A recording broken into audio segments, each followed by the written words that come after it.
Chapter 446. After an unknown amount of time, Ron slowly woke up. He slowly opened his eyes and saw that he was lying on a spacious bed. The bed was inlaid with gorgeous patterns, and the quilt was made of the most expensive silk. It was light and warm when draped over his body.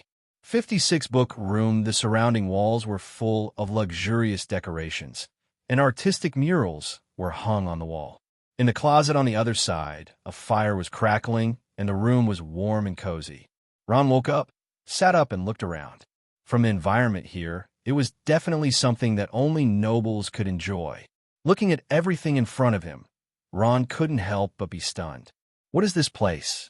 How did I get here? Ron vaguely remembered that after his head was hit by Hao Qin, he fainted. Then he felt his body fly up like a cloud and fell on the water surface.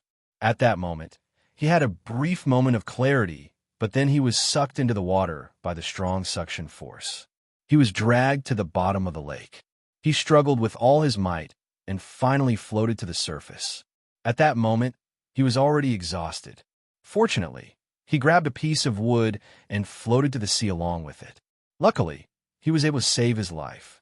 The lake under the Nigger waterfall had a strange suction force. Even a goose feather couldn't float up. That was why Hao Qin was relieved to throw Ron into the Nigger waterfall. According to his assumption, the unconscious Ron would definitely die at the bottom of the lake. He didn't expect that Ron would rely on his strong will to survive to escape from the fatal suction force at the bottom of the lake. Did someone save me? Ron thought for a moment. This was the only possibility. At this time, the door was pushed open with a creak, and a pretty figure walked in. When she saw Ron, her eyes lit up. "You're awake?" The person who came in was a young girl wearing a maid's costume. From her appearance, she was also a beauty. Ah, yes. Ron was a little embarrassed. After all, his attire didn't fit in with the luxurious decorations here. At this time, he suddenly lowered his head and found that his clothes had been changed. It's you who saved me?" Ron was tongue-tied in an unfamiliar environment. He struggled to get off the bed to bow. "It wasn't me. It was Madam who saved you." The beautiful maid smiled and reached out to stop Ron from bowing. "We found you at the seaside. At that time, you almost died. Fortunately, our madam knew you and saved you." Before Ron could ask, the considerate and beautiful maid had already explained everything in the most concise language. Then, like serving a young master, she pressed him back to the bed and covered him with a quilt. She said with a smile, "It's good that you're awake. I'll inform Madam right away." "Madam? Does she know me?" Ron was stunned for a moment. When he wanted to ask again, the beautiful maid had already walked out, leaving only her beautiful back in the corridor. "Who saved me? She knows me?" Ron searched through all his memories, but he couldn't think of such a person. In the unfamiliar magical beast continent, there was actually someone who knew him: Basara, Rainey, and Kay. When he thought of these three people, Ron's heart couldn't help but ache. He was saved by a lucky person and kept his life, but he didn't know how they were doing. Kay is Beaumont, who has the golden bloodline. He should be fine. Hao Qin won't kill him, but I'm afraid Basara and Rainey. When he thought of this, Ron's heart sank. Even though the two of them were just maids, he had always treated Rainey as his own sister. Basara, needless to say, was already his woman. Even though the two of them didn't have any power, they were the most important people to Ron. Hao Qin. Ron's eyes were filled with hatred. He gritted his teeth and raised his head, his nails digging deep into his flesh. Not long after, Ron's muscles relaxed. It was as if his soul had been sucked out of his body. Helplessness and sadness gnawed at his heart like a demon. The realm of the gods. This realm was still too far away for Ron. He didn't know if he would have the power or even the courage to take revenge in this lifetime. At this moment, the sound of hurried footsteps could be heard. It sounded like someone was running in high heels. Madam, don't run so fast. Be careful of the baby in your stomach," the beautiful maid exclaimed. Not long after, the vermilion door with carved flowers was suddenly pushed open. A beautiful young woman appeared in front of Ron. She was wearing a gorgeous white gauze dress, revealing a deep cleavage in front of her chest. Her cold and elegant face exuded nobility. Her stomach was slightly bulging, as if she was a few months pregnant. Her face was filled with surprise. "Ron, you are—" Ron paused for a moment. A vaguely familiar face appeared in front of him. Not long after, his eyes lit up, and he exclaimed in surprise. "Man and I, it's you." The person who saved Ron was none other than his classmate and good friend, Man and I, who used to live in the same dormitory. Ron couldn't help but sigh at how the world had changed so much when he saw Man and I, who was originally from a poor family, had the noble temperament of a rich young lady. "It was you who saved me. I was still wondering who I knew in the kingdom of magical beasts," Ron said with a chuckle. "But since I know it's you, then there's no need to thank me." Man and I laughed and punched Ron fiercely without regard for her status. "Come on, it's just you and me. There's no need to thank me." After the two laughed, Ron asked seriously, "All right, Man and I, where is this place? Why are you here?" And he hesitated for a moment as he looked at Man's expensive clothes, a puzzled expression on his face. As if she had seen through Ron's thoughts, Man and I pursed her lips and smiled. "This is where the envoy of the kingdom of Moran is. As the princess of the kingdom of Komodo, I should naturally be here." The princess of the kingdom of Komodo? Ron was shocked. He didn't expect Man and I to marry into the royal family after not seeing her for a while. This was undoubtedly a good thing for her, who was born in a poor family. "Man and I, congratulations," Ron said sincerely as he gave his blessings to Man and I. "Thank you." Man and I smiled and gracefully bowed in a noble manner. The current Man and I was no longer that charming student. At this moment, she was full of beauty and nobility. Thinking back to when he was in dormitory 302, other than Aurora, Man and I was the best fighter. She was also one of the best in close combat. But now, she was a princess. Ron couldn't help but sigh in his heart. At this moment, Man and I asked, "Oh right, Ron, weren't you chased by the Holy See at that time? What happened after that?" Ron briefly told Man and I about his encounters after leaving the Balarax Academy. Man and I exclaimed repeatedly. Later, when she heard that the Holy See persistently chased after him, Man and I said angrily, "Humph, these swindlers will die a horrible death one day." Although Man and I cursed, there was nothing she could do. Compared to the Holy Roman Empire, the Kingdom of Komodo was only a small country. Ron's gaze fell on Man's bulging belly. He smiled and said, "I'm not as good as you. You even married into the royal family. Look, you even have a child." Man and I smiled shyly with a blissful expression. She touched her belly and said, "It's still early. It's only been a few months." "Sigh, he's always kicking me," Ron chuckled and said, "I have to say this in advance. Once the child is born, I'll be his godfather. No one can fight with me for this." "Okay." Man and I agreed immediately. She said with a smile, then it settled. "Once the child is born, I'll let him recognize you as his godfather. When the time comes, I'll let him learn necromancy magic from you. Remember how impressive you were back then." Ron smiled bitterly when he heard this. This was still impressive. Now he was being chased like a stray dog, fleeing everywhere. Suddenly meeting an old friend, Ron felt like he had met a confidant. He chatted happily with Man and I. They talked about many interesting things in the past, such as the ranking battle in room 302 and that wretched fatty. When the conversation reached a happy point, Man and I couldn't help but giggle. Traces of warmth appeared in the room. At the same time, Lady Man's two beautiful maids were guarding outside the door, trembling with fear. "Who was that person? Why is Madame talking for so long?" the maid on the left asked. Her eyes looked towards the end of the corridor from time to time, revealing an anxious expression. "I don't know. Madame looked very happy. It can't be her lover, right?" The maid on the right made a bold conjecture. The maid on the left pondered for a moment. "Looks like it. Madame's relationship with that person isn't ordinary. When I rescued him, I told him to sleep in the guard's room, but Madame refused. She insisted that he sleep on her bed. Letting a strange man sleep on Madame's and His Highness's bed. Is that okay?" The slightly younger maid on the right was flabbergasted. if His Highness comes back at this time. That's what I'm most worried about. The maid on the left looked around again. At this time, her expression changed abruptly. Not good. At this time, footsteps came from the end of the corridor. The thing that the maids were most worried about had happened. His Highness Komodo had returned. Behind him was a group of people. They were all His Highness Komodo's attendants. Walking in front was His Highness Komodo. Following beside him was a beautiful woman. The two chatted and laughed as they walked towards the room at the end of the corridor. What do we do? What should we do? The two maids were as anxious as ants on a hot pan, pacing around in circles. They recognized the beautiful woman beside the prince. She was the princess of the Kingdom of Moran. The Kingdom of Moran was a country where a woman was the king. The current king of Moran was this princess's aunt.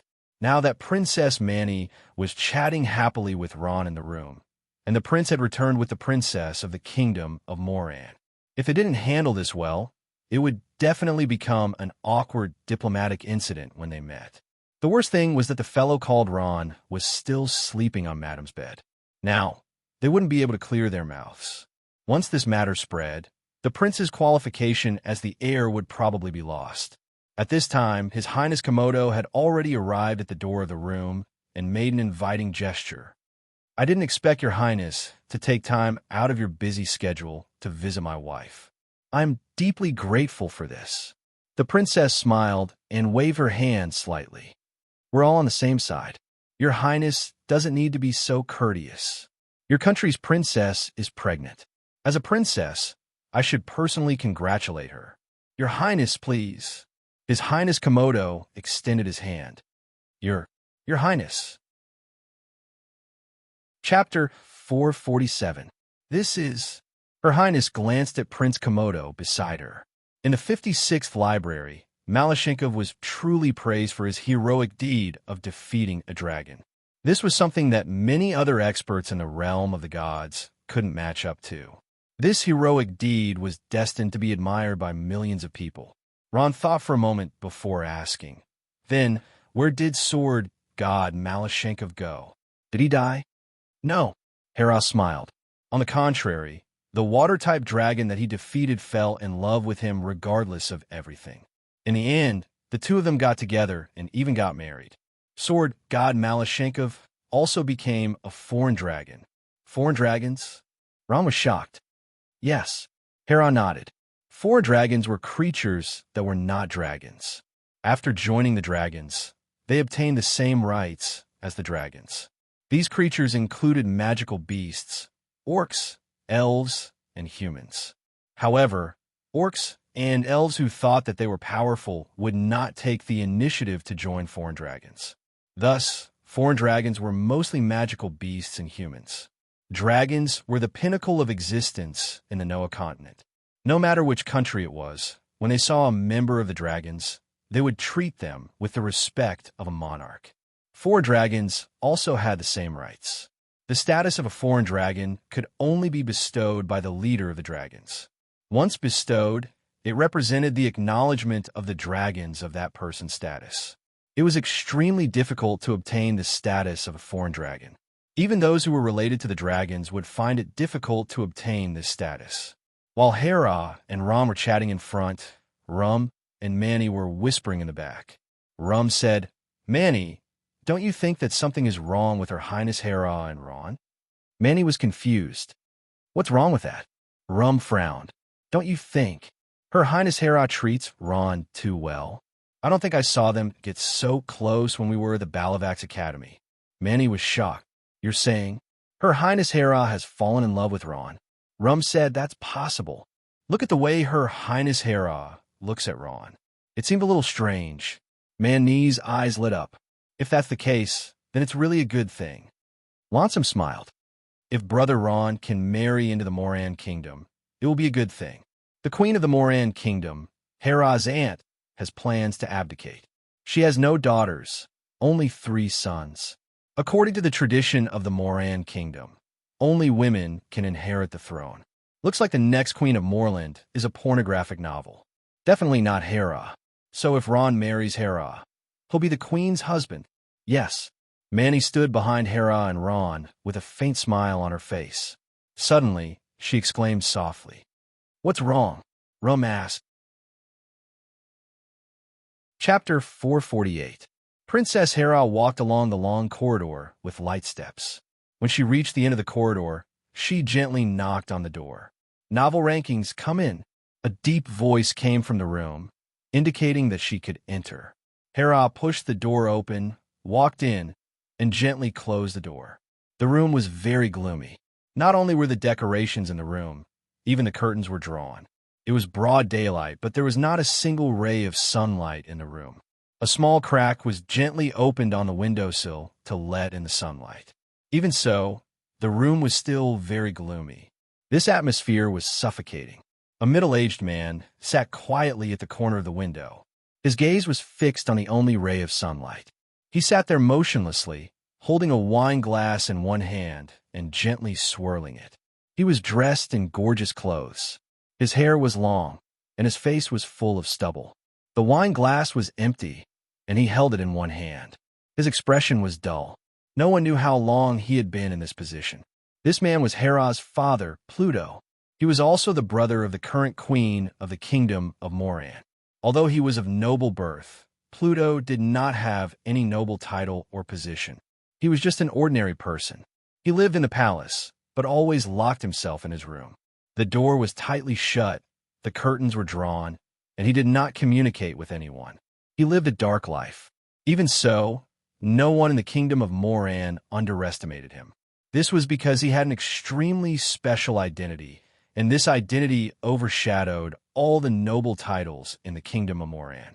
This identity was that of a foreign dragon. "Father." Hera leisurely bowed. In the etiquette of nobility, even in front of her own father, she had to bow.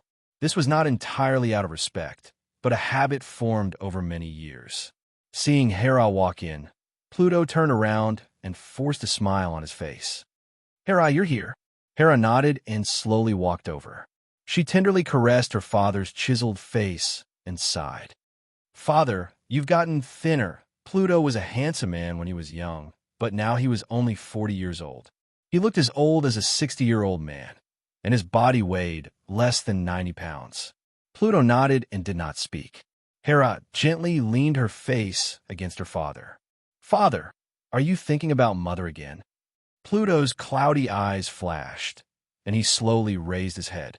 "There's not a day when I don't think about her. But it's not good for you to lock yourself in your room all day." Hera looked up and said softly. Pluto sighed, and tears flickered in his eyes. He said calmly, "I hate him. If it wasn't for him, your mother and I would live happily together." Pluto murmured. He looked out of the window, and his eyes were filled with longing. He was reminiscing about the time he spent with his wife. Hera knew that he referred to her grandfather, the current chief of the dragons, R.A. Firth the Dark Dragon. He was the one who had separated her father and mother. It was no wonder that her father was full of resentment towards him. The reason for their separation was very simple. It was because Pluto was a human. In Raphael's eyes, inferior creatures like humans were not worthy of being with dragons. However, Pluto actually gave birth to a descendant with his precious daughter. This was something he could not tolerate. If not for his daughter's pleading, with Raphael's ruthless personality, he would not have allowed Pluto to live until now, being a foreign dragon in exchange for a permanent separation. This identity did not bring honor and dignity to Pluto, but endless resentment and humiliation. Hera advised, "Father, you have to take care of yourself. If Mother sees you like this, she'll be sad." Pluto took a deep breath and did not answer her. He turned his head and asked calmly, "What's the matter?" Hera hesitated.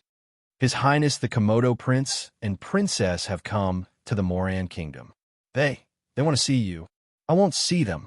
Before Hera could finish her sentence, Pluto was already enraged.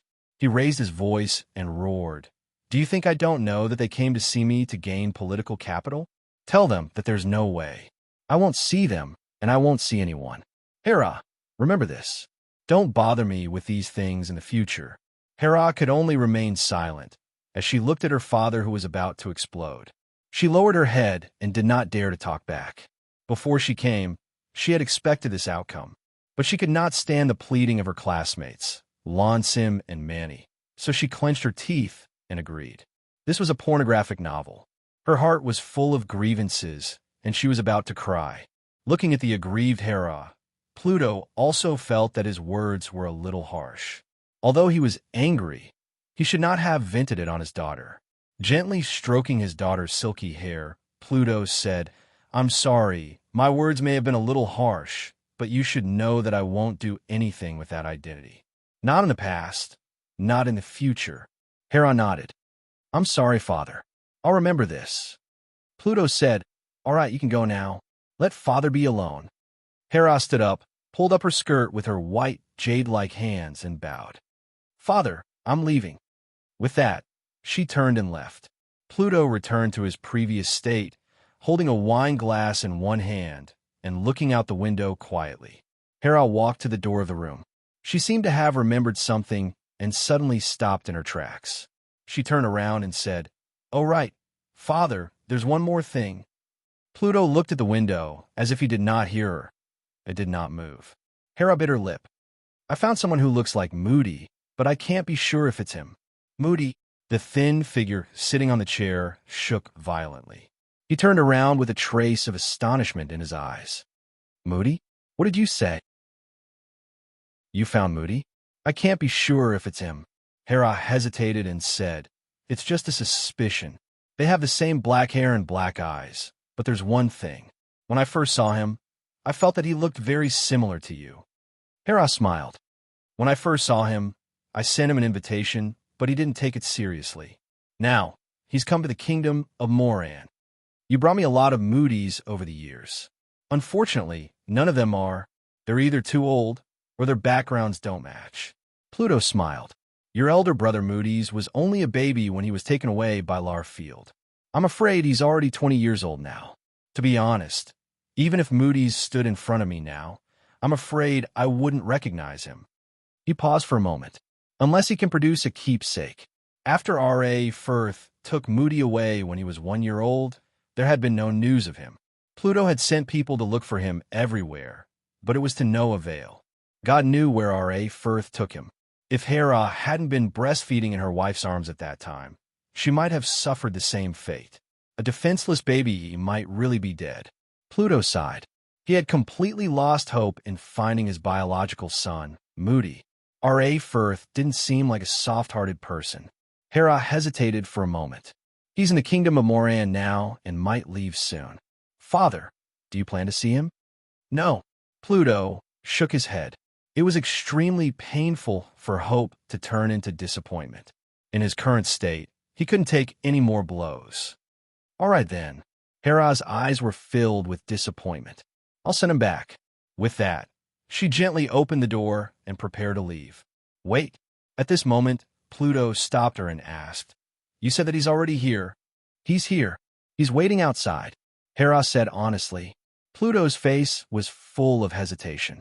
After a while, he made up his mind.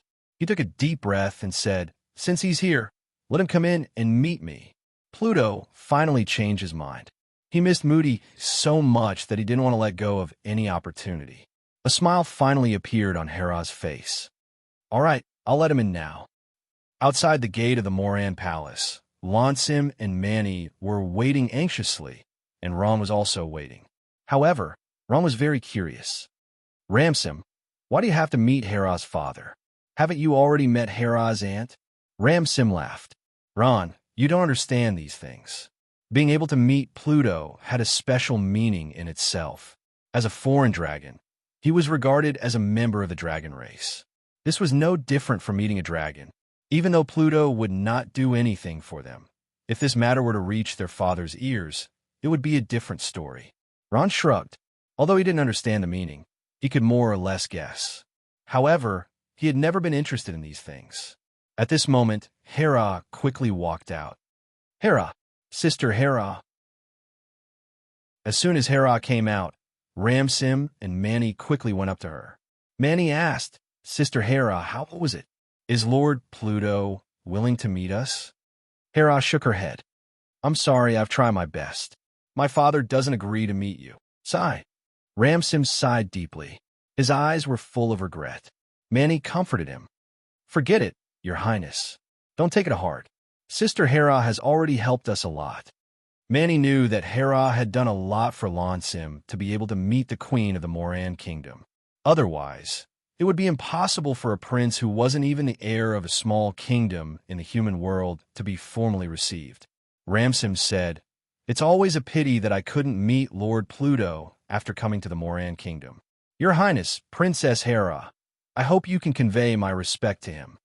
"I will," Hera replied with a smile. Everyone could tell that she was being perfunctory, but Ramsim also knew that Hera had tried her best. "I'm sorry, Sister Manny. I couldn't help you." Hera took Manny's hand and said apologetically. At the same time, she glanced at Ron next to her. "It's okay, Sister Hera. I understand," Manny said with a smile. She had a vague feeling that Hera didn't do all this for them. Rather, it seemed like she was trying to please Ron. When they were at Balarak's academy, Hera's dormitory and their dormitory 302 were only acquaintances. They were far from being friendly. Why did she do all this for Ron? Manny couldn't help but ponder.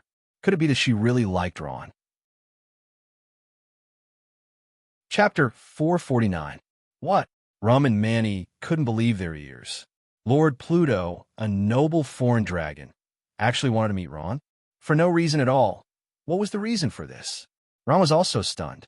After a while, he asked why. Hera smiled. "You'll know when you get there." Ron hesitated. He knew the status of foreign dragons in the Noah continent, but this Lord Dragon wasn't related to him at all. Why would he take the initiative to meet him?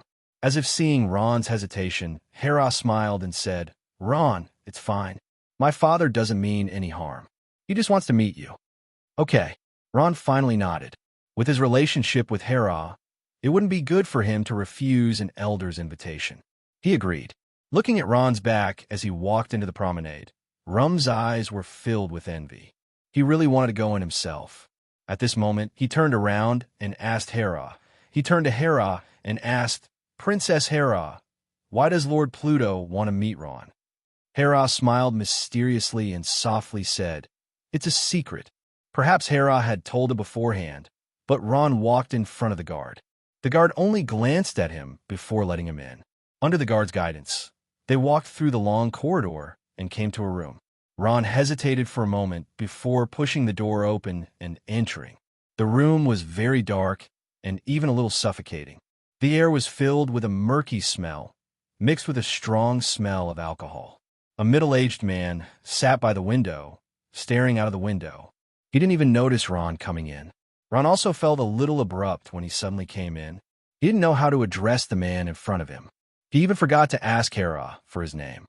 "Lord?" Ron called out tentatively. The figure moved and turned around, sizing up Ron. In an instant, Pluto's eyes widened in disbelief. The next moment, his body couldn't help but tremble. Moody. Ron scratched his head in confusion. He unconsciously looked back to make sure that there were only the two of them in the room. "You called me?" Ron asked strangely, pointing at his nose. Pluto struggled to get up, but perhaps he had been sitting for too long, or perhaps he was too agitated. His legs gave way, and he fell heavily into the soft chair, gasping for breath. "Child, please come closer. Let me take a good look at you." Pluto pointed at Ron and said excitedly. "Ah." Ron was a little surprised, but he quickly walked over and stood quietly in front of the middle-aged man. At this time, Ron finally saw the middle-aged man's appearance clearly. His long blonde hair hung down, and his face was almost indistinguishable. His skin, which had not been exposed to sunlight all day, was sickly pale. His face was unshaven, as if it had not been cut for a long time. His entire person was in a decadent state. Pluto reached out his trembling hand. "Child, you squat down."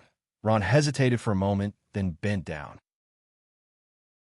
At this time, the withered hand had already reached out to his face, gently caressing it. At this moment, Pluto's face was full of excitement as he muttered, "So similar, so similar." Looking at Ron's appearance, Pluto's wife's face appeared in his mind. At this moment, Ron's appearance almost completely overlapped with his wife's. She was a black dragon, but when she transformed into her human form, she also had a waterfall of black hair and black eyes that sparkled like gemstones. "You're really not called Moody?" Pluto asked in a trembling voice. Moody? Ron had heard this name more than once. Only now did he recall that when he first met Hera, she had also asked him if his name was Moody. Could it be that I look very similar to this Moody? Ron thought to himself, then shook his head and said, "Sir, my name is Ron, not Moody." Ron. Pluto had completely calmed down at this time, and he could not help but laugh in his heart. Moody was only 1 year old when he was taken away by Hera Firth. How would he remember his own name? "So your name is Ron." Pluto smiled and gently pointed to the chair next to him, motioning for Ron to sit down. Then he said kindly, "I was rude, Ron. When I first saw you, I felt that you looked like my wife. I thought you were—" He paused for a moment, then suddenly changed the topic. "By the way, Ron, who are your parents? Where are they?" "I don't have parents." Ron shook his head. "I was an orphan when I was young. Grandpa Zari picked me up by the river and raised me. Unfortunately, he passed away." Speaking of this, Ron's eyes turned red, and he almost shed tears. His relationship with Grandpa Zari was very deep, and nothing could replace it. "Orphan?" Pluto raised his eyebrows. He caught this word sensitively. From this point, the possibility of Ron being Moody increased greatly. Ron and his wife looked too similar. If it was confirmed that Ron was not Moody, Pluto was afraid that he would not be able to bear this blow. "Child, how old are you this year?" Pluto asked in a pleasant manner. "I'm 20 years old this year. I just had my 20th birthday some time ago." Ron counted with his fingers and answered. However, his birthday started from when Grandpa Zari picked him up. At this time, Ron had sensed something. This middle-aged man actually took the initiative to ask about these things. His heart almost jumped out of his throat. Could this have something to do with his background? All this time, Ron had never regarded finding his biological parents as a very important matter. Perhaps it was because he had been a vagrant since he was young and was used to being alone, but it did not mean that he had not silently thought about his background in the dead of night. 20 years old. After hearing Ron's age, Pluto's face became excited again. That's right. It had been 20 years since the day Firth took Moody away. In that case, his age was exactly the same. White face, orphan background, and the same age. At this moment, Pluto was almost certain that the Ron in front of him was definitely his own son, Moody. If there was such a coincidence in the world, Pluto could only accept it. Pluto suppressed the excitement in his heart. He touched Ron's head and asked, "Child, when your adopted grandfather picked you up, did he have any keepsakes? For example, jewelry or something like that." Keepsakes. Ron thought for a while. He untied something from his neck and handed it to Pluto. "Sir, is this it?" It was a six-shaped jewelry. The sapphire-like pendant emitted a soft light. Ron had worn this thing for 20 years. Grandpa Zachary had said that this thing seemed to be related to his background. After receiving the six-shaped pendant that was still warm, Pluto's eyes became dull. Scenes of the past surfaced in his heart. This pendant was personally made by him as a token of love to his wife. Although it was not very expensive, it had a special meaning. His wife had always liked it and always carried it with her. However, since Moody was born, this thing was worn by his wife's favorite son, Moody. Pluto's body trembled violently. His weak hands kept shaking, and the expression on his face kept changing. "Sir, what's wrong with you?" Ron saw that Pluto seemed a little strange and hurriedly reached out to support him. Finally, Pluto couldn't hold it in any longer and began to cry like a child. Murky tears flowed down his cheeks continuously, and he cried with extreme sadness. "Sir, what's wrong with you?" Ron was anxious. He did not expect that this pendant would cause such a big reaction from the middle-aged man. He asked in surprise, "Sir, do you recognize this pendant?" "Child." Pluto gently stroked Ron's thin but slightly resolute face. Tears flowed down his old face. "I'm your father." "Father?" Ron was shocked. He originally thought that this pendant had something to do with the middle-aged man, but he never expected that he was his father. "Father? You're my father?" Ron's mind was blank. Like other children, He had imagined his father's appearance countless times, but he never thought that this decadent, middle-aged man in front of him was his father. Yes, child. Pluto's body moved, and his face was full of excitement. Your face, your age, and your background can all prove that you are my son, Moody. And this pendant, Pluto gently picked up the pendant in his hand. This is an ornament I made myself. I gave it to your mother, and then your mother gave it to you. It's the testimony of our love. Father, you're really my father. At this moment, Ron no longer had any doubts. He suddenly threw himself into Pluto's arms like a child who had left home, seeing his family. He was extremely excited. My child, my child. Pluto hugged him gently and said excitedly, I finally see you. I never thought that I would be able to hug you again in my lifetime. I didn't even dare to dream of it in the past. The father and son hugged each other and cried for a long time. After a while, the two finally suppressed their emotions and released each other. Pluto smiled. Child, let me take a good look at you. Ron smiled embarrassedly and wiped away the tears at the corner of his eyes. He had not cried for a long time. Just now, in his excitement, his tears flowed uncontrollably. Gently stroking Ron's thin face, Pluto said with heartache, Child, you've been an orphan since you were young. You must have suffered a lot, right? Ron shook his head. Father, Ron grew up with Grandpa Zachary and never felt that it was hard. He then told Pluto about Grandpa Zachary. After hearing that Grandpa Zachary had passed away, Pluto could not help but be moved. When he heard that Grandpa Zachary had passed away, he sighed. What a pity.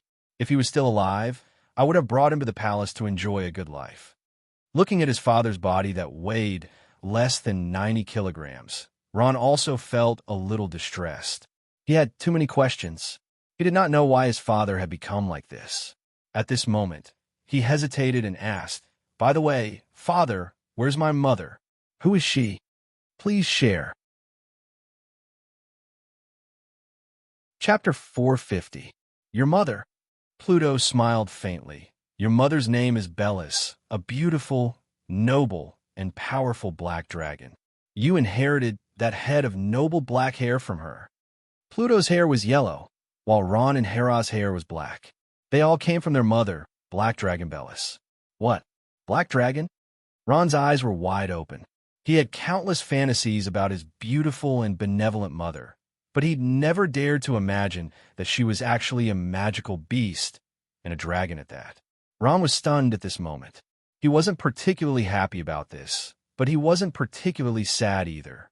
From the looks of it, his situation wasn't much different from Kay's. They had a lot in common, and they were both descendants of humans and magical beasts. Pluto smiled, as if he was recalling the good times he had with Bellis.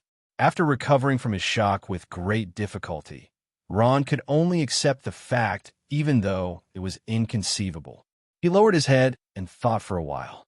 In an instant, Ron seemed to have understood something. It was very simple. In the eyes of a noble magical beast race like the dragons, his human identity was a complete disgrace. Could this be the reason why he was abandoned? In this aspect, the dragons were very similar to the Beaumont clan. They were equally heartless. Ron took a deep breath and said in a low voice with a trace of anger, Father, where's my mother? I really want to see her. Pluto frowned. Child, why do you want to see her? I want to question her personally. Why would she be so heartless as to abandon me? Ron said angrily, Is it because I'm a human's descendant? No, I want to tell her that even if I'm only a human, I'm not inferior to any magical beast. Ron was very strong indeed. He had already stepped into the realm of a mid-rank archmagus necromancer, far surpassing even some of the more talented magical beasts. More importantly, he was only 20 years old and had unlimited room for growth.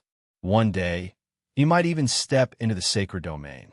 Pluto closed his eyes in pain when he heard this, and large drops of turbid tears rolled down from his eyes. Child, I'm afraid you'll never see her again. Ron was shocked. Why? Because she's imprisoned on Dragon Island. Pluto thought and sighed. He looked at Ron and decided to tell him everything. Ron was their son and had the right to know everything. At that time, Pluto was a noble of the Moran Kingdom, and Bustling was the high and mighty princess of dragons. By chance, he and Bustling fell in love at first sight. The two of them were entangled because of love, and the two of them quickly fell in love. Without any betrothal gifts or blessings, they got married and found a secluded place to settle down. The two of them fell in love with each other, and a year later, their first son, Moody, was born. Another year later, their second daughter, Hera, was born. The family of four lived a peaceful and happy life. At that time, Pluto was a young man full of ambition, but for the sake of his dragon's wife and adorable children, he was ready to give up everything and spend the rest of his life here. Unfortunately, the good times did not last long. Bestley's father, the majestic dark dragon, R.A. Firth, soon came to the door. When he saw his daughter, Bustling, with Pluto and a pair of human children together, he almost went mad with anger.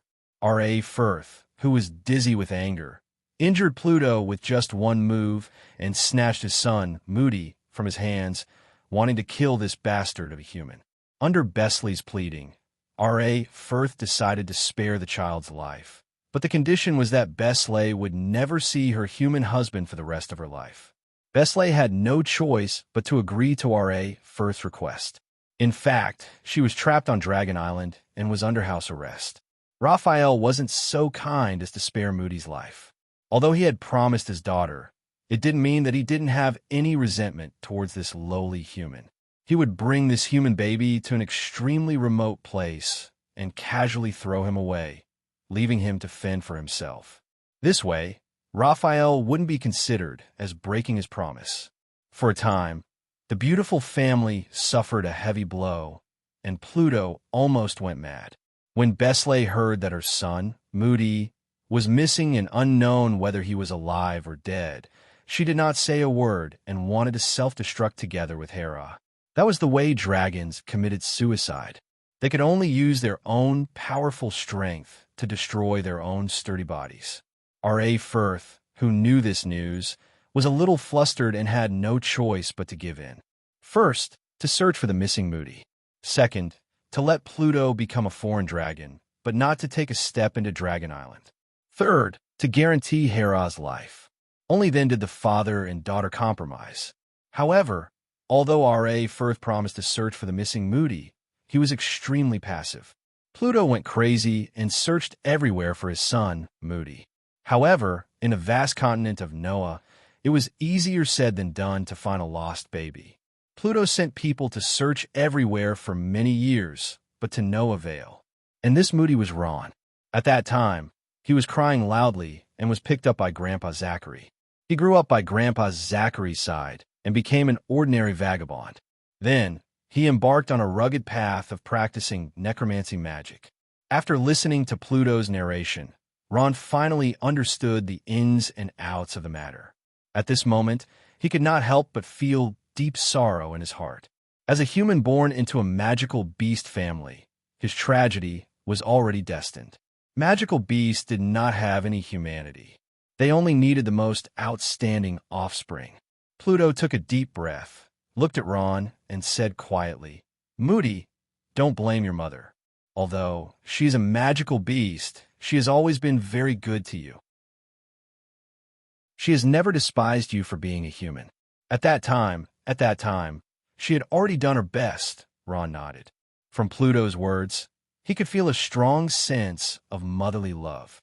Ron composed himself, raised his head, and asked with a firm gaze, "Father, I want to see her." Pluto shook his head. "Moody, although you know she is on Dragon Island, you will definitely not be able to see her unless you read a pornographic novel. Otherwise, how can an ordinary human like you enter the heavily guarded Dragon Island? If something goes wrong, it will instead bring disaster to our family." Pluto was worried about R.A. Firth. He had no choice but to think about Moody and Hera's safety. All these years, Pluto had been tormenting himself nonstop. He knew that his wife was imprisoned on Dragon Island and also locked himself in his room. Only by sharing the burden could he lessen his pain. Dragon Island. Ron's eyes flashed with anger. He clenched his fist, his nails almost sinking into his flesh. "No matter what, I must rescue her from Dragon Island. Pluto reached out and hugged him tightly. Moody, it's great to be able to find you. To be honest, I never dared to think that I would be able to see you one day. Pluto wiped the tears from the corner of his eyes and choked with sobs. Come, let's go see your aunt and reunite with Hera. Maybe she still doesn't know that I have already acknowledged you as my brother. Pluto, who had locked himself in his room for many years, finally walked out.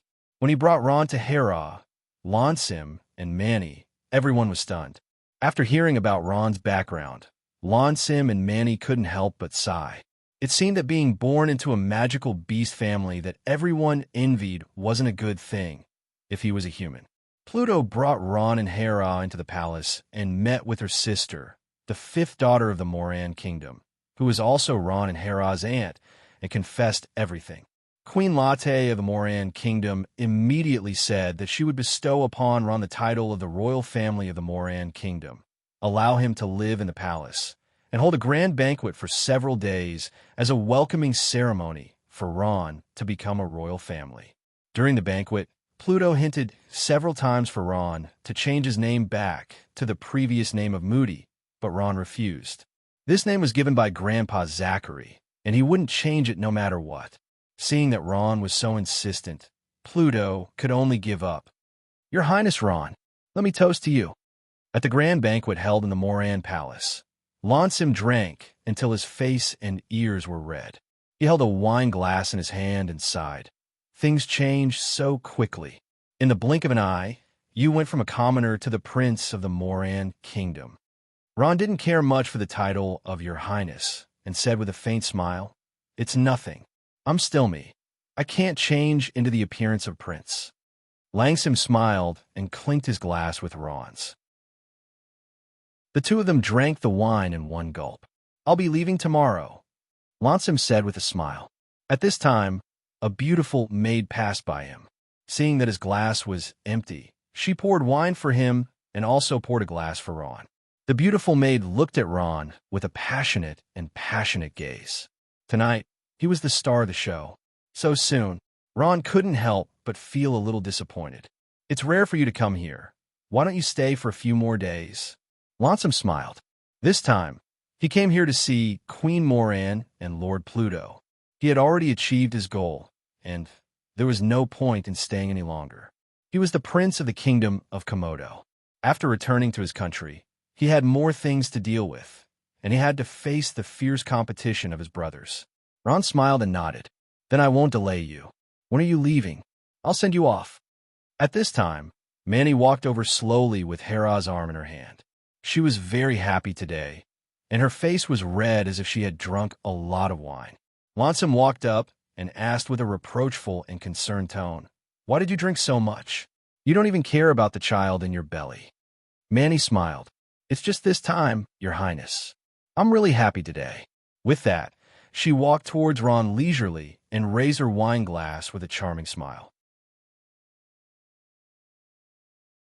Chapter 451. Dragon Island. Rather than saying that Dragon Island was a huge island, it was more like a small continent. This huge island was even bigger than the entire Roland Empire. Novel rankings, of course, for the dragons living on the island.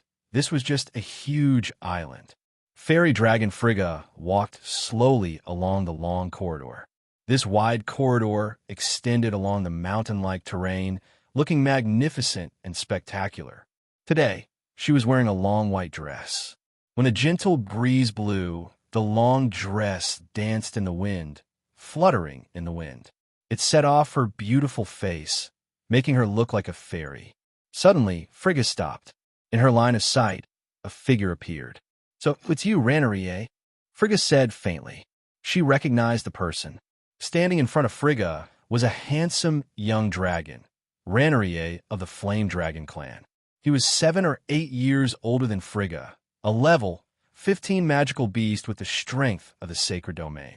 When he saw Frigga, he stood up, his eyes blazing. You're finally here, Frigga. Ranarier stood in front of Frigga and looked at her infatuatedly. His deep love was obvious. I've been waiting for you for a long time, Frigga frowned. What's the matter?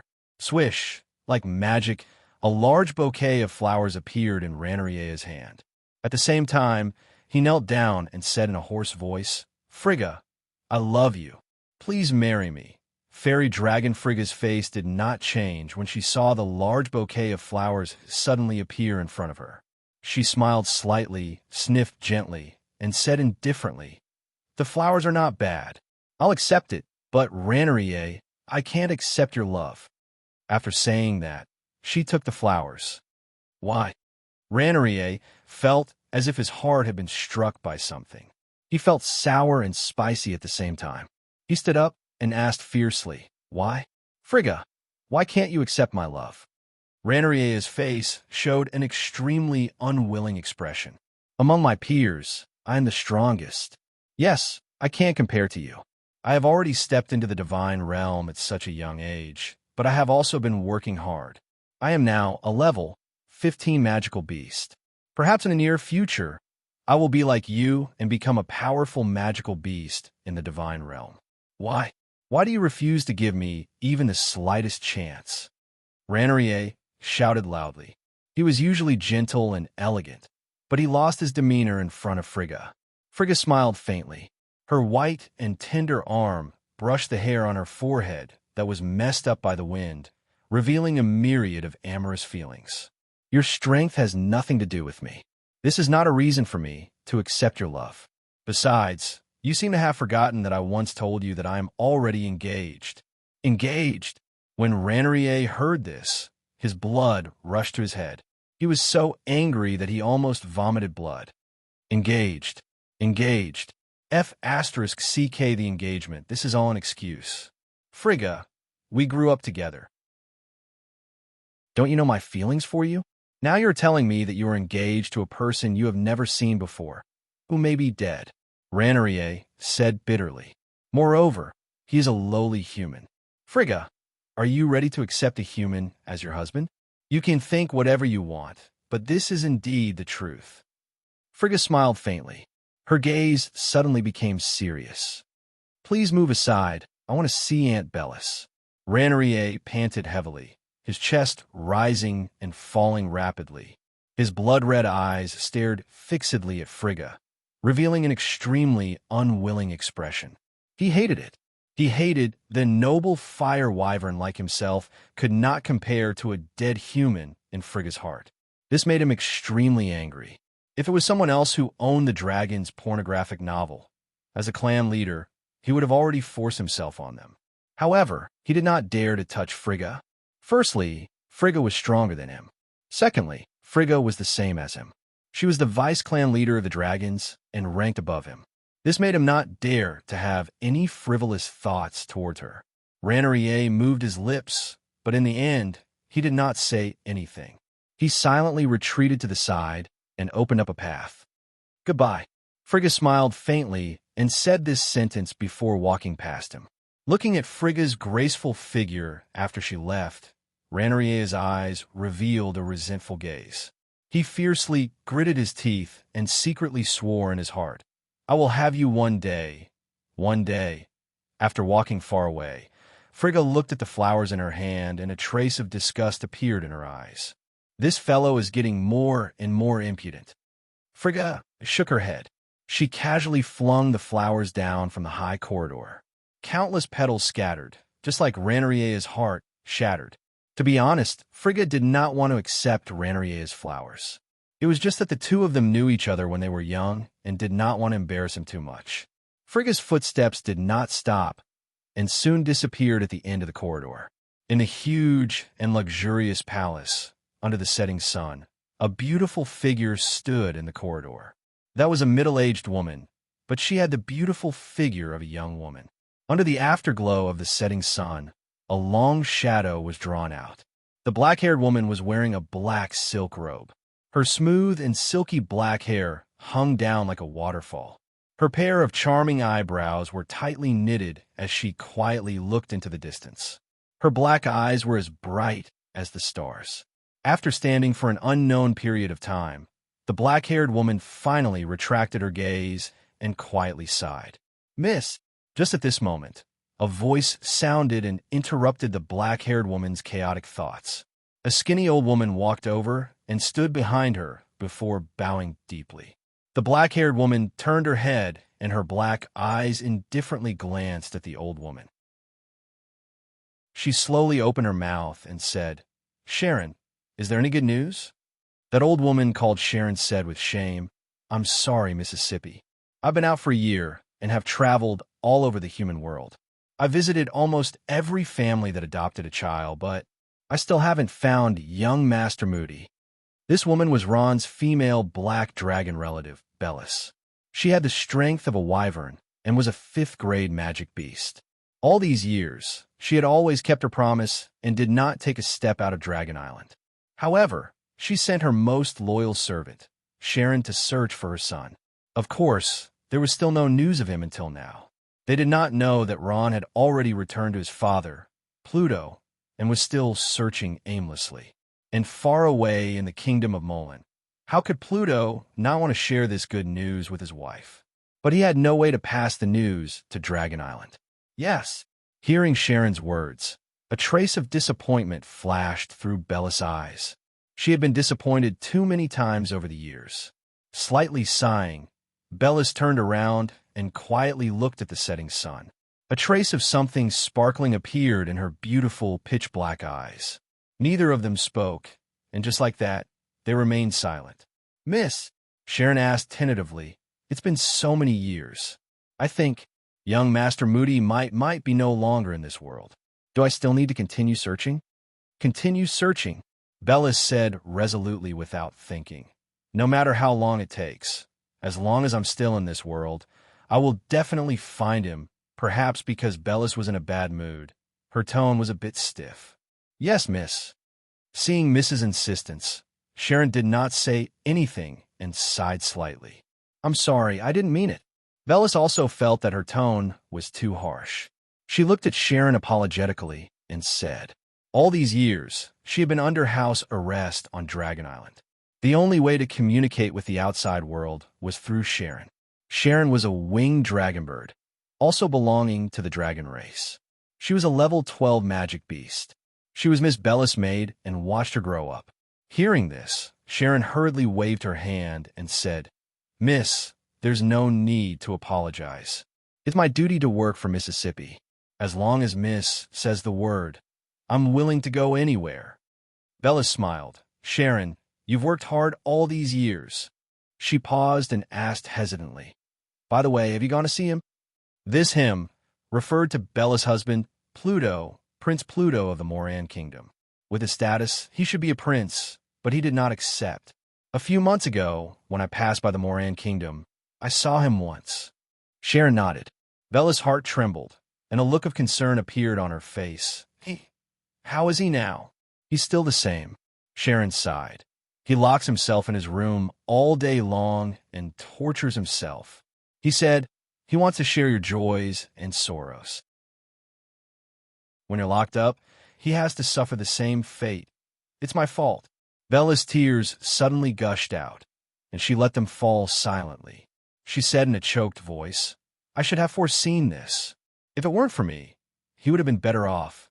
Before she finished speaking, Bellis had already choked with sobs. Sharon was silent for a moment. "Miss, he told me that he never regretted it." After a long while, Bellis finally calmed down. She forced a smile with tears and said, "Sharon, try to find time to see him and send my regards to him. At the same time, tell him to pull himself together, be strong, and stop torturing himself." "Yes," Sharon answered. "Go." Beatrice waved her hand. "Let me be alone for a while." "Yes, miss, I'll take my leave." Sharon bowed and turned to leave. When she walked to the door, she saw a pretty figure standing outside. Seeing the person, Sharon was slightly surprised. "Miss Frigga, why are you here?" The person who came was the chairman of the parliament, the strong in the realm of the gods, the fairy dragon, Frigga, a level 16 magical beast. With a warm smile on her beautiful face, she nodded and said, "Aunt Sarah, I didn't expect you to come back. Is Aunt Bellis here?" "Frigga." As soon as Frigga's voice fell, Bellis, who was wearing a slender black robe, came out to greet her and said happily, "So it's really you. I thought I heard wrong." "Aunt Bellis," Frigga called out sweetly. At this time, she sensitively saw that Bella's eyes were red and swollen, as if she had just cried.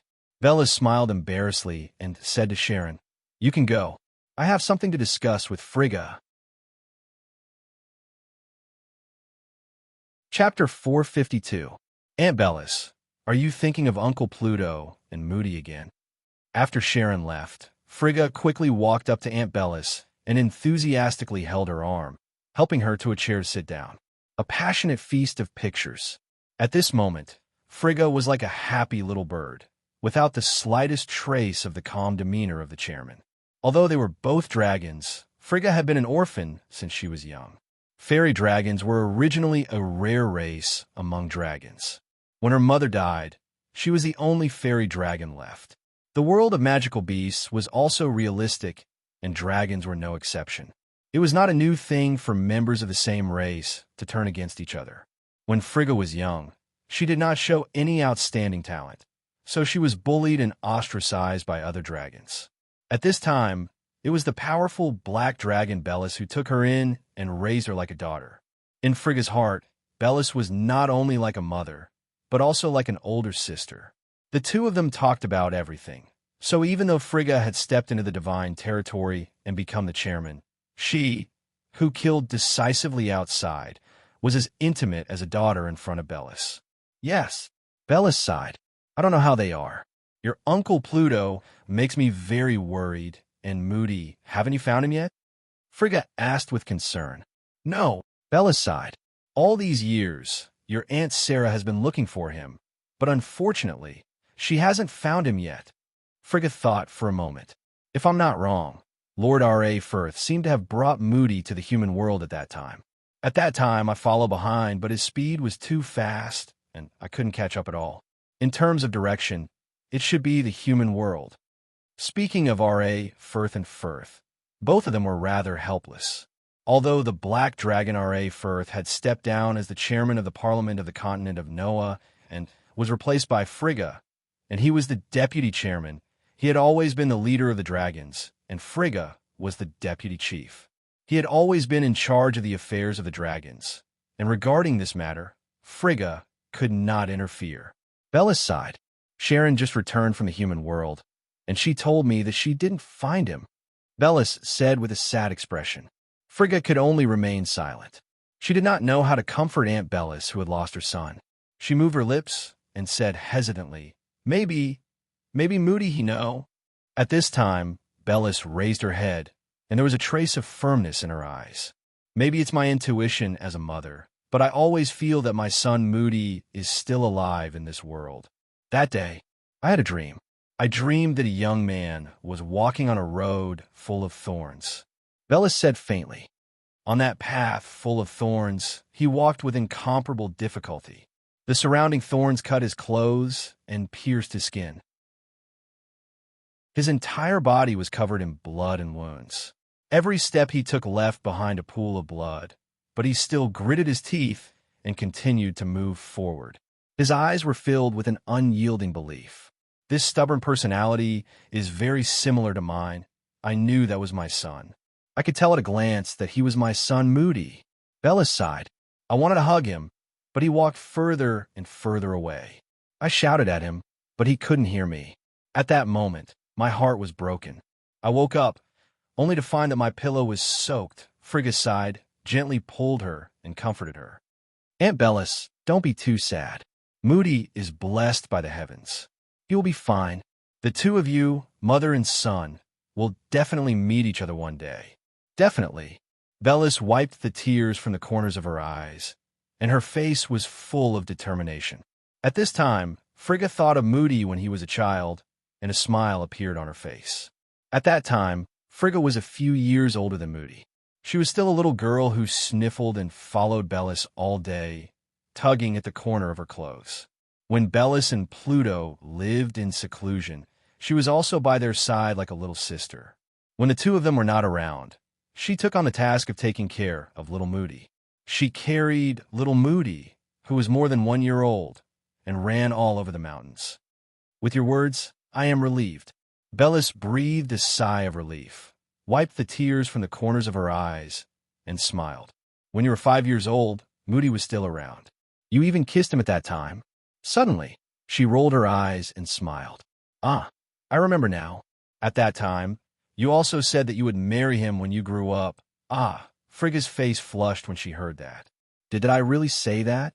Aunt Bellis, you can't insult me like that. Are you sure? Bellis smiled slyly. As far as I know, there are many outstanding dragons in the clan who want to pursue you. But how did you answer them? Bellis deliberately dragged out her voice. You told them that you have an engagement with Aunt Bellis's son since you were young, so you rejected them. Is there such a thing? This. Frigga stammered. Indeed, there's such a thing. With her powerful strength and outstanding beauty, she had always been the unrequited love of all the dragon's young men. In the face of so many pursuers, she was also very annoyed. For Frigga, the dragon's young men who liked to pester her were nothing. What she was most afraid of was some elders coming out to say something. She could not put down her face to refuse them, so she could only find this excuse to dodge them.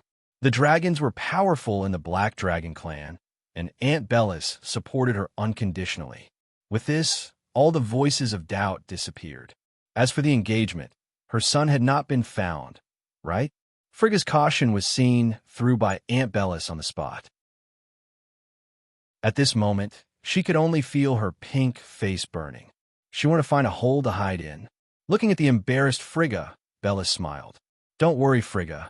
Since my son has really been found, if you don't want to marry him, I won't force you. Although he is my son, I have always treated you as my daughter. As for the others, I will block them for you. A fairy dragon with the strength of the divine territory was definitely her son's ideal marriage partner.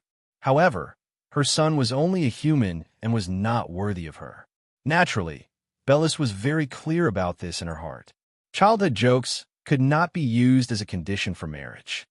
Thank you, Aunt Bellis. Frigga nodded, sincerely grateful for Bellis' generosity. The two chatted for a while more. Frigga stood up and politely said goodbye to Bellis. Before leaving, Bellis said, Frigga, you are now the chairman of the Noah Continent's Parliament. If possible, you must help me find him. I will. Frigga nodded and agreed. I have always treated him as my younger brother. After not seeing him for so many years, to be honest, I also miss him. These days, Ron had been staying in the palace of the Moran Kingdom. He was rather bored. Although the queen of the Moran Kingdom, Aunt Loftus, had been very good to him and had granted him the status and treatment of the Moran Kingdom's prince, he still felt out of place in this environment. The noble status of a prince had indeed brought him a lot of money and benefits. The high officials of the Moran Kingdom and the merchants who spent a lot of money came to his door and gave him generous gifts through various channels. This annoyed him to no end. As a matter of fact, after seeing off a high official of the Moran Kingdom, he was just about to go out and relax when Hera came. Brother. Hera smiled sweetly. Ever since her father and Ron recognized each other, she had also changed the way she addressed him. Ron smiled awkwardly. Hera, we are also classmates. Just call me Ron. I am not used to calling you brother. No matter what, you are still my brother, Hera said. At this time, she raised her eyebrows. Just now, I seem to have seen the cabinet minister go out. Yes. Ron admitted honestly. Just now, the cabinet minister of the Moran Kingdom had come to visit and said a lot. Most of it was to ask His Highness to take care of him, but Ron didn't really listen. Hera smiled. You receive a lot of gifts, didn't you? There is something. Ron nodded. But I don't need it. If you think it is inappropriate, then think of a way to help me return it to him. Forget it. As a prince, it is no big deal for you to receive some. Hera shook her head indifferently. I know him. He just wants to move up a level. Now, he is constantly bribing people. He has long had his eyes on the position of the chief of the cabinet. Ron softly said, Oh. He didn't have much interest in politics. Hera chatted with Ron for a while, and then got up to leave. Just a few days ago, Lachuse had announced that Hera was the crown princess of the Moran Kingdom. As the heir, she had a lot of important matters to deal with, so she didn't have much time to chat with Ron. Ron was really bored staying in the mansion, so he could only go out for a stroll. He greeted the guard and walked out of the palace. Not far from the palace gate, he bumped into someone. Ouch! A small figure was bumped into. She kept rubbing her aching butt and couldn't get up for a long time. I'm sorry. Ron also knew that he accidentally bumped into someone. He apologized profusely and reached out to help her up. It was a human girl about 14 or 15 years old. She was wearing shabby clothes. Although the clothes were old, they were washed very clean. It's okay. The girl smiled. She didn't need Ron's help and stood up by herself. She reached out to brush the dust off her clothes and said regretfully, "It's a pity that my clothes are dirty. Mom will definitely scold me when I get home. This." Ron also felt embarrassed. He scratched his head and said, "I'll buy you a new set of clothes." The girl looked up in surprise. When she saw Ron, she was stunned for a moment. Then she was surprised and happy. "Big brother Ron, it's you?" "You are." Ron saw that the girl's face was a little familiar, but he didn't recognize the person in front of him. "Big brother Ron, don't you remember me?" "I'm Ellie," the girl said excitedly. "Ellie?" Yes, he was stunned for a moment. He finally remembered. In his hometown, the peaceful Maple Leaf town, there was a fat Aunt Susan. That's right, Ellie was her daughter. Every time he went to Aunt Susan's house, he would always see Ellie's small figure, shyly following behind Aunt Susan. Chapter 453. I came with my mother. Seeing Ron, Allie was also very happy. She lowered her head in embarrassment and said in a low voice, "That place is too poor. I can't earn much money, so I came out. So that's how it is." Ron nodded. At this time, Aunt Susan's fat figure flashed through his mind, and his heart missed her. One must know that when Ron was a child, Aunt Susan often took care of him. He immediately asked, "Where is your home? Do you want to go to my home?" Allie raised her head, and a trace of joy flashed through her eyes. But then she said in embarrassment, My family is very poor." "It's okay. Let's go and have a look," Ron said. Allie's home was also in a small alley in the suburbs of the Molan Kingdom's capital. This was a well-known slum in the city, and many people lived here. When Ron, wearing a noble silk black robe, stepped into this dirty and messy neighborhood, everyone raised their heads blankly. Ron saw that most of these people were children, and their eyes were vigilantly looking around. "Someone's coming." At this moment, one of the children cried out, "Hula!" Not long after, Ron was surrounded. Sir, give me some money." "Poor me, I haven't eaten for many days." As soon as Ron stepped in, he was greeted by a large group of beggars. They were wearing tattered clothes, and countless dirty little hands stretched out in front of Ron. This. Ron was completely stunned, and he was somewhat at a loss. Looking at the pitiful eyes of those children, his hand involuntarily reached for the space bag on his waist. Get out of the way. Get out of the way. These are all pornographic novels. What are you doing here? Get out." Allie was not polite at all, and she fiercely opened her mouth to drive them away. At the same time, she punched and kicked them, not letting them get close to Ron. Only then did the children see Allie, and they immediately scattered. After chasing away those beggars, Ellie said to Ron, "Big brother Ron, you must not give them any money. There will only be more and more of them." Ron felt ashamed in his heart. He had been to many cities and met many street children, so he naturally understood this principle. But when he suddenly met Ellie, he was immersed in the memories of his childhood. When he saw those little beggars, he thought of himself when he was young. "I'm sorry, Ellie. It's my fault," Ron said. Ellie smiled. She reached out to hold Ron's hand and quickly walked towards her house. Ron could feel her grip on his hand very tight. Although Ellie didn't say it, Ron knew that she definitely wanted his help. "This is my home," Ellie said embarrassedly as she led Ron to a small house. The house was not big. Only one person could go in and out. The door was made of simple wood, and many places were already broken, as if a gust of wind could blow it down at any time. "This is your home?" Looking at this simple house, Ron couldn't help but feel a trace of sympathy. "Ellie, who are you talking to?" At this time, a familiar voice came from the house. Then the fat Susan Aunt came out from inside. When she saw Ron, she was stunned. "You are..." No wonder Susan Aunt couldn't recognize Ron. At that time, Ron was a little radish head, but now he had grown into a tall and strong young man. His angular face was full of determination.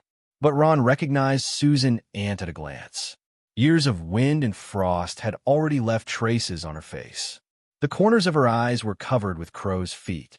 Although she was only in her 40s, she looked like an old woman in her 60s. Susan Ant. Ron couldn't hold back the excitement in his heart. He quickly walked up and held Susan Ant's hand tightly. Susan Ant, you don't recognize me. I'm Ron. Susan Ant opened her eyes and carefully looked at this familiar face. She finally recognized him and cried out in surprise. Ron, you're really Ron? How come you're here? Ron smiled. I'm in the Moran Kingdom. I happened to meet Ellie, so I followed her. It's good that you're here. It's good that you're here. Susan Ant excitedly grabbed Ron's hand and didn't let go. Come in and sit. Susan Ant warmly invited Ron into the house to sit down. She picked up a black stool and kept wiping it, as if she was afraid that this chair would dirty Ron's noble silk black robe. Susan Ant, I'll do it. Ron readily took the chair and sat down. Ellie also found a stool next to him and sat down. She looked at him with a pair of big blue eyes, which looked pretty and lovely. Perhaps she had inherited her mother's appearance when she was young. Ellie's appearance was also very beautiful, revealing a sense of cleverness. She was poles apart from the little girl who sniffled when Ron was a child. Susan Ant, how did you come here? Ron asked. Alas, it's a long story. Seeing Ron, Susan Ant let out a long sigh, tears faintly flashing in her eyes. It turned out that Susan Ant's son, Harlan, was bewitched by others, saying that the magical beast continent was full of gold, and that one day's income there was equivalent to a year's income in Maple Leaf Town. Under the temptation of money, Harlan set foot on the land of the magical beast continent. Susan Ant's husband had already passed away, and the family couldn't do without a man. She had no choice but to follow him with her daughter.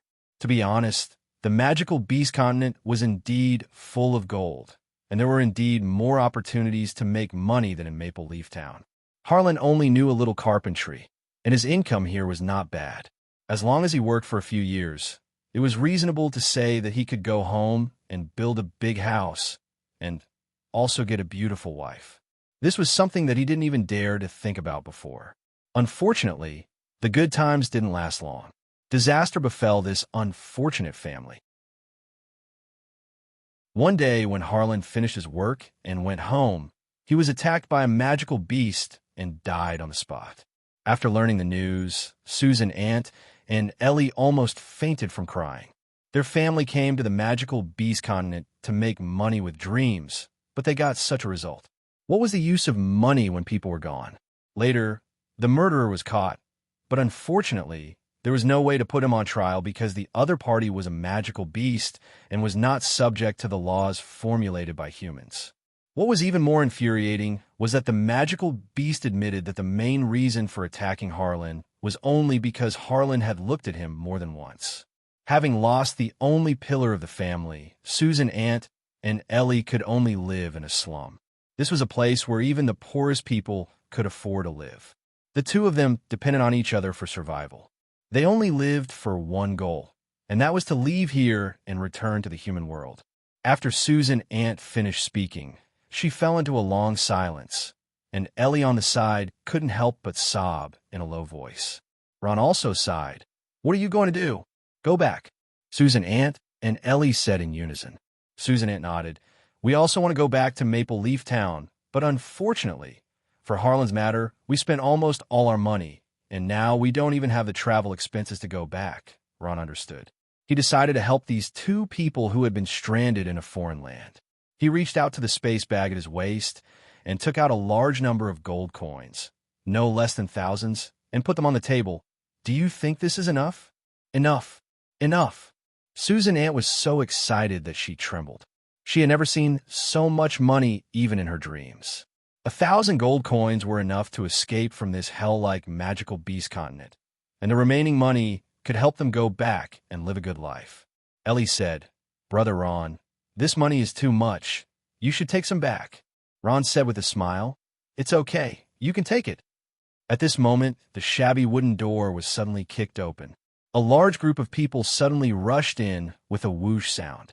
a middle-aged man came in, and when he saw the beautiful Ellie, his eyes lit up, and he pointed at her and said loudly, "That's her. Take her away." Another young man with a scar on his face waved his hand and shouted decisively. It seemed that he was the commander. Susan Ant and Ellie didn't understand what was going on, and when they were at a loss, those people had already reached out to grab her. "What are you doing?" Ron frowned and scolded. At the same time, he suddenly grabbed the man's wrist, and with a gentle pull of his hand, ouch, the middle-aged man fell down. The scarred man was slightly startled. At this time, he discovered the existence of Ron and frowned. "Who are you? Shouldn't I be the one asking you this?" Ron slowly stood up and coldly looked at them. "You broke into other people's house for no reason, and you want to catch people. Who are you? What do you want to do?" Looking at the very determined Ron, the scarred man was a little uncomfortable. He first looked up and down at Ron, and with a trace of hesitation asked, "Which magical beast race do you come from?" Ron shook his head. "I'm not a magical beast. I'm a human." "Human?" The scarred man's face twitched a few times and said with a smile that didn't reach his eyes, "Hee, so you're a human. Looking at your arrogant face, I thought you were a magical beast." The surrounding humans roared with laughter. At this time, Susan Ant's house was already surrounded by a circle of people. They were all residents living in the surrounding area, and all of them looked at those people with frightened eyes, not daring to say a word. Ron naturally knew that these people didn't come with good intentions, but Susan Ant and Ellie were orphans and widows. At this time, he could only stand up. He coldly snorted, "Who are you? If you're not a magical beast, then mind your own business. There are some things that you can't meddle in." The scarred man smiled. "We are the subordinates of Lord Kumeng. Lord Kumeng has taken a fancy to that little girl." "Lord Kumeng?" Ron frowned and looked at Ellie. He saw that Ellie's eyes were filled with extreme fear and anger, and her body began to tremble violently. The scarred man pointed at Ellie. It's her. Lord Kumeng wants to marry her as his 19th wife. I almost forgot to say, Lord Kumeng is a noble magical beast." Seeing Ron's appearance, the scarred man thought that he was afraid and proudly said, "If you know what's good for you, then quickly get out of the way. We are working for Lord Kumeng. If you offend Lord Kumeng, you can only wait for death." "No, I will never marry that devil." Without waiting for the scarred man to finish speaking, Ellie had hysterically screamed. Looking at those humans who were helping the devil, her eyes were filled with anger, shooting out a strong hatred. Chapter 454. Upon hearing this, Ron's face darkened, and his eyes were filled with murderous intent as he looked at that group of people. Remember Jean Gone in a second and provide you with exciting novels to read. It turned out that after that magical beast called Common killed Harlem, he came to the court without a care in the world and openly admitted to the fact that he had killed Harlem. The court was straightforward and directly ruled that Common was guilty of murder. However, the laws of the Kingdom of Magical Beasts stipulated that magical beasts only needed to pay a certain amount of money to be exempted from punishment when they killed humans. This verdict made Aunt Susan and her daughter, who were in court for the first time, completely dumbfounded. They only now knew that there was such a law in the Kingdom of Magical Beasts, where one only needed to pay a monetary compensation and would not be punished. This obviously discriminatory law made Susan and Ellie furious, and they left the court sadly without even asking for the compensation amount. What could the poor and destitute Aunt Susan and her daughter do? They could only bury this hatred in the bottom of their hearts. As for the idea of revenge, that was simply impossible. However, there was a change in the situation here. After the murderer, Common, saw the weeping Ellie in court, he didn't know what was wrong with him, but he actually had the idea of marrying Ellie as his wife, which led to this scene today. The scarred man's mouth twitched, and he said hypocritically, "Lord Common's race is also considered a higher race among magical beasts. Ellie, if you marry him, wouldn't you be living a good life? Even your brothers would benefit from it, and wouldn't have to live in this rundown house. How great would that be? As for your brother, Let bygones be bygones. Why think so much? Besides, Lord Common just happened to be in a bad mood that day, and it wasn't intentional. The scarred man persuaded. At this point, a smug smile appeared on his face. The two of you have to think carefully. If you refuse, the scar man didn't continue, but the coercion in his words was very strong.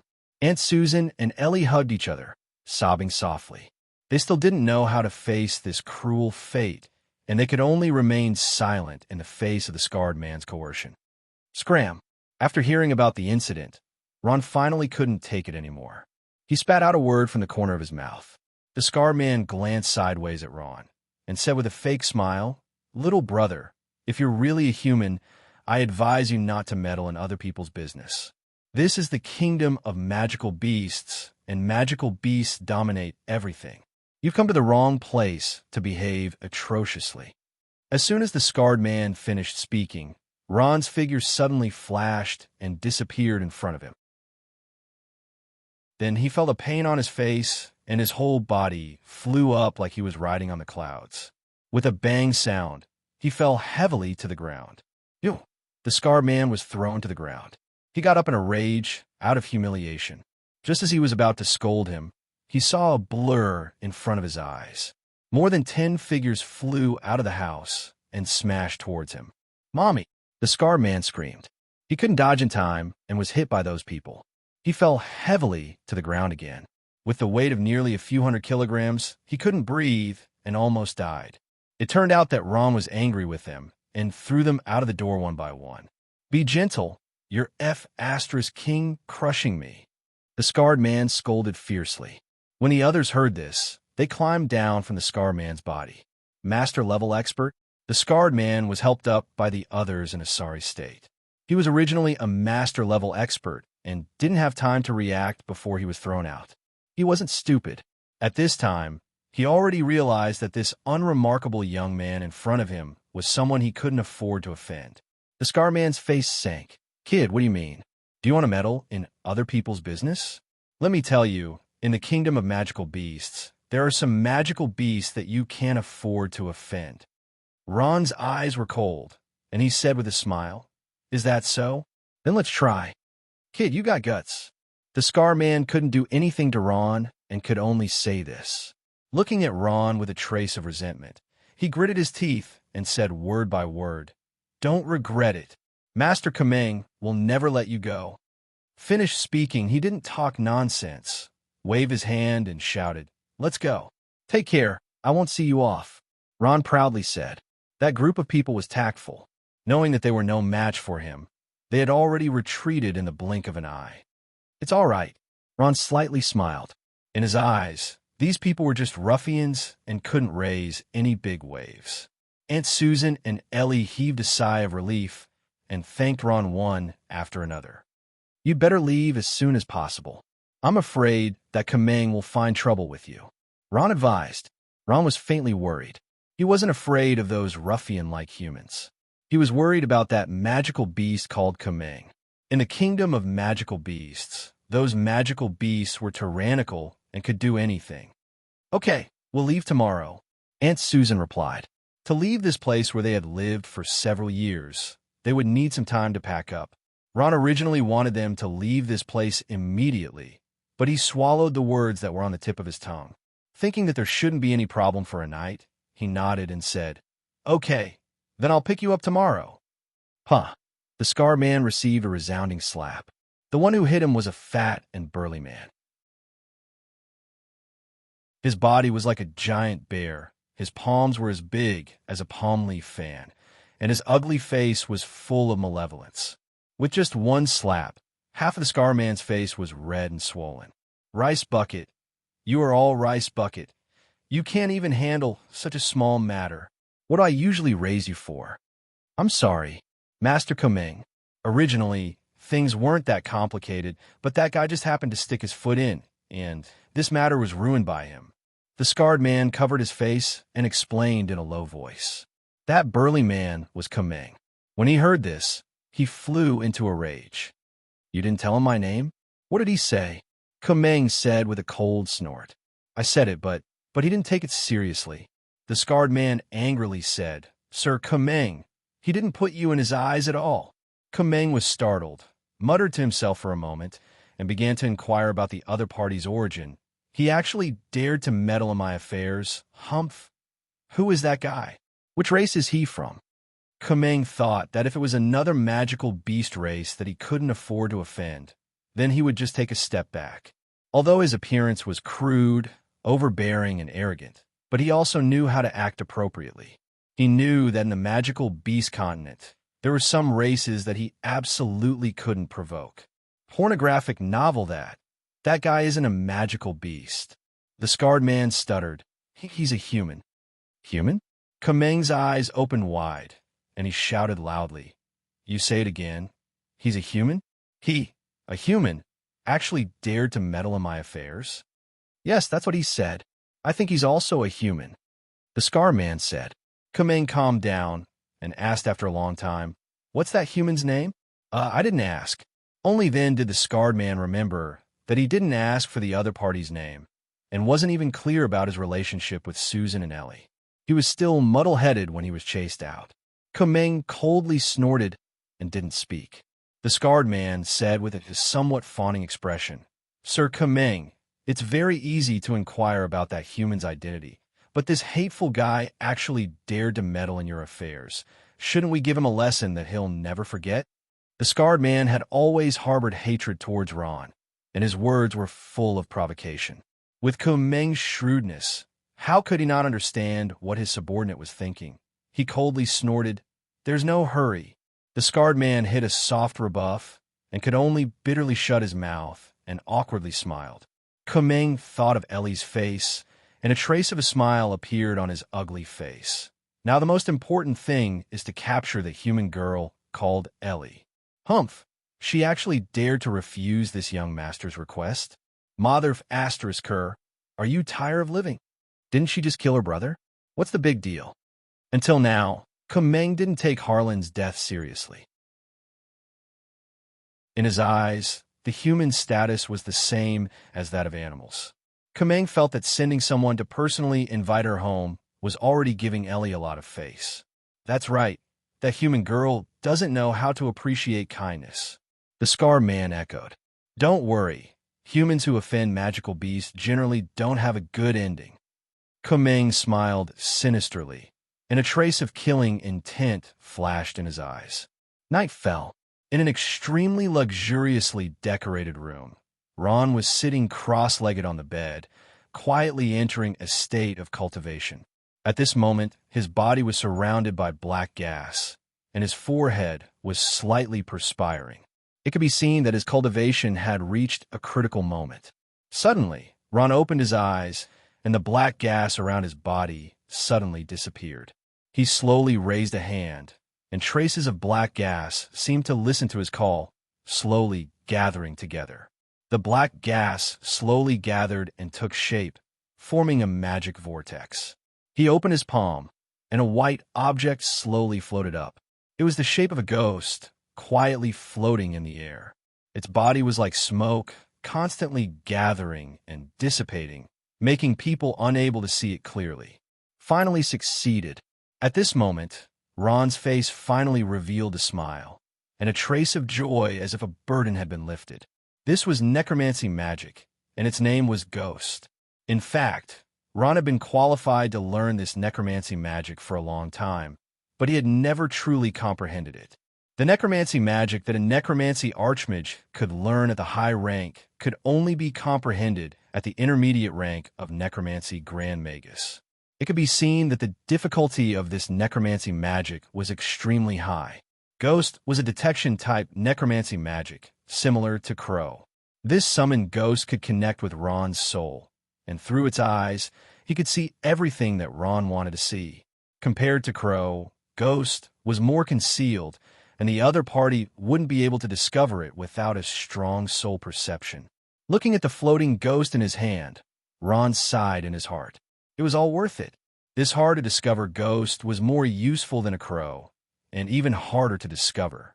Ron released his hand, and the ghost floated up, circling the room once before slowly descending.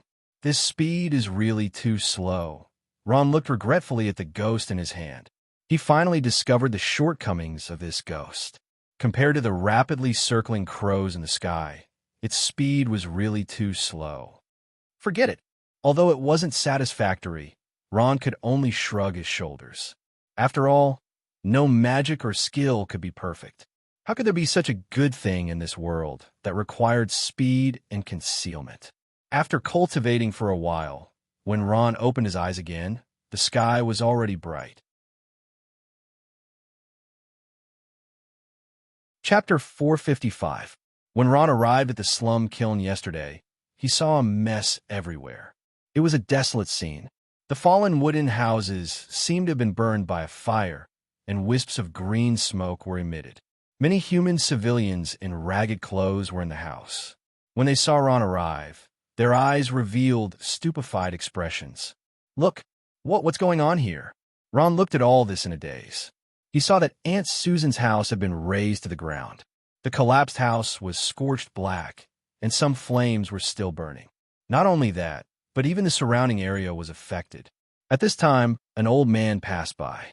Ron grabbed him and asked anxiously, "Old man, what happened here? Where's the family?" The old man glanced at Ron and shook his head helplessly. "Are you the relative of that family?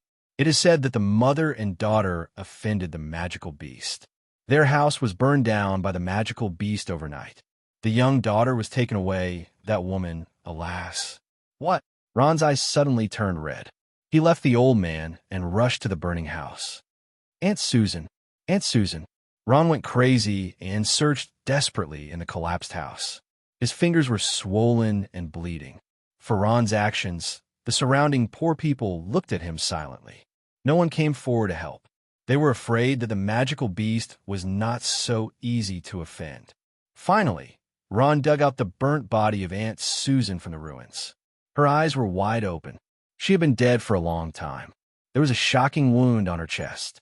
It seemed that she was first killed and then burned. Aunt Susan. Looking at the tragic death of Aunt Susan, Ron's tears flowed down uncontrollably. On the outskirts of the slum, there was a lonely grave by a small river. It was erected by Ron for the dead Aunt Susan. Next to the grave, Aunt Susan lay quietly on a thick pile of firewood. At this time, the ash on her face had been washed away. She looked calm and peaceful, as if she was asleep. "Aunt Susan, I'm sorry." Ron's heart was as painful as being cut by a knife. His nails almost sank into his flesh. If he hadn't left there last night, then all this tragedy wouldn't have happened. Regret and self-blame constantly gnawed at Ron's heart. Since he was a child, he had been indebted to Aunt Susan for taking care of him. Although the food was not very good, he was always full. He would never forget that Aunt Susan would sometimes secretly give him a meat bun behind her family's back. Ron knelt silently beside the firewood. He didn't know how long he knelt. The river flowed by, very much like the river in Maple Leaf Town. Everything here reminded Ron of many memories. At this moment, he was immersed in great grief and regret. Unknowingly, the sun had already set and the moon was slowly rising. Only then did Ron dry his tears and stand up. His feet were almost numb from kneeling since the morning. The firewood in his hand was ignited, and the flames crackled as they burned. Ron took one last look at Aunt Susan, sighed, and murmured, "Don't worry. I'm sorry, Aunt Susan. The river here is very similar to Maple Leaf Town. I hope you like it. I've always wanted to help you go back to your hometown. Unfortunately, I couldn't do it. But you can rest assured that the person who killed you, I will not let him live in this world." Like an oath, Ron gnashed his teeth and finished the sentence. After that, he lit the fire. Hatred didn't need to be shown on his face. He buried it deep in his heart. The fire burned fiercely. The flame went straight to the sky and swallowed everything. The fire illuminated Ron's face. Ron slowly raised his head, and his eyes shot out deep-seated hatred. In the east of the Mullen Kingdom, there was a special place. The climate here was suitable, birds were singing, and flowers were fragrant. On the best land of the Mullen Kingdom, there stood a magnificent castle. They were the home of magical beasts. It had a name, Palawan Highland. All the magical beasts lived here. Outsiders were not allowed to enter without permission. A high wall separated the inside and outside. It was like a different world from the outside. It wasn't difficult for Ron to figure out the matter.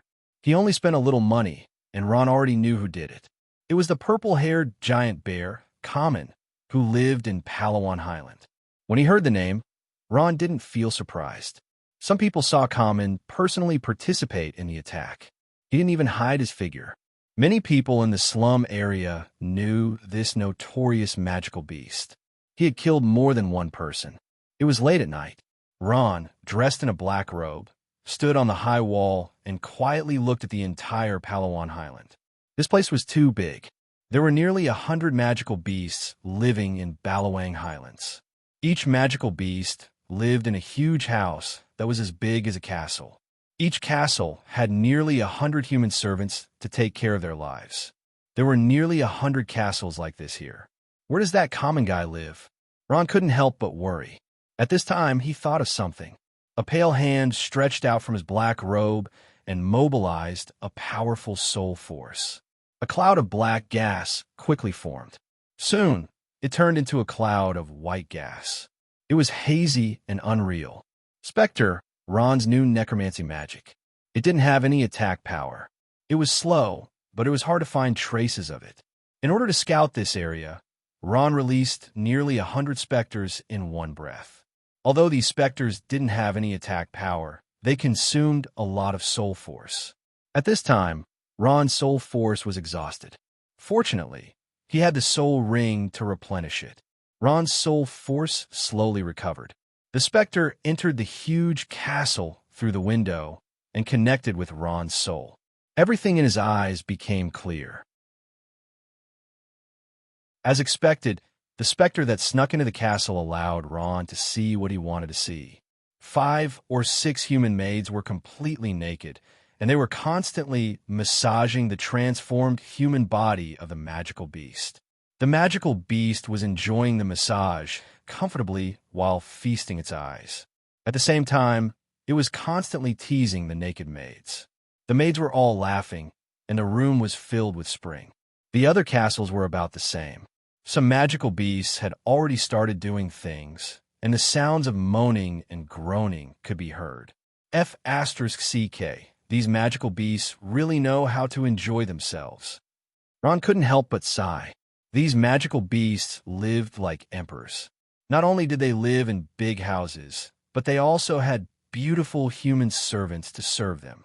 It was said that the kingdom of magical beasts gave every magical beast a very good treatment. The higher the level of the magical beast, the better the treatment. These magical beasts didn't engage in production, but they had an income that made humans jealous. All of this was because they were magical beasts, the rulers of the Noah continent. Ron wasn't interested in looking at these things. After observing for a while, he let the specter leave to search for the next castle. Other than looking for the purple-maned giant bear Common, he also had a look for traces of Ellie. She had been captured for a day, and he hoped that she was fine. "Let me go, you demon." At this moment, a voice attracted Ron's attention. In his eyes, a scene immediately appeared. In a room, Ellie was almost naked. She was standing on a metal frame made of gold. Her hands and feet were bound by fine golden chains, and she couldn't move at all. A tall and sturdy magical beast man stood in front of Ellie. He was looking at her with a lewd smile, and his hands were roaming her body. At the same time, he was saying obscene words. Ellie's weak body struggled with all her might, and her eyes looked like they were about to spit fire. Here, Ron finally found a trace of his enemy. His body moved slightly, and he disappeared from the spot. Common carefully looked at Ellie's body, as if he was looking at a beautiful work of art. Such smooth skin, too elastic. Human girls are not bad. Their skin is so delicate. Common's hands were constantly moving around Ellie's body, and his mouth was letting out praises. "Kill me." Ellie stared fiercely at Common, her eyes emitting a bone-deep hatred. "Hee hee, cute human girl, how can I bear to kill you?" Common laughed and said, "I still haven't properly taken care of you. I believe that tonight you will give me a wonderful night." Saying that, he paused and touched his lower body with a lewd smile, I don't know why, but when I see you crying, my desire immediately rises. That day in court, you don't know how excited I was." Common's eyes flashed with a lewd light. He had developed this perverted hobby since young. He liked to see weak human girls begging for mercy under his crotch. At this moment, Ellie had already stopped struggling. She bowed her head in resignation. Her eyes were blank, and her heart was filled with dirty novels. It was despair. Common smiled proudly, and he gently took off his pants. Just at this moment, Common's expression suddenly stagnated. In a flash, he suddenly rolled backwards. A gray shadow quickly flashed past his eyes, causing Common to break out in a cold sweat. If he had dodged a little slower, this thing would have directly smashed onto his head. Who sneak attacked me? Common managed to dodge the sneak attack with great difficulty. He awkwardly pulled up his pants and climbed up and said fiercely. At this moment, his gaze fell on the black-robed man standing in front of the window. He calmed himself down and asked, "Who are you?" The black-robed man was Ron. He coldly stared at the tall and sturdy magic beast man in front of him, and asked with a calm voice without a trace of emotion, "You are Common?" "I am Common." Seeing that it was a human, Common laughed and replied. Ron calmly nodded. "Very good. I was just looking for you." "Looking for me?" Common was stunned for a moment. He sized up Ron and understood what was going on. "I know, if I didn't guess wrongly, you're the black-robed man who beat up my men that day? Good fellow, you actually have the guts to come here." Ellie raised her head in astonishment. Looking at Ron's figure, her face was full of astonishment. Then she cried out in surprise, "Big brother Ron, it's you." Chapter 456. Facing Kuming's threat, Ron didn't respond. He only stared at him quietly, and after a long while, only one sentence came out of his mouth. "Room 56. Today you must die." Today's Ron had already matured. If he wanted to kill someone, there was no need to be angry.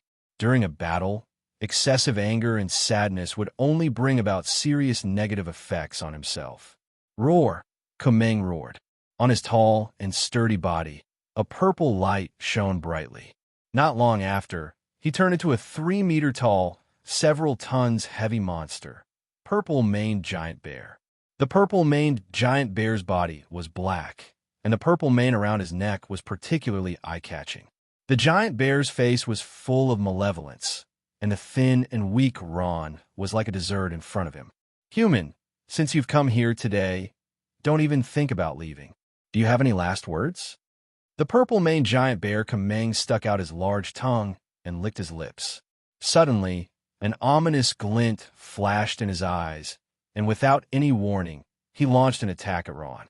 With a low roar, his large body brought with it a strong sonic boom as he pounced at Ron. Ron was already prepared. The corner of his mouth slightly twitched, and his eyes focused. His body directly disappeared.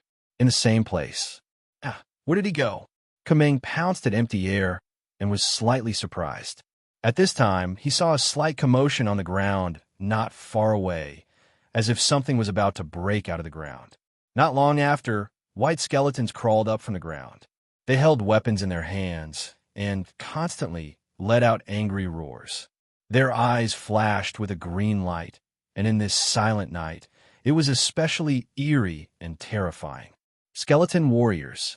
Ron summoned the skeleton warriors. These skeleton warriors were covered in a layer of green gas. This was the plague that Ron had added to them.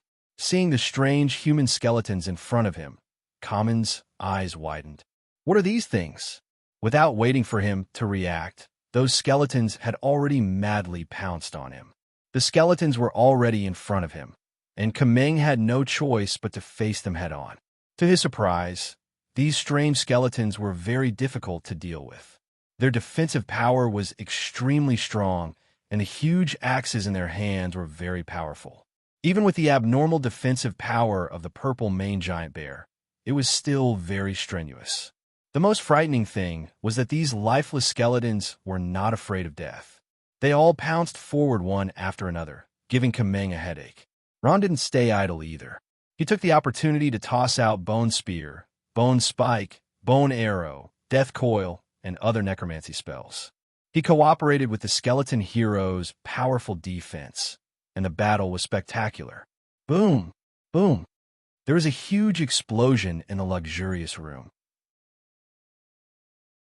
The pillars and other objects around were shattered, and smoke and dust filled the air. Big Brother Ron, you're so strong. Allie stared blankly at the scene in front of her. She didn't expect that the vagrant Ron of Maple Leaf Town would become so powerful now. He could beat a high-level magic beast to the point that it could only parry and couldn't fight back. What the hell are these things? The more they fought, the more frightened Kumeng was. He didn't expect the opponent's strength to be so strong. Under the heavy siege of those skeletons in heavy armor, let alone fighting back, it wouldn't be easy for him to escape. The number of skeletons was too terrifying, and what was more terrifying was that each of them was so powerful. Quietly looking at the purple-maned giant bear trapped in the skeleton formation, the corner of Ron's mouth twitched a few times. His face was full of coldness. Today you must die. Big Brother Ron, this magic beast killed my mother. You must avenge my mother. At this time, Allie's eyes were burning with flames. She screamed loudly. Seeing Ron's powerful strength, the hope of revenge rose in her heart. Of course, Ron wanted to avenge Aunt Susan. However, although he had suppressed the purple-maned giant bear, it was not easy to take its life. Suddenly, Ron raised his eyebrows slightly.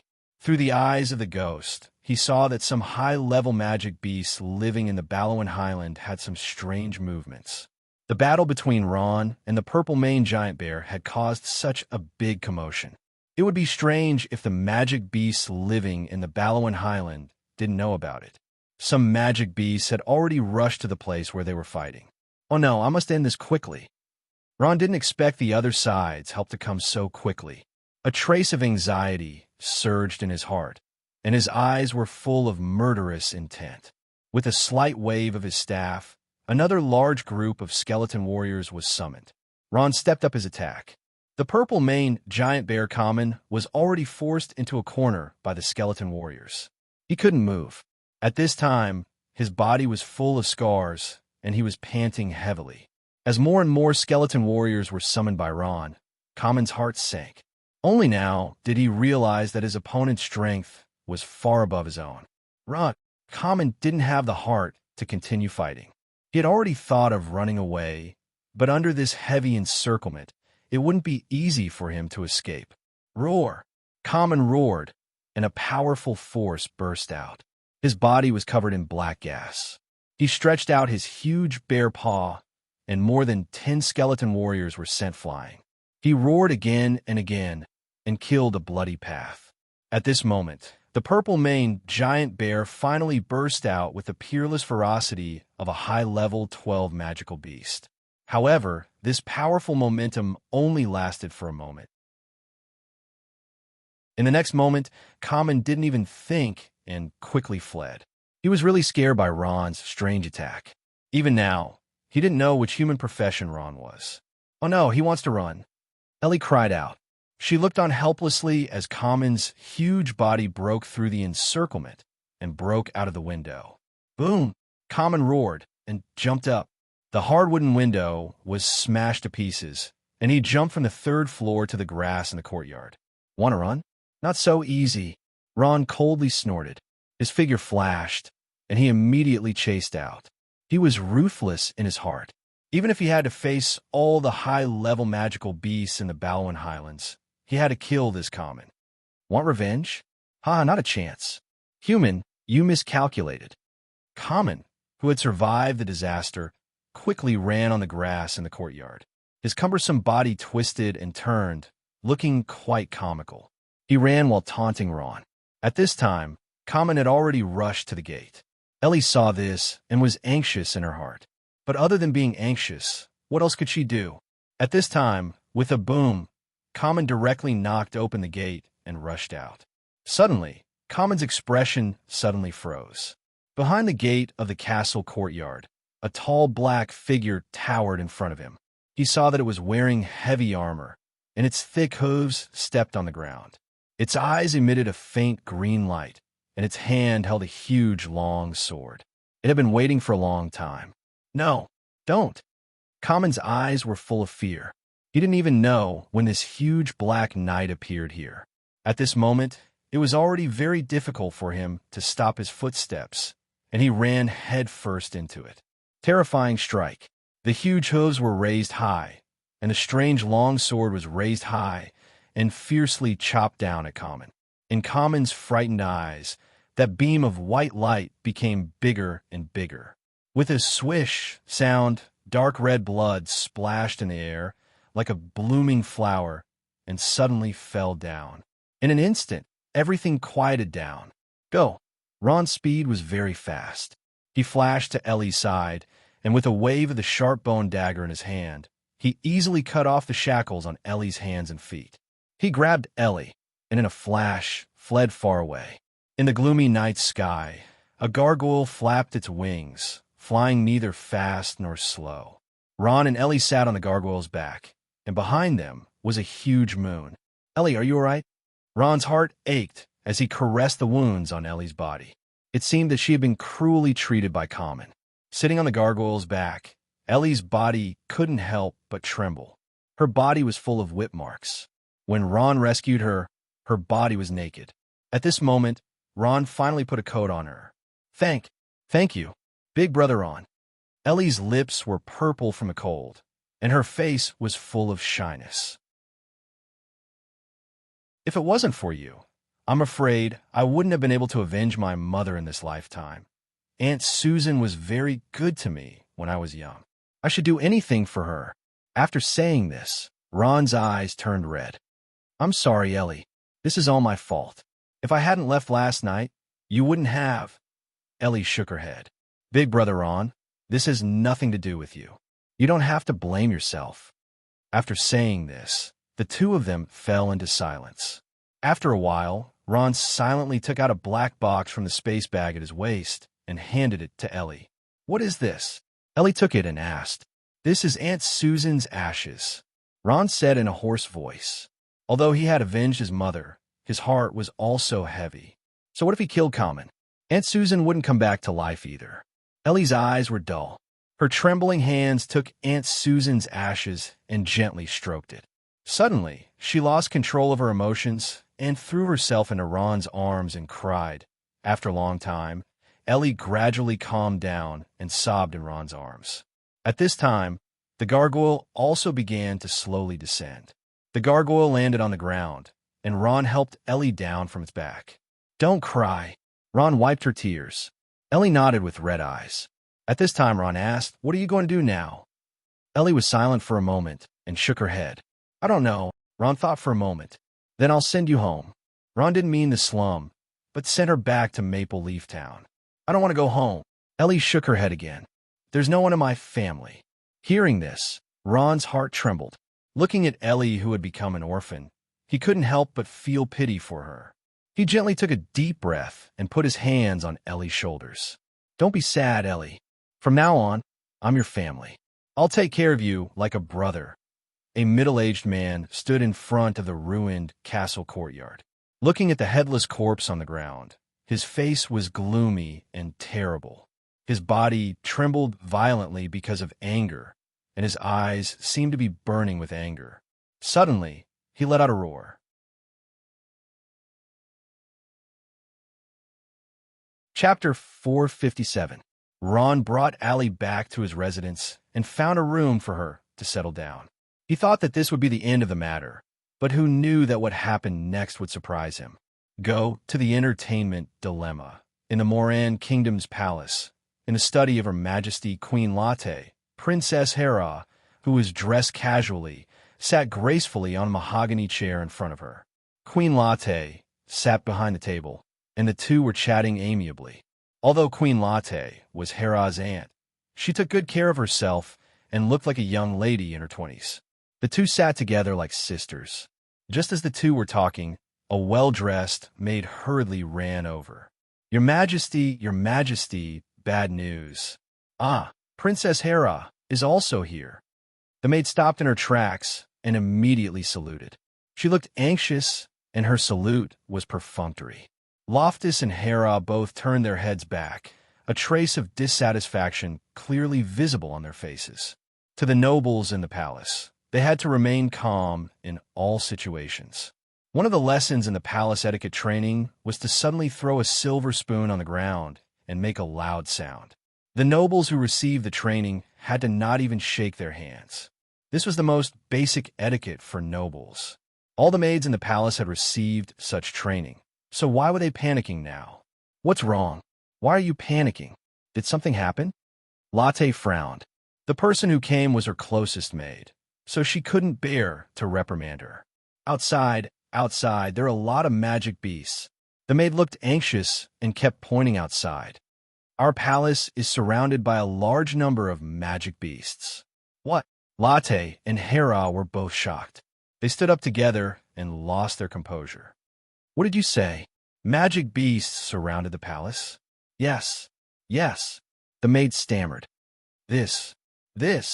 Hera's face was deathly pale as she paced around anxiously. The palace was surrounded by magic beasts. This was no joke. Who knew what those powerful magic beasts would do? Latte has been the queen for many years and has the 56 stacks of monsters. We have always lived in harmony with the magic beasts. Why do they suddenly come without warning us? Have we been negligent in any way? She looked at Hera. Hera frowned and thought for a while before shaking her head. I don't know. Her Majesty Queen Latte sighed. Hera, it's not that I want to criticize you, but although you're very smart, you should pay more attention to political affairs. This position will be yours sooner or later. There are a large number of magic beasts in our Molan kingdom. If you want to hold this position, you can't do it without the support of many magic beasts. You don't know anything now, and you don't know anything about anything. Hera said, and I just want to do my own thing. I don't have any thoughts of taking over the position. I'm old. Even if I'm not, I don't want to sit in this position anymore. Queen Latte shook her head and patted the chair. Whether you are willing or not, you will have to take responsibility one day. The Kingdom of Molan is located at the core of the Kingdom of Warcraft. This burden is not light. Forget it. Let's not talk about this anymore. Queen Latte turned to the maid and asked, which species of magical beast is it? There are many magic beasts. High, middle, and low-level magic beasts are all here. The maid whispered. She thought for a while and continued. But the leader seems to be Nadal of the Purple Mane Giant Bear Clan. Nadal? Purple Mane Giant Bear Clan? Latte and Hera's expressions changed when they heard this name. They looked at each other with grave expressions.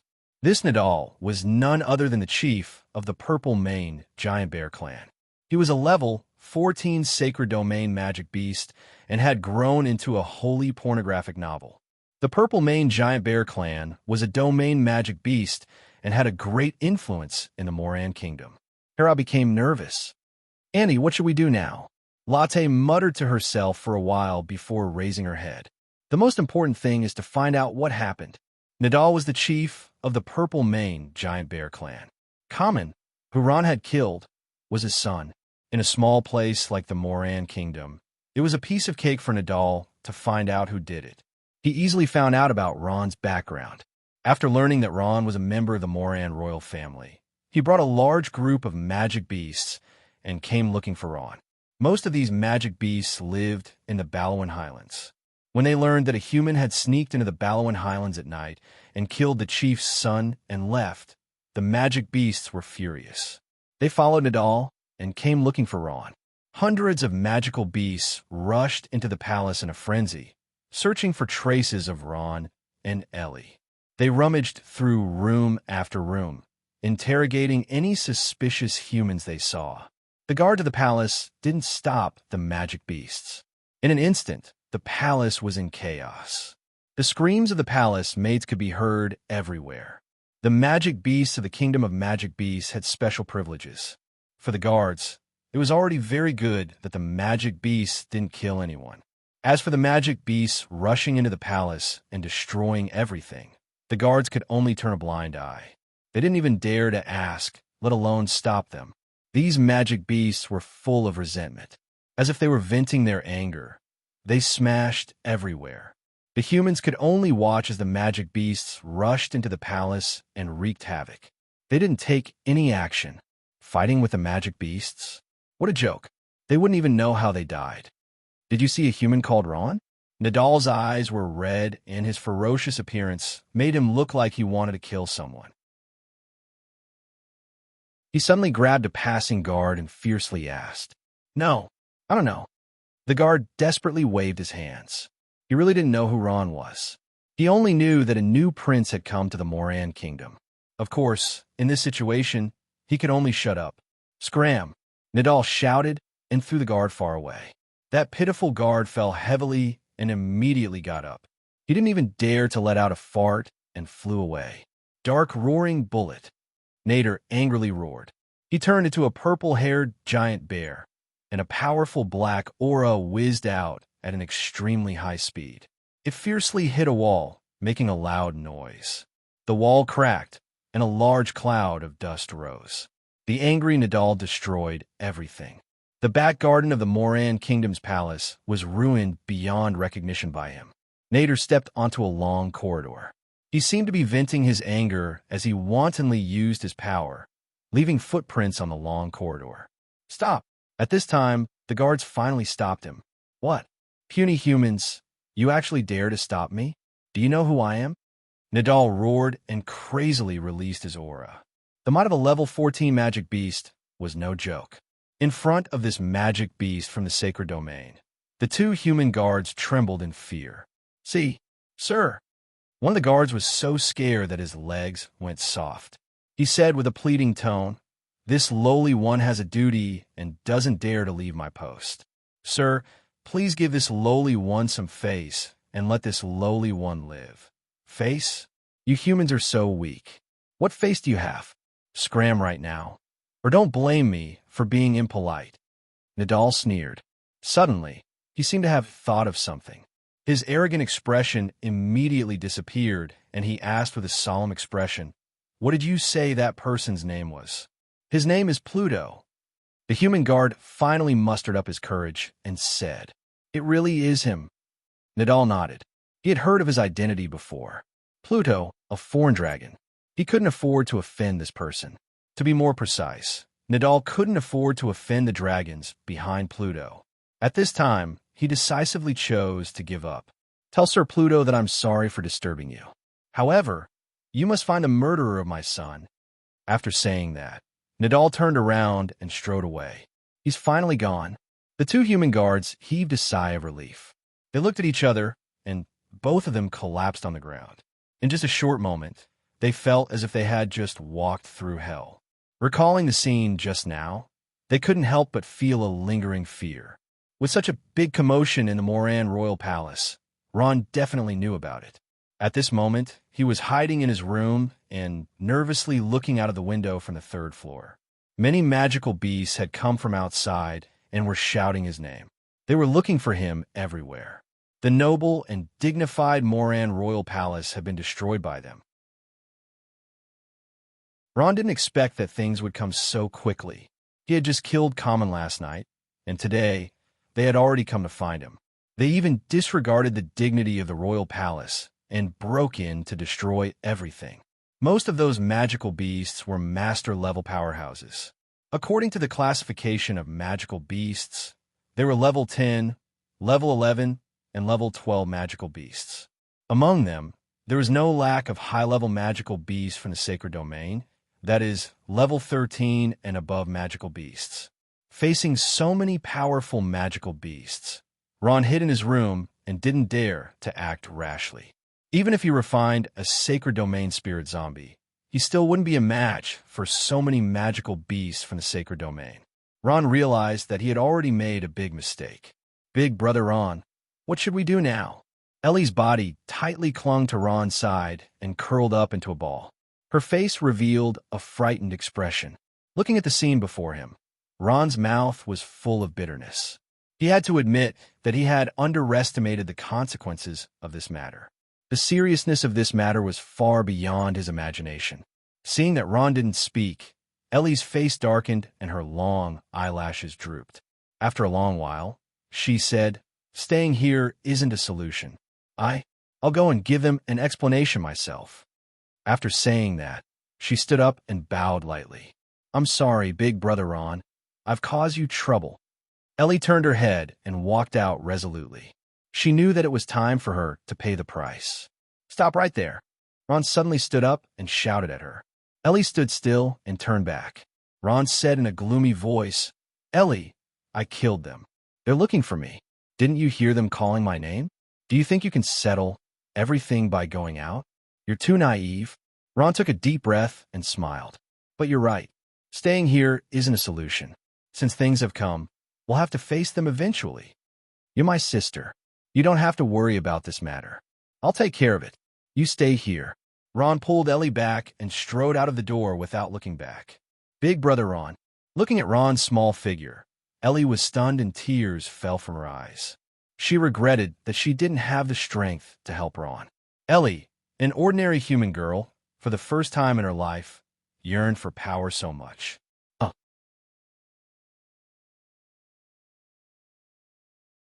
Chapter 458. What? He actually killed Nadal's son? Queen Latte was shocked after hearing Hera's report. 56 stacks, Chinese literature, head grain / refreshing reading / This is troublesome. Queen Latte also felt troubled. Nadal wasn't someone to be trifled with. What we do now? Hera also knew that the situation was serious and didn't know what to do. Queen Latte was silent for a while before looking up and asking Hera, "What do you plan to do?" Hera bit her lips and hesitated for a while before taking a deep breath and saying, "I will stand with my brother." Queen Latte looked deeply at Hera. "You're still too inexperienced. As the successor of the kingdom, she couldn't let her emotions affect her decisions." This was also a pornographic novel. This was where Queen Latte was dissatisfied with Hera. However, complaints aside, Latte was still very concerned about her brother's son. She thought for a while and sighed.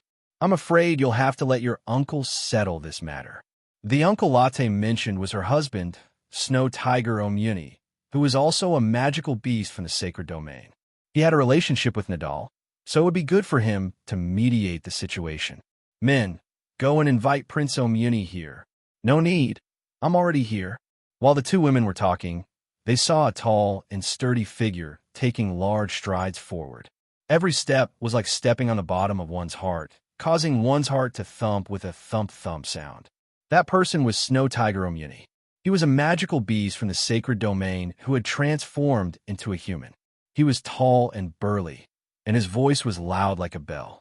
The most eye-catching thing was his pair of blue eyes, which were as bright as sapphires. "My dear, you're here," Latte cried out in surprise. "Your Highness the Prince." Hera stood up and saluted. Latte quickly ran over and put down her queen's pride. She jumped in his arms like a little bird and kissed his cheeks. Hera stood there and smiled. She was already used to the scene of her aunt and uncle showing off their love. "Hera is here too."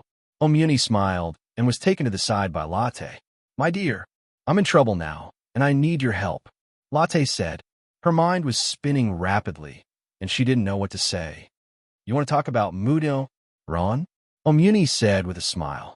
"I already know." "You already know?" Lotz was shocked. Omuni nodded. "Not only that, I've also met Nadal." "What did he say?" Loftus asked. Omuni shook his head. "He's gone mad." Neither hadn't had a child for many years. In the end, he had Common when he was nearly 40 years old. He treated him like a treasure and gave him whatever he wanted. Ron had gone too far. He actually killed his only son. How could he not be angry? "I can't persuade him." Omuni scratched his head. Hera frowned slightly. "Didn't he say why Ron killed his son for no reason?" "I did. Wasn't it because of a woman who wasn't even a human professional?" Omuni shook his head helplessly. He felt that Common's death was not worth it. A noble magical beast actually sacrificed his life for an ordinary human. It was really not worth it. Hera bit her lips, and a trace of dissatisfaction appeared on her face. Latte pondered for a moment and said, "Then how does he plan to solve it?" "When I went, he told me that if I wanted to get involved in this matter, I would have to fight." "He wouldn't give in at all," Omuni said. "That's why you came back. This time, Even Queen Latte was dissatisfied. She glanced at him. They were both magical beasts, and he was the guardian of the Moran kingdom. It was too cowardly for him to come back like this. Omuni spread out his hands. There's nothing I can do. We're both level 14 magical beasts, and we can't beat each other in a fight. Besides, he invited so many magical beasts to help him, and a few of them were even from the sacred domain. He's clearly targeting me, so I can't intervene. Also, Needle has already said that anyone who tries to stop him from taking revenge will be his enemy. Hearing this, Latte and Hera both shuddered. If a magical beast from the sacred domain wanted to take revenge, there really weren't many people who could stop him. Omuni paused for a moment. Besides, Ron killed his son, so I have to consider the feelings of other magical beasts. In his heart, Omuni had always looked down on humans. The key was that he didn't think it was worth it. If two magical beasts from the sacred domain fought over a human, they would be laughed at. That human brat stirred things up, so let him deal with it himself. I won't clean up after him, Omuni thought. If it was a small matter, Omuni would still help if he could, but this matter was far beyond the scope of what he could help. In short, his friendship with Ron wasn't at the point where he would fight with Needle. Hera's expression darkened. She walked out without saying a word. It seemed impossible to get help from her uncle, so she could only think of other ways. Latte sighed and looked at Omuni with disappointment. I'll go take a look. Perhaps there's still a way to turn things around. You don't need to go. It's useless even if you go. Just as Queen Latte was about to leave, Omuni stopped her. Ron has already stood up. He caused this matter himself, so let him face it himself. In the back garden of the palace, a large group of people had gathered. No, apart from one person, the rest were all powerful magical beasts. Some of them were still in human form, while others had already transformed into their true forms. Their target was only one person, and that was the black-robed youth standing in the center. Ron stood quietly in the center. He was surrounded by nearly 100 magical beasts, but there was no trace of fear on his face. At this point, there was no use being afraid. It was better to face it calmly. Purple-maned Great Bear Needle also stood in the center, facing Ron. He sized up Ron and coldly asked, "You're Ron? My son, Common, was killed by you?" Ron nodded. That's right. Ron readily admitted it, which made Needle somewhat suspicious. It was said that the murderer of Common was a prince of the Moran kingdom. Could it be that they had casually pushed someone to take the blame? Bring him here. Needle waved his hand. Not long after, a sack of hemp was thrown in front of him with a bang. The sack was opened, and a person rolled out. Ron took a closer look and saw that it was the scarred man. At this time, his face was bruised and swollen. He looked battered and exhausted. It was obvious that he had been badly beaten. Is it this person? Needle pointed at Ron and asked fiercely.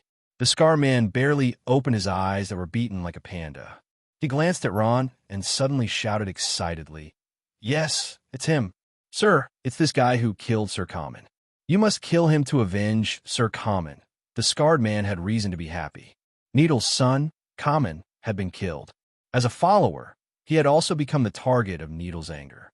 The days after Common's death had not been good. The black-robed youth in front of him was undoubtedly the murderer. Needle nodded and said calmly, "Very good. You can die now." As he said that, he pointed at the scar man's head. Before the scarred man could react, his head exploded like a watermelon. Brain matter splattered everywhere. The scarred man's corpse fell to the ground. Even in death, he couldn't understand why he had died an unnatural death when he had identified the murderer and made a great contribution. For Needle, killing a human was no different from killing a chicken. He had vented his anger on the scarred man. Since he had killed him, he didn't need to give anyone an explanation. After doing all this, Needle raised his head and looked at Ron with his eagle-like sharp eyes. He said expressionlessly, "Do you have any last words?" Ron took a deep breath and said calmly, "That guy called Common deserved to die. If I could turn back time again, I would still kill him. Are these your last words?" "Very good." Nader was so infuriated that he burst out into laughter. Closely after that, he looked around and said loudly, "Brothers, I called you here to be my witnesses. This man is the murderer of my son. Today, Don't interfere with him. I will tear him apart by myself. Of course, we'd love to see it. A magical beast in human form took a step back. The other magical beasts followed suit and left a path. For a moment, a large open space appeared in front of Ron. At this time, Needle stepped forward and said with a grim smile, "Come, Prince Ron of the Moran Kingdom. Today, your only opponent is me." Needle had known his identity long ago, which showed that he didn't take the Moran Kingdom seriously. Ron sighed inwardly. If it was a blessing, it wouldn't be a disaster. If it was a disaster, he couldn't avoid it. He could only face this matter alone. Originally, Ron still had a glimmer of hope that the royal family of the Moran Kingdom would intervene. Even if the magical beasts were in the Moran Kingdom, they should at least give some face to the royal family. However, so much time had passed, and the royal family of the Moran Kingdom had already come. They didn't come, which showed their attitude. They chose to remain silent. However, even if Ron had foreseen this result, he didn't regret killing Common to avenge Aunt Susan. Ron quietly took out the orange legendary staff from his space bag. His black eyes swept around and saw that the magical beasts that followed Needle had retreated a bit.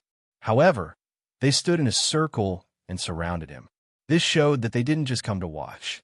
Needle put his hands behind his back and sneered with a provocative look in his eyes. "Although I'm here to avenge my son, I don't want others to say that I bullied you. Prince Ron, you go first." Ron nodded. "Then I won't hold back." Ron raised the bone staff in his hand and stretched out his hands. A black gas emerged from his body, and then his eyes turned green. Skeleton warriors. Following Ron's order, countless skeleton warriors scrambled to climb out of the ground. Ron liked to use the skeleton warriors first in every battle. This wasn't a matter of personal preference. It was because the skeleton warriors were sturdy and durable, had powerful defense, and didn't consume much soul power. Moreover, there were many of them, so they could easily surround a single opponent. This made it easier for him to attack from a distance. Needle didn't know what profession the other party was. Seeing the numerous skeletons in front of him, he couldn't help but be stunned.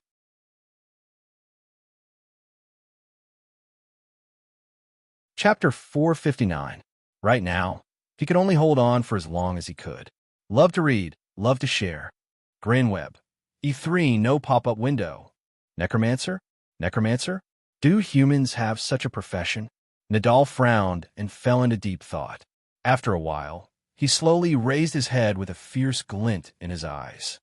"I don't care who you are. You killed my son, so you must die today? Then come at me." Facing a powerful enemy, Ron didn't back down. His eyes flashed with determination and a trace of sadness. The Moran royal family still hadn't arrived yet. This meant that they didn't want to get involved in this matter and left Ron to fend for himself. Bang! The Terror Knight's huge and heavy body flew up like a kite with a broken string and smashed into the wall with a loud noise. The wall cracked, and the Terror Knight heavily fell to the ground. His entire body turned into black smoke and disappeared. Ron was stunned.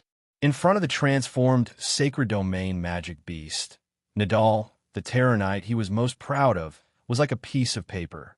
No matter what kind of attack or defense he used, they were all useless in front of him. This attack shattered Ron's confidence and destroyed his hope of continuing to resist. The corner of Nadal's mouth slightly raised, and a mocking smile appeared on his face. He laughed mockingly and said, "Well, what other skills do you have? Let me see." Although Ron already had the feeling of failure in his heart, he didn't think that failure would come so quickly. He originally thought that his strength was enough to deal with Nader, but in less than a moment since the start of the battle, he had already tasted the taste of failure. At this moment, Ron's heart was full of bitterness and despair. At this time, a petite figure quickly rushed out and blocked Ron's way. She shouted, "You can't kill him. If you want to kill someone, kill me." The person who came was Allie. She wasn't even 14 years old yet. She stood firmly in front of Ron and protected him with her thin body. Her eyes were full of tears. "Didn't I tell you to leave? Why are you still here?" Ron said in a low voice. "No, all of this happened because of my family. How can I just watch you get killed by them?" As if she had thought it through, Ellie's face was full of determination. She turned around and calmly said, "Lord Magical Beast, if you want to kill me, then kill me. But please let Brother Ron go. This has nothing to do with him." Nader sneered, his eyes red. "Don't be naive. It's impossible for me to let this guy go. My son died in his hands. Today, both of you will die." Nader roared. Thinking about his precious son, his heart was bleeding. His eyes were filled with cold, murderous intent. At this time, Nader moved. He let out a low roar, and his huge body created a violent gale as he rushed towards Ron. "Am I going to die?" Ron's heart clenched. He hugged Ellie, who was beside him, and his heart was filled with indignation and despair. "Stop!" At this time, a loud shout came from not far away. The anxious voice was filled with anger. This shout stopped Nader's attack. Who was it? Who dared to meddle in the affairs of magical beasts? Was someone from the Moran royal family finally standing up? The surrounding humans couldn't help but become nervous. Those magical beasts looked in the direction of the voice with dissatisfaction.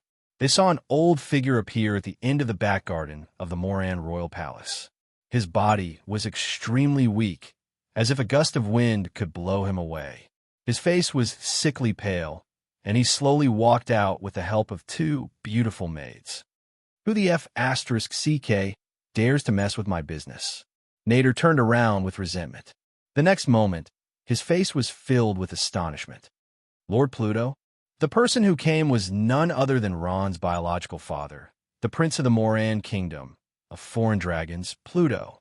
Because he had been sitting for a long time without moving, his body had been hollowed out by alcohol. He, who used to be as powerful as a warrior, now had difficulty even standing up. However, at this moment, Pluto pushed away the maids beside him and straightened his bent back. He coldly stared at Nader and said, "Nader, if you want to kill my son, you'll have to deal with this old bag of bones first." "Father." Ron's heart trembled. His eyes turned red, and he almost shed tears. Looking at his father's stooped appearance, he once thought that he wouldn't let his father worry about him for the rest of his life. But now, it was his father's words that saved him. Ron quickly walked over and reached out to hold his father's arm. He was surprised to find that the muscles on Pluto's arm had already lost their elasticity, and he was as thin as a bag of bones. Ellie hesitated for a moment, but she also walked over and reached out to hold Pluto's other arm. Pluto smiled and patted Ron's shoulder heavily. "Son, no matter what happens, I, as your father, will always stand by your side." These words warmed Ron's heart. For the first time, he truly felt the kinship between father and son that was thicker than water. The crowd of magical beasts whispered to each other. "Who is this old guy? How dare he? Even the Moran royal family doesn't dare to stand up for him. He actually dares to meddle in the affairs of magical beasts." That's right. He doesn't even know if he has the qualifications. He's tired of living. Many magical beasts recognized Pluto. When they saw him stand out, their faces were filled with worry. "Pluto? Ron is actually his son. This is bad."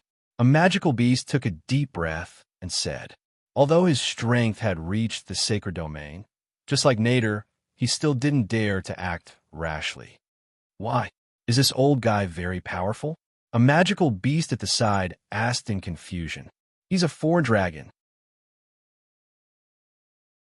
A magical beast from before said, with a solemn expression. Hearing the words foreign dragons, that magical beast consciously closed his mouth and didn't say a word. Some magical beasts quietly retreated. "Lord Pluto, is this Ron really your son?" Nader knew Pluto's identity, so he asked tentatively. In the beginning, Nader only knew that Ron was from the Moran royal family. He didn't expect that he and Pluto would have such a dirty relationship. This relationship. "That's right," Pluto replied loudly. "If you want to kill him, you'll have to step over my dead body. Nader, if you want to avenge your son, then do it." Nader's heart sank. He took a step back and his eyes flashed fiercely. It wasn't a problem to kill this thin middle-aged man, but his identity was there. Anyone who wanted to touch him would have to consider their own strength and whether they could afford to offend the powerful dragons. This time, Even Nader felt troubled. He was in a dilemma. He wanted to take revenge, but he didn't dare to. But if he didn't take revenge, he wouldn't be satisfied. He just stood there awkwardly with his face twisted in anger. He felt like there was a mountain in front of him, making it hard for him to breathe. Pluto smiled and glanced coldly at the surrounding magical beasts. Whoever wants to make a move, feel free to do so. Under Pluto's imposing gaze, the magical beasts became silent and retreated, especially the magical beasts from the sacred domain. They originally came to help Nader, but offending the dragons for Nader was something they wouldn't do. As a matter of fact, the magical beasts began to silently depart. First, a few powerful saint-level magical beasts left, and then 1, 2, 3. In the blink of an eye, nearly 100 magical beasts of various sizes had completely retreated. Ron and Allie looked at all this in disbelief. They couldn't imagine that those arrogant magical beasts were as obedient as cats in front of this thin man. They didn't make a sound and ran away with their tails between their legs. However, Ron knew that this wasn't because of his father, but because of the dragons.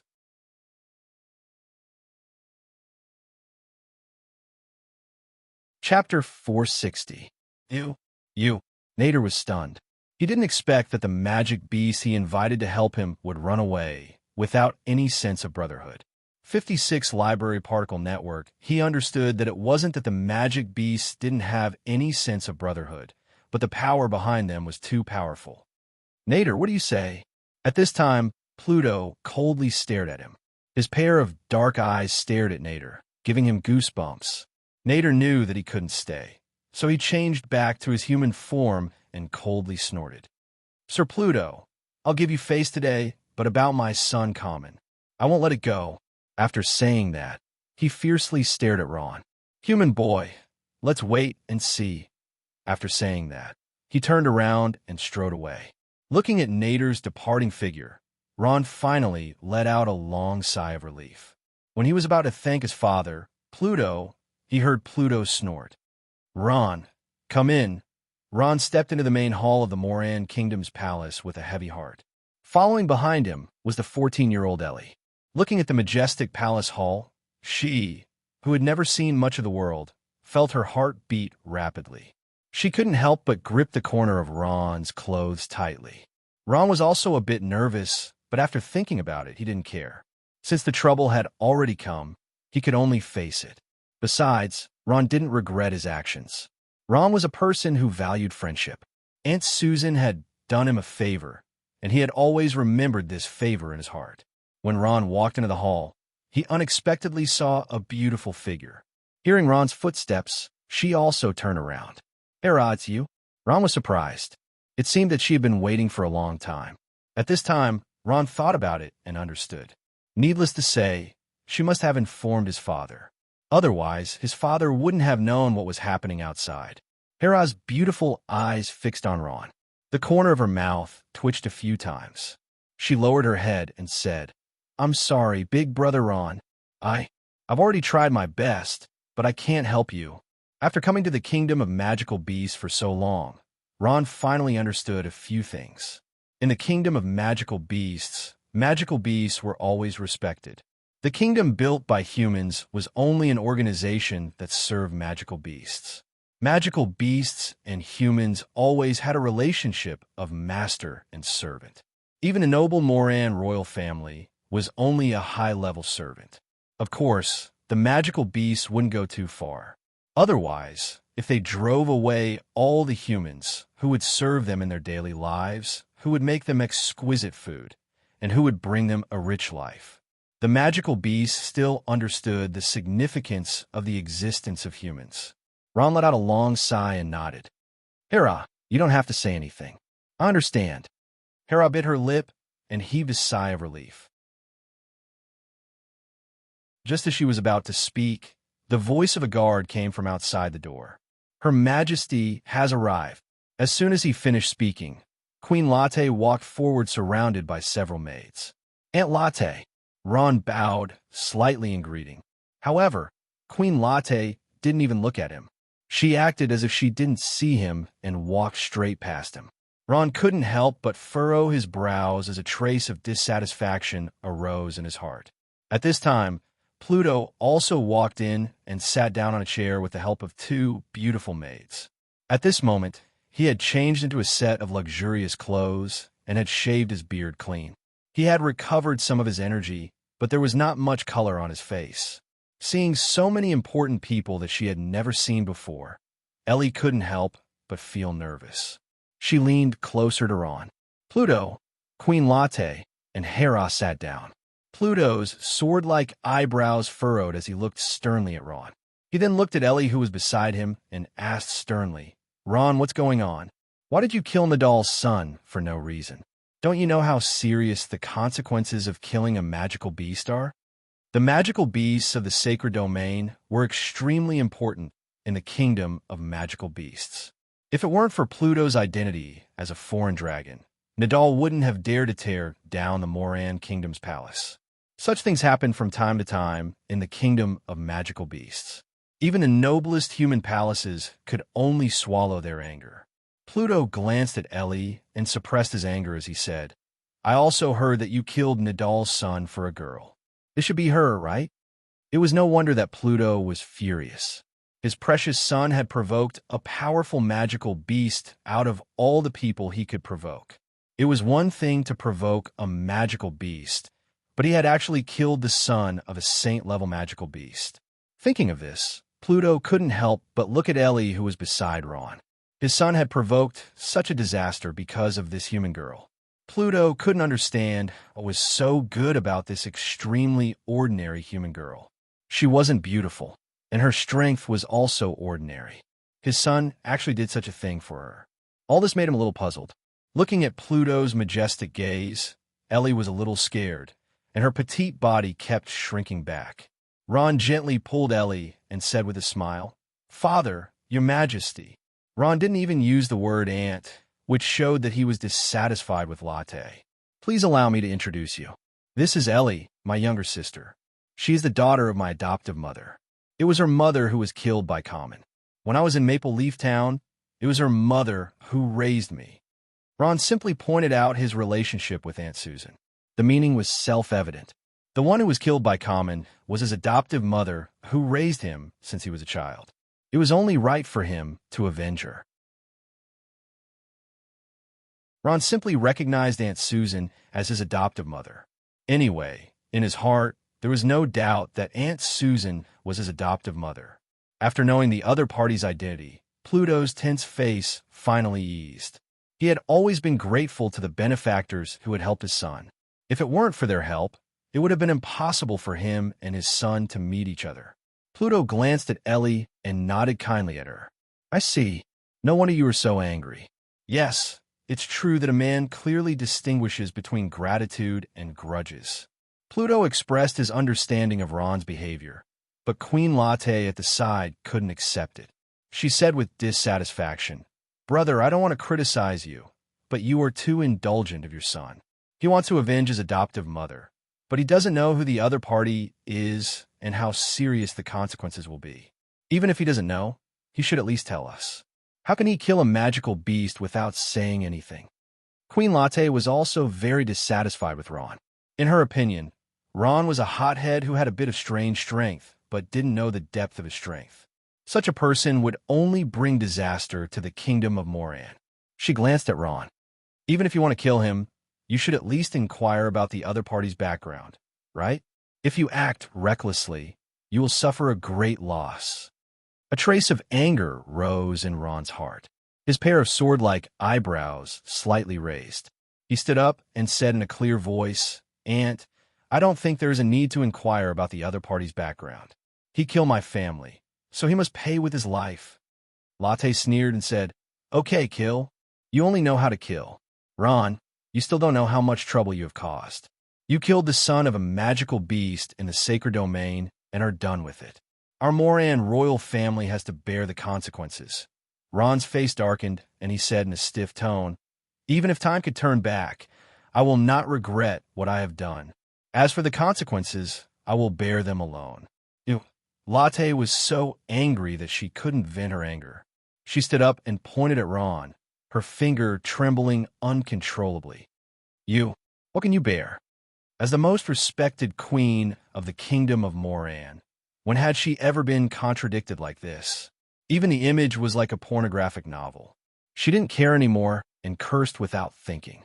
Ron's pair of cold eyes also stared at her, tit for tat, not yielding an inch. The atmosphere in the hall suddenly dropped to the freezing point. "Aunt, big brother Ron, don't be like this." Hera was a little flustered. She really didn't expect Ron to contradict her aunt. For a moment, she felt very uncomfortable in her heart. "Enough."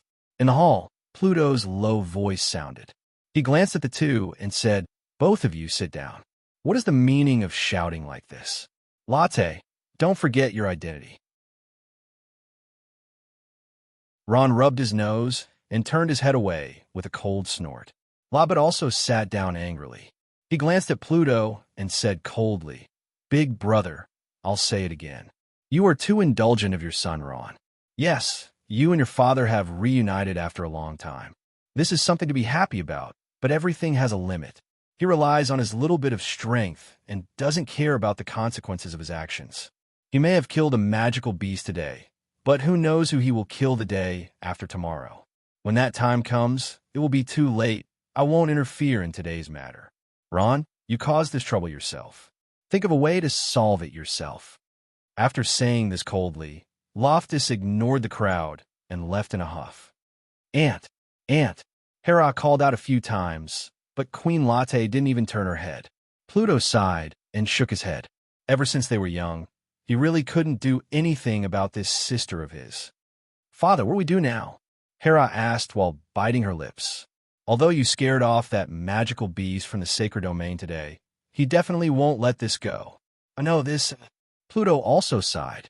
The other party respected his identity as a foreign dragon, not a human like him. With this identity, Nieder certainly wouldn't dare to kill him, but it was different for others. In fact, after the argument with his aunt, Ron also felt a little regretful. He really didn't consider the serious consequences of killing Common. After lowering his head and thinking for a while, Ron finally gritted his teeth and made up his mind. "Father, if it makes things difficult for you, just hand me over. I will bear the consequences." "No." Ron's words were met with a chorus of objections from Pluto and Hera. Hera said, "Big brother Ron, you can't do that." "That's right, Ron. You are my son. Even if I die, I will never hand you over," Pluto said resolutely. Everyone fell silent. Although that was what they said, there was nothing they could do when faced with reality. Queen Latte had made it clear that she would no longer interfere in this matter. Her attitude also represented the attitude of her husband, the level 14 magical beast Omuni. Without his participation, there was no way to resolve this matter peacefully. Hera furrowed her brows and racked her brains. After a while, she suddenly said, "I have an idea, but I don't know if it will work." "Tell me about it." Pluto looked up at her and said. Hera said hesitantly, "Isn't it the 500th anniversary of the founding of the Kingdom of Moran in a few days? There will be a banquet at that time. I want to invite them. With father's prestige, as long as we show enough sincerity and give the appropriate compensation, perhaps this matter can be resolved." "Impossible." Pluto shook his head and said, "How can the grudge of his son's death be settled with money? Besides, I don't have enough prestige to make Nieder give up on avenging his son." "Hera, you are too naive," but Pluto thought for a while and said, "This is also a last resort. When the time comes, I hope this matter can really be resolved." After saying that, he sighed and said with a wry smile, "To be honest, I really don't want to use this identity to resolve this problem. But for my son..." Looking at Pluto's aged face and wrinkled face, Ron couldn't help but feel a burst of sorrow. He knew that his actions had brought great trouble to his father. After leaving, Ron walked quietly alone in the long corridor of the palace. The dark corridor set off his lonely figure. Allie followed behind him silently, like a child who had done something wrong, not saying a word. Ron's heart was heavy. At this moment, he realized that things had gotten out of hand. He was no longer alone. If he was alone, he could just walk away. But he couldn't. Running away meant that the Moran royal family would have to bear the wrath of those angry magical beasts. Even the entire kingdom of Moran might pay the price for this. This was something that Ron absolutely didn't want to see. Strength. It was all strength. If he had great strength now, how could those magical beasts be so arrogant? Even if it was just the sacred domain, it would be enough to make Neater not dare to look down on him. But he didn't. Ron clearly understood the significance of the banquet a few days later. This banquet meant that his most beloved father would have to bow down to those damned magical beasts for him and suffer unspeakable humiliation. At this moment, Ron's heart had never thirsted for strength so strongly. Strength that could ignore everything. Unknowingly, he clenched his fists tightly. In the darkness, Ron slowly raised his head, and a cold light flashed in his scarlet eyes. Nader, I will remember this. There will be a day. There will be a day.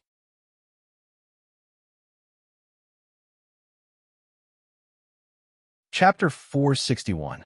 Palawan Highland, in a huge, luxurious room. Chapter 56. Refreshing reading / perhaps because most of the magical beasts were huge, they liked large halls and rooms. When they transformed into human form, they seemed a bit small. Nadal was sitting at a table with a red invitation card on it. It was the banquet for the 500th anniversary of the founding of the Moran Kingdom. He looked at the invitation card and sneered. At this time, footsteps approached from afar.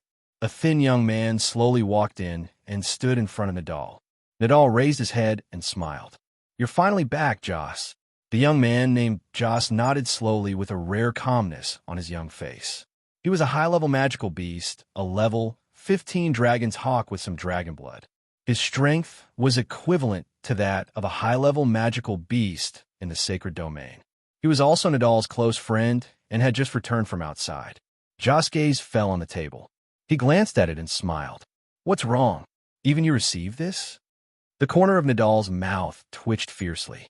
Thinking of his dead son, he felt a deep pain in his heart. After a long time, he reluctantly nodded. Joss casually sat down on a chair and leaned back comfortably. He smiled and said, I received this as soon as I came back. Then, the royal family of the Moran Kingdom sent someone to pass on a message. Nadal frowned and asked, what did they say? They want to reconcile. Joss thought for a while and said, they sent a message through the giant Lucid clan. They want us to persuade you to stop. Ha ha ha. As soon as Joss finished speaking, Nadal burst into a burst of ear-piercing laughter filled with grief and indignation. After a while, he stopped laughing and said with a ferocious expression, reconcile? How can it be such a good thing? They killed my son and still want to reconcile? Joss thought for a while and said, then you don't plan to attend this banquet. Of course I'm going. Nadal stood up and sneered. Aren't they going to celebrate the 500th anniversary of the founding of the Moran Kingdom? Well, I'll let them celebrate it. Then what do you plan to do? Joss nodded slowly. Nader sneered. I will turn their happy occasion into a funeral. That weird human boy and that human girl, I want them to pay for my dead son with their lives. Don't forget, the human's father is a foreign dragon. Joss reminded. And besides us, they have also invited many other magical beasts. Nader's body shook. He turned around, nodded, and slowly said, yes, in the past 2 days, more and more magic beasts have come to my place, and there is no lack of magic beasts from the sacred domain. Joss smiled. This foreign dragon is quite capable. Joss' words were filled with jealousy. He was a dragon hawk who had part of the bloodline of dragons. He was a famous 5th-level magical beast. In terms of influence, he was not even as powerful as a human who had the identity of a foreign dragon. So, Joss, I need your help, Nadal said calmly. The magic beasts in the sacred domain were divided into 3 stages: 13th, 14th level, and 15th level magical beasts. Joss was at the peak of the sacred domain's magic beasts and was 1 level higher than Nadal. In this situation, Nadal could not help but ask his friends for help. A 5th-level magical beast was enough to intimidate other magic beasts. Furthermore, he was still very young and had a bright future ahead of him. Nadal knew that many magic beasts from the sacred domain would only offer help verbally. After all, no one was willing to take the risk of offending a powerful magic beast from the sacred domain to stand up for Pluto. Joss thought for a while and said, I can help, but it's only limited to that human. I won't have a conflict with Master Pluto. I got it. Nadal nodded and smiled proudly. Actually, you don't need to worry too much. 4 dragons are not real dragons. As long as you don't harm his life, the dragons won't care. Besides, I've also asked around. Although Pluto has the identity of foreign dragon, he's not liked by the dragon's firth. Even if he does something to him, the dragons won't stand up for him. It's always good to be careful, Joss said. Considering Pluto's identity, Joss didn't want to help his friend only to ruin his relationship with the dragons. He wasn't that stupid. With his part of the bloodline of dragons, he still dreamed of joining a foreign dragon. 3 days later, the 500th anniversary of the founding of the Kingdom of Molan was finally ushered in. A grand celebration was held in the capital of the Kingdom of Molan. The main street in the center of the capital was decorated with lanterns and streamers, and all the humans walked on the streets. It was a scene of joy and peace. Queen Latte and Prince Omuni sat on a high carriage and paraded along the street, waving to the people and welcoming their cheers. At night, the banquet hall in the palace was brightly lit. A grand banquet was about to be held. In a room in the side hall, Ron stood in front of Pluto in a brand new black robe. Beside him stood the little girl Ellie. Pluto looked at Ron and said earnestly, Ron, my dear son, in the banquet later, please let go of your pride and stubbornness. There's no right or wrong, but you must bow your head today. This is your only chance. Yes, father.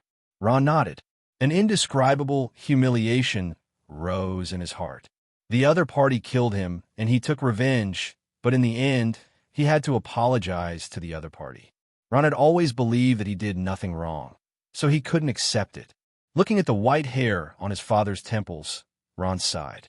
He knew that his father had been going around begging the magical beasts to persuade them.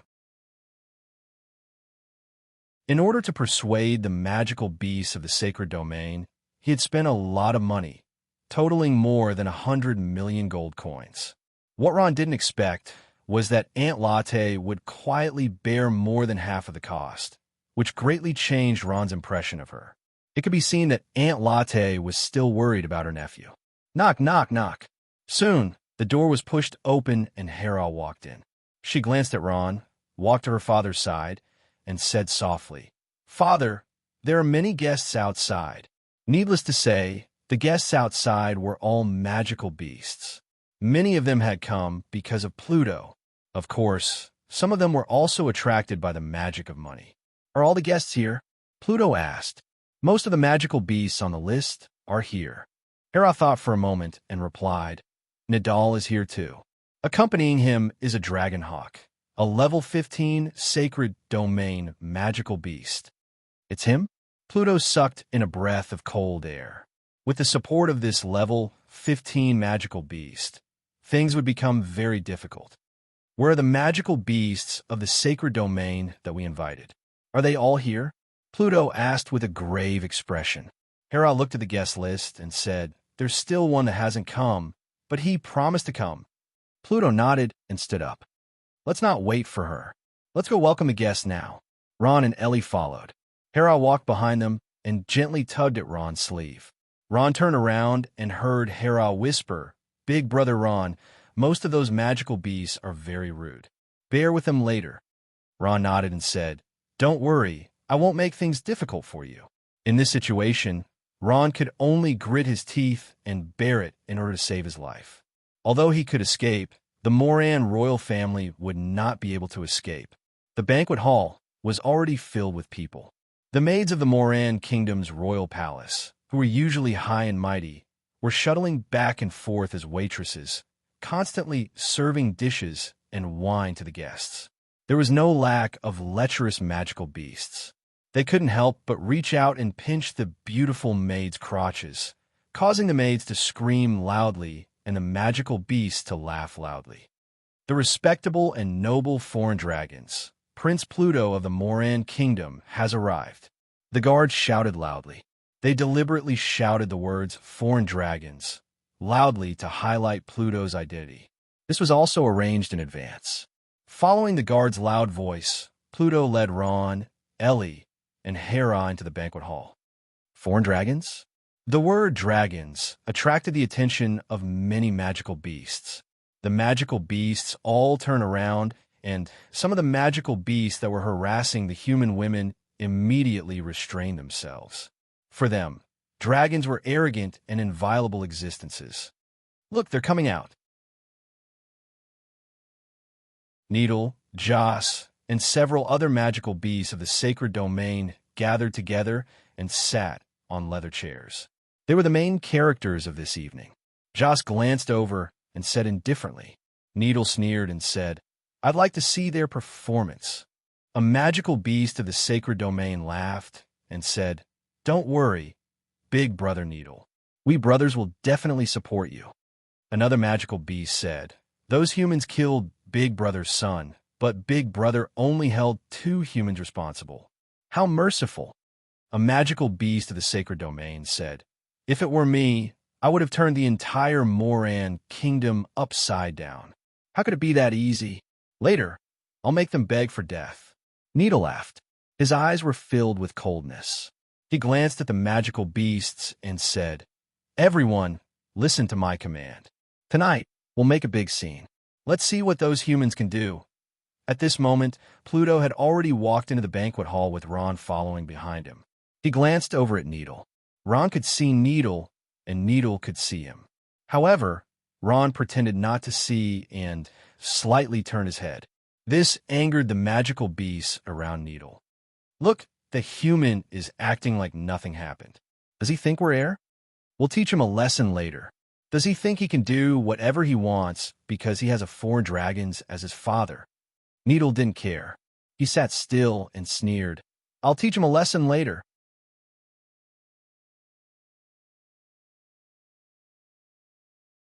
Chapter 462. Needle, Joss, and the other magic beasts looked at each other, but they didn't stand up. Instead, they just sat there with a sneer on their faces.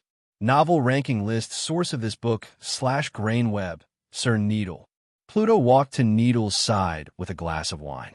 He ignored the sneers of the magic beasts and said with a smile, "I didn't expect Sir Needle to take time out of his busy schedule to attend the 500th anniversary banquet of the Molan Kingdom. As a member of the Molan Kingdom, I feel extremely honored. Come, let me propose a toast to Sir Magic Beasts." After saying that, he raised his glass and made a toast. As the master of the house, Pluto had already lowered himself. After all, his son had killed Needle's son. This enmity wasn't easy to resolve. Needle sat there without moving. He didn't even blink. He looked up at the sky as if he didn't hear anything. His expression was very annoying. Needle didn't respond, and the other magic beasts didn't say anything either. Pluto's expression froze. He raised his glass in the air. He didn't know whether to toast or not, and just stood there awkwardly. When Ron, Hera, and the others saw this scene, blood rushed to their heads. At this moment, they only felt deeply humiliated. When they saw their father raise his glass awkwardly, they couldn't help but want to rush up and fight Needle. Feeling the unusual atmosphere on the other side, many magic beasts looked back at the pornographic novels. When they looked up and saw this scene, some magic beasts had mocking smiles on their faces. Everyone looked at him with burning gazes. Pluto's face turned red, but he still tried to maintain his poise. He laughed dryly and said, "Thank you for coming, Sir Needle." After saying that, he raised his glass and drank it. At this moment, Needle turned his head and looked at Ron, who was next to Pluto. His eyes flashed with an ominous glint, and he said with a fake smile, "Sir Pluto, what do you think of my request?" "What request?" Pluto maintained his stiff smile, but his heart was in turmoil. "Didn't I tell you last time?" Needle said seriously. "My request is very simple. Your son kill my son. You give him to me, and I'll let it go. Otherwise, humph." Needle's voice was still calm, but Pluto sensed the killing intent in his words. "This, Lord Nader, this is all a misunderstanding." Pluto smiled cautiously as he leaned closer to the man and said, "I only have one son, You see? Before Pluto could finish his sentence, Nader slammed the chair and stood up. He said angrily, "What did you say? Misunderstanding? Lord Pluto, are you saying that your son is a son and mine should lose his life? All right then, you let my son come back to life. This is all a misunderstanding." This? Pluto was frightened by Nader's words. His heart pounded. The corners of his mouth twitched, but he couldn't say anything. Ron stepped forward and supported his father. He stared at Nader and said, "Sir, according to what you said, the poor woman killed by your son should also be revived." Seeing Ron, Nader's murderous eyes sparkled. He said darkly, "Human kid, I didn't look for you. How dare you show up in front of me? How dare you talk to me in this tone?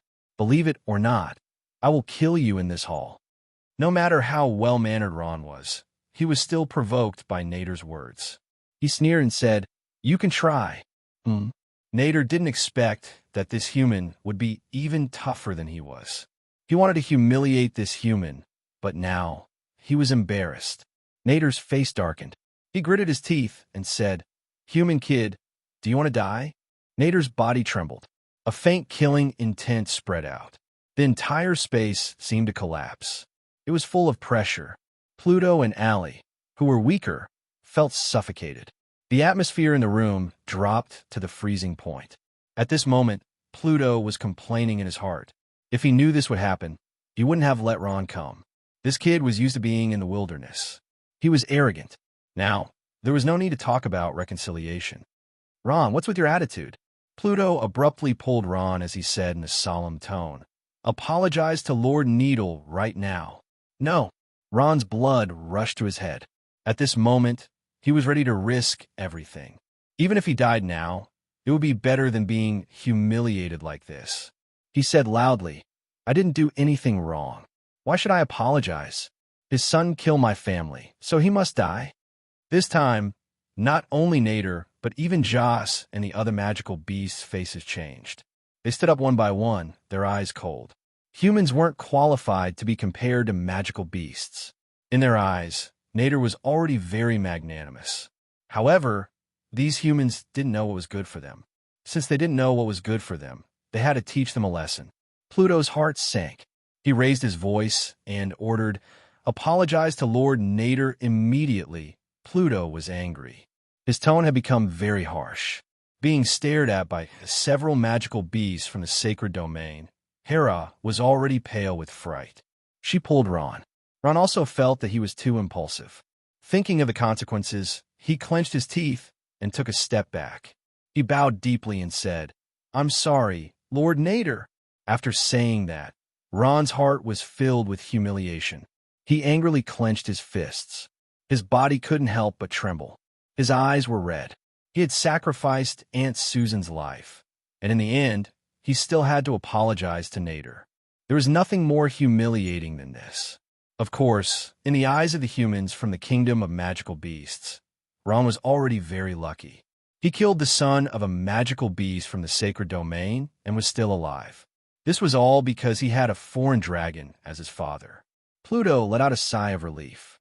He coughed lightly and said, "Lord Nader, the child was immature and made a big mistake. Besides, he already knows his mistake. I am deeply sorry for what happened to your son.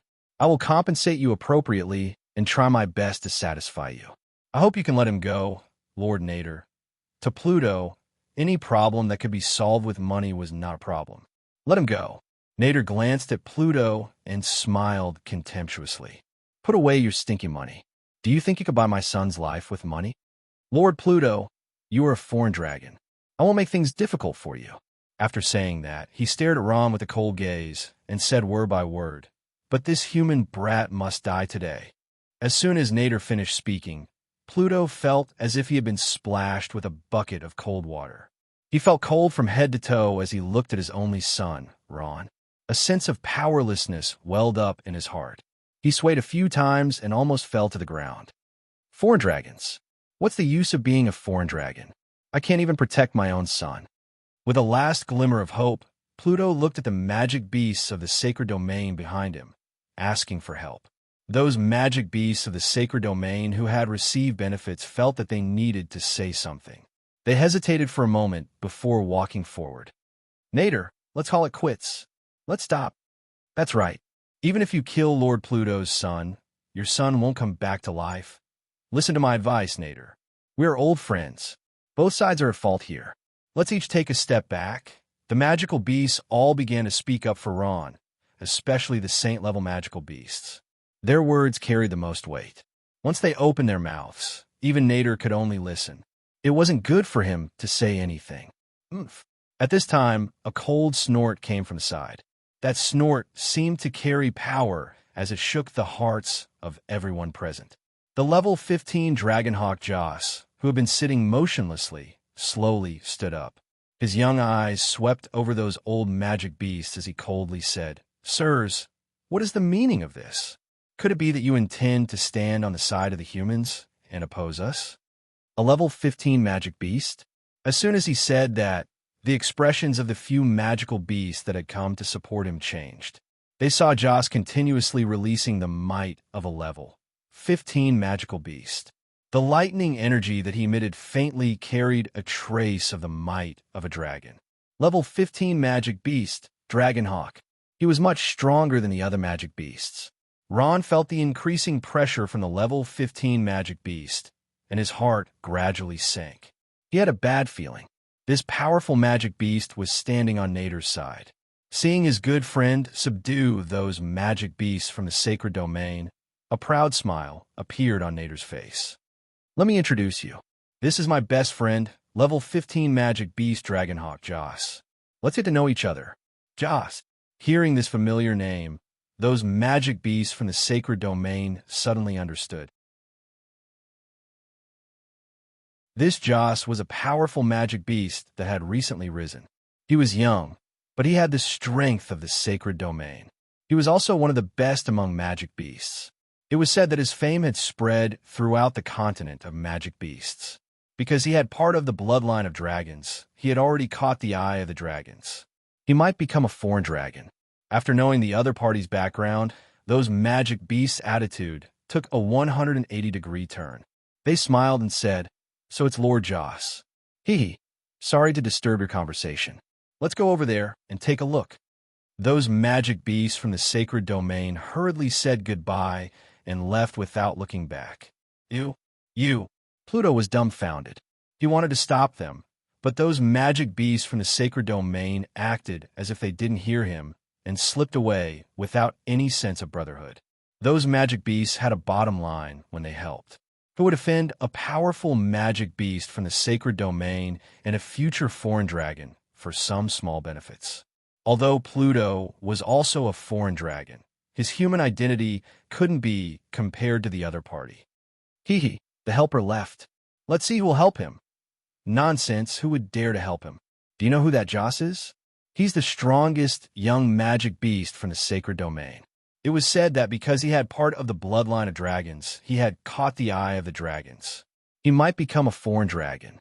Seeing this scene, the surrounding magical beasts revealed mocking smiles and started whispering to each other. Meanwhile, the surrounding humans looked at them sympathetically. Ron's heart sank to the bottom. At this moment, he felt an unprecedented sense of isolation. Could it be that today will be the day I die? Ron's heart was filled with sorrow.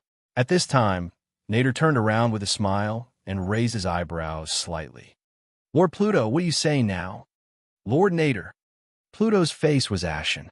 He showed a smile that was uglier than crying. Just as he was about to plead for his son, the voice of a guard came from afar.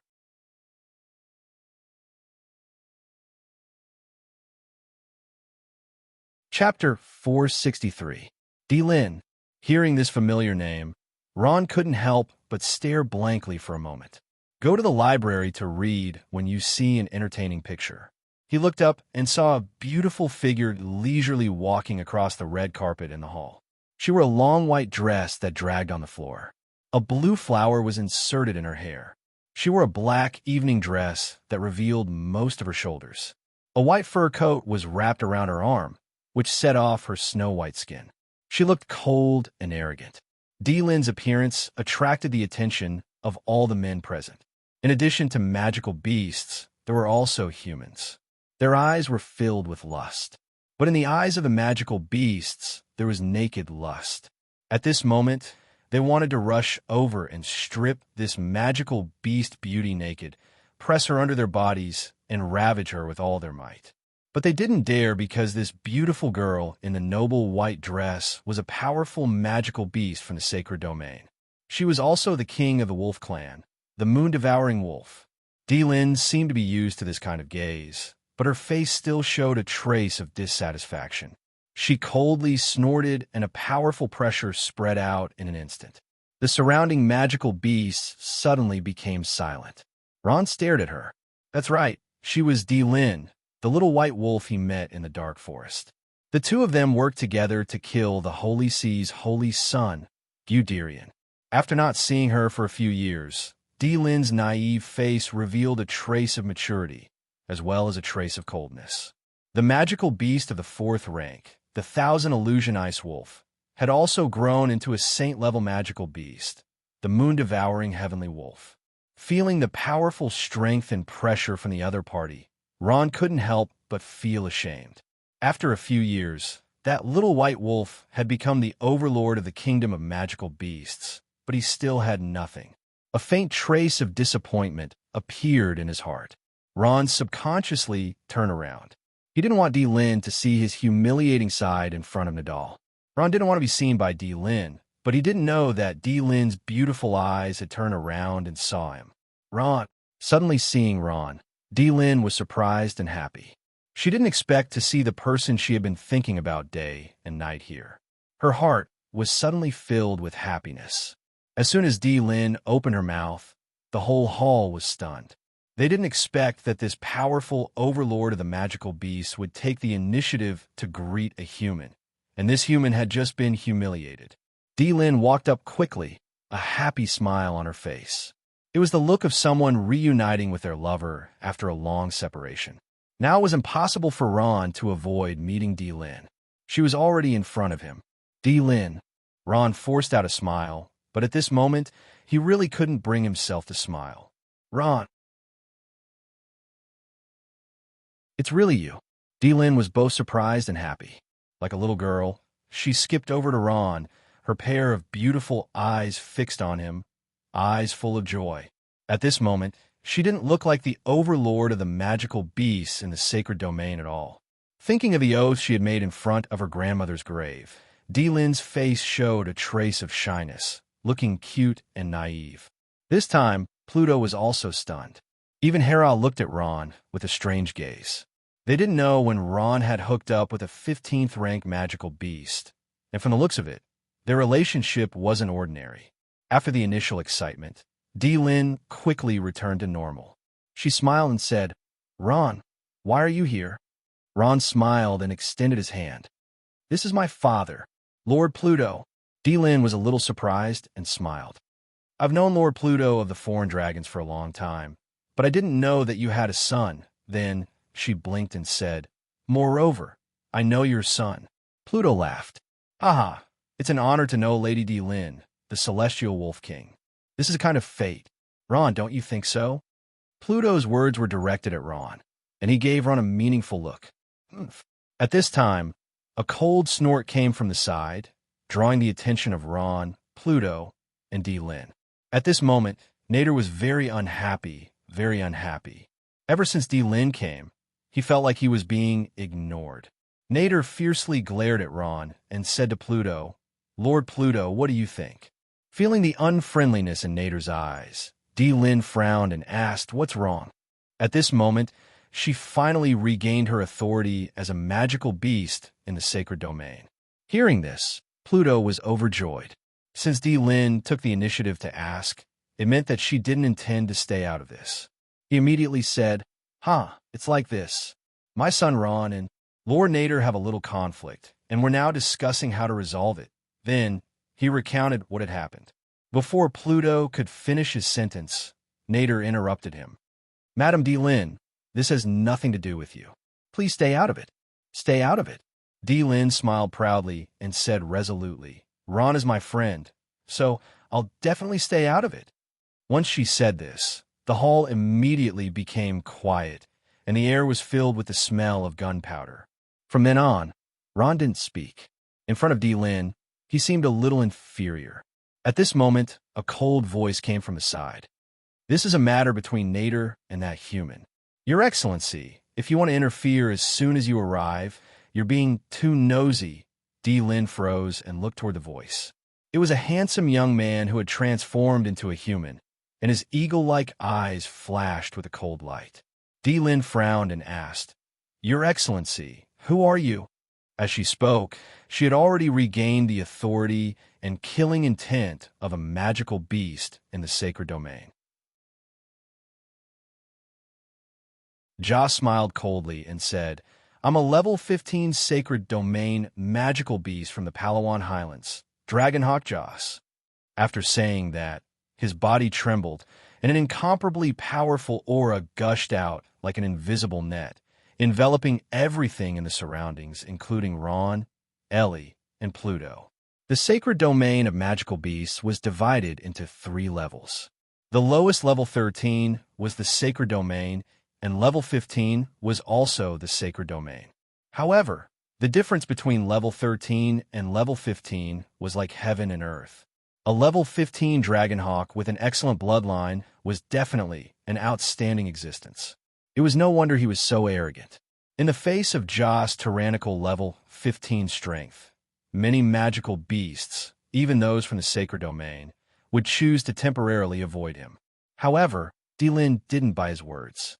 Her previous life was a 1,000 illusion ice wolf with a low-level bloodline, but her bloodline came from a high-level, moon-devouring heavenly wolf. Ever since her bloodline was activated, Lin's strength advanced by leaps and bounds, and she soon broke through the sacred domain. Facing Joss' powerful pressure, Lin smiled faintly. "A level 15 magical beast from the sacred domain? Very good strength, but you chose the wrong person to use your pressure on. Others may be afraid of you, but I'm not afraid of you." Lin's face sank, and a mocking smile appeared on the corner of her mouth. "You're not the only level 15 magical beast here. In front of you, there's another one." After saying that, Lin's dress fluttered without wind, and a powerful pressure that was not inferior to Joss was released in an instant. Her body was covered in bright water vapor, and it was as cold as ice that wouldn't melt for 10,000 years. Even standing beside her made people shiver. Level 15 magical beast? The expressions of Nader, Joss, and the others all changed.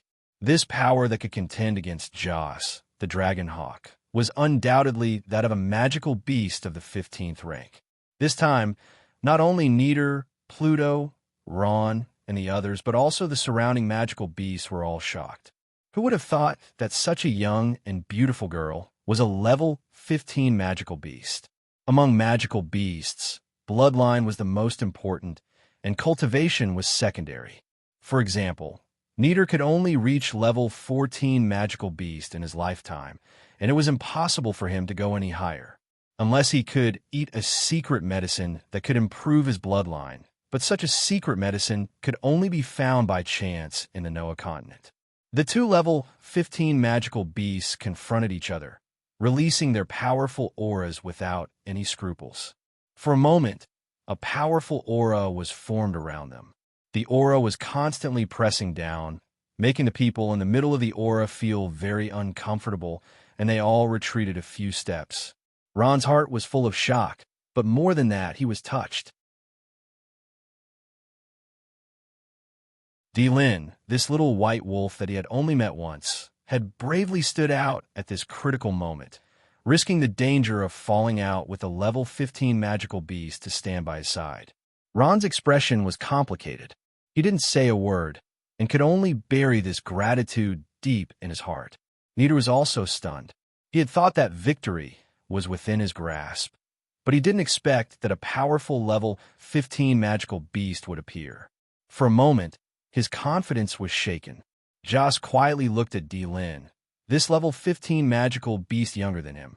His heart was full of shock, but his eyes were still calm. He slowly said, "Your Excellency, are you really going to protect a lowly human?" This doesn't seem to be good for your excellency. Lin faintly smiled. Yes, Ron is my friend, and I'm determined to protect him. If you want to fight, I'll accompany you. Lin's eyes were full of provocation. At this moment, the two level 15 magical beasts' auras were at their peak, and they were about to fight. Fearing that they would be affected, some of the surrounding maids had already secretly retreated. Facing Lin's pressure, Joss was unusually silent. After a while, he suddenly withdrew his power, and the surrounding space returned to normal. Nidar was shocked. Lord Joss didn't pay attention to him and directly walked away. After a few steps, he turned back and said, "What's your name? Which magical beast clan are you from?" Lin smiled and replied, "My name is Lin, and I'm from the Thousand Illusion Ice Wolf clan." Joss' face was expressionless as he nodded and said, "Very good. I'll remember it." After saying that, he turned around and left, ignoring Nidar. Joss's departure puzzled everyone, but some of the magical beasts and Pluto heaved a sigh of relief. At least they would not fight here. Nidar looked at Ron with jealousy, thinking that this guy's luck was like a pornographic novel. Great, he didn't expect a level 15 magical beast to support him. It will be difficult to touch him now. Seeing that Joss had left, Lin withdrew her aura and smiled at Ron. She turned to stare at Nidar and raised her eyebrows. "What are you still doing here?" Facing Lin's provocation, Nidar was in a dilemma. They couldn't beat her even if they joined forces. If he didn't fight, he couldn't accept the fact that his son had died at the hands of Ron. In the end, he could only grit his teeth and fiercely stare at Ron.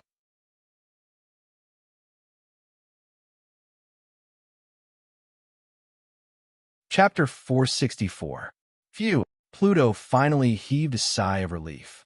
Things had changed too quickly, and he could not wrap his head around it for a moment. However, after thinking about it, he realized that this matter was now under control. He could not help but cast a grateful look at Lin. He bowed deeply. "Thank you, Lady Lin, for helping us out of this predicament." Lin smiled and waved her hand. "Forget it, Lord Pluto. This is just a small matter." Pluto was grateful. At this time, he glanced at Ron from the corner of his eyes. Seeing that he was still standing there in a daze, Pluto reprimanded discontentedly. "Ron, what are you still standing there for? Hurry up and thank Lady Lin. You have to understand how much risk Lady Lin took for you." Ron glanced at Lin. Just as he was about to bow, Lin pulled him intimately. "You don't have to be so polite between us. Come, we haven't seen each other for so long. Talk to me." Ron was a little embarrassed by Lin's friendliness. He could not help but cast a guilty glance at his father and Hera. Pluto gave Ron a meaningful look and said with a smile, "Go, don't neglect the guests." Ron was pulled away by Lin's arm. They were as intimate as a couple. Lin's beauty radiated in all directions. The surrounding magical beasts showed looks of envy and jealousy in their eyes. "Damn, I don't know what kind of luck this kid has." He actually gained the favor of Lady Lin, the moon-devouring wolf. A low-level magical beast said indignantly. He wished that he was the one whose arm was being held by Lin. "That's right. I don't know what Lady Lin did. Who is that guy? Isn't he just a human prince? What's so great about him?" Another magical beast said, his eyes full of hatred. The spouse of a high-level magical beast was fatally attractive to low-level magical beasts, and Lin, who had a high-level bloodline, naturally met this condition. When those low-level magical beasts saw that their goddess was possessed by an even more low-level creature, a human being, they would naturally feel all kinds of imbalance in their hearts. As Pluto watched the two of them leave, a thoughtful look appeared in his eyes. At this moment, Hera approached him. "Father, look at Madame Lin and Brother Ron. They seem to be very close. Is this okay?" Even a blind man could see the intimacy between the two of them. Although Ron was the prince of the Moran kingdom, he was still different from Lin, who had a high bloodline. "You'll know when you see it." Lin smiled. It was rare for her to keep him in suspense. She fished around her waist and took out a space bag. Because Lin's space bag was hidden at her waist, when she took it out, it was inevitable that Ron would see her soft, snow-white, snake-like waist. Ron's eyes lit up. Pervert. D-Lin hits him coquettishly. She takes the space bag and rummages through it a few times before taking out an item. It was a piece of black cloth. Ron, this is something that I obtained by accident. I think it might have something to do with you. D-Lin handed the black cloth to Ron and said solemnly, Something to do with me? Ron took it, half believing and half doubting. Ron thought that there was something inside the black cloth, but it seemed that there was nothing inside. It was just an ordinary piece of black cloth. He slowly unfolded the black cloth. In an instant, Ron's expression froze. He saw a hideous skull embroidered on the black cloth. Its color was like a pornographic novel. The flowing blood made the skull seem like it was alive. A trace of strange and fierce murderous aura rushed over, making Ron's hand tremble. This is... Ron looked at the black cloth in his hand, dumbfounded.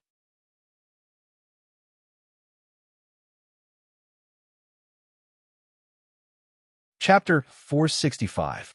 Where did you get this? Ron asked in a trembling voice, his hands trembling as he held the black cloth. Novel rankings. I knew it. This thing must have something to do with you. The corners of D-Lin's mouth curled up slightly. She paused for a moment and said, This is something I accidentally found when I was exploring the city of zombies in another plane. City of zombies? Ron's eyes widened. This was the second time he had heard of this place. The only clue left behind by the Scourge Church. After half a year of searching, they had finally found it. At this moment, Ron's heart was thumping wildly, and his breathing became rapid. He grabbed D-Lin's arm and asked anxiously, D-Lin, do you know that place? D-Lin shook her head. Why? Ron's expression changed, and his face was full of frustration. After a while, he raised his head and said, Even if you don't take me there, can you at least tell me the specific place? Looking at Ron's disappointed face, D-Lin sighed faintly. Ron, it's not that I don't want to take you there, but that place is too dangerous. With your strength, I'm afraid. I'm afraid you'll be in danger. I'm not afraid of danger, Ron said resolutely. Besides, this place is related to the necromancy magic that I practice. I have to go there no matter what. D-Lin heard this, and a bitter smile appeared on her face. Ron, the horror of the city of zombies is not something you can imagine. She paused for a moment. The City of the Living Corpses is a huge, abandoned city in the northeast region of another plane. This city is full of horror and strangeness. As long as any creature or human steps in, those highly decomposed corpses that have been in hibernation for God knows how many years will crawl up from the ground and attack the intruder. They are densely packed and numerous, and they are not afraid of death. Moreover, these corpses carry powerful toxins. Once they come into contact with the toxins, those who are lightly affected will feel weak all over, and those who are severely affected will faint directly. D-Lin took a deep breath. The most terrible thing is that the humans who enter the city of zombies will also become such horrible corpses after death. They will bite their former human companions. Thinking of the danger in the city of zombies, D-Lin still had a lingering fear.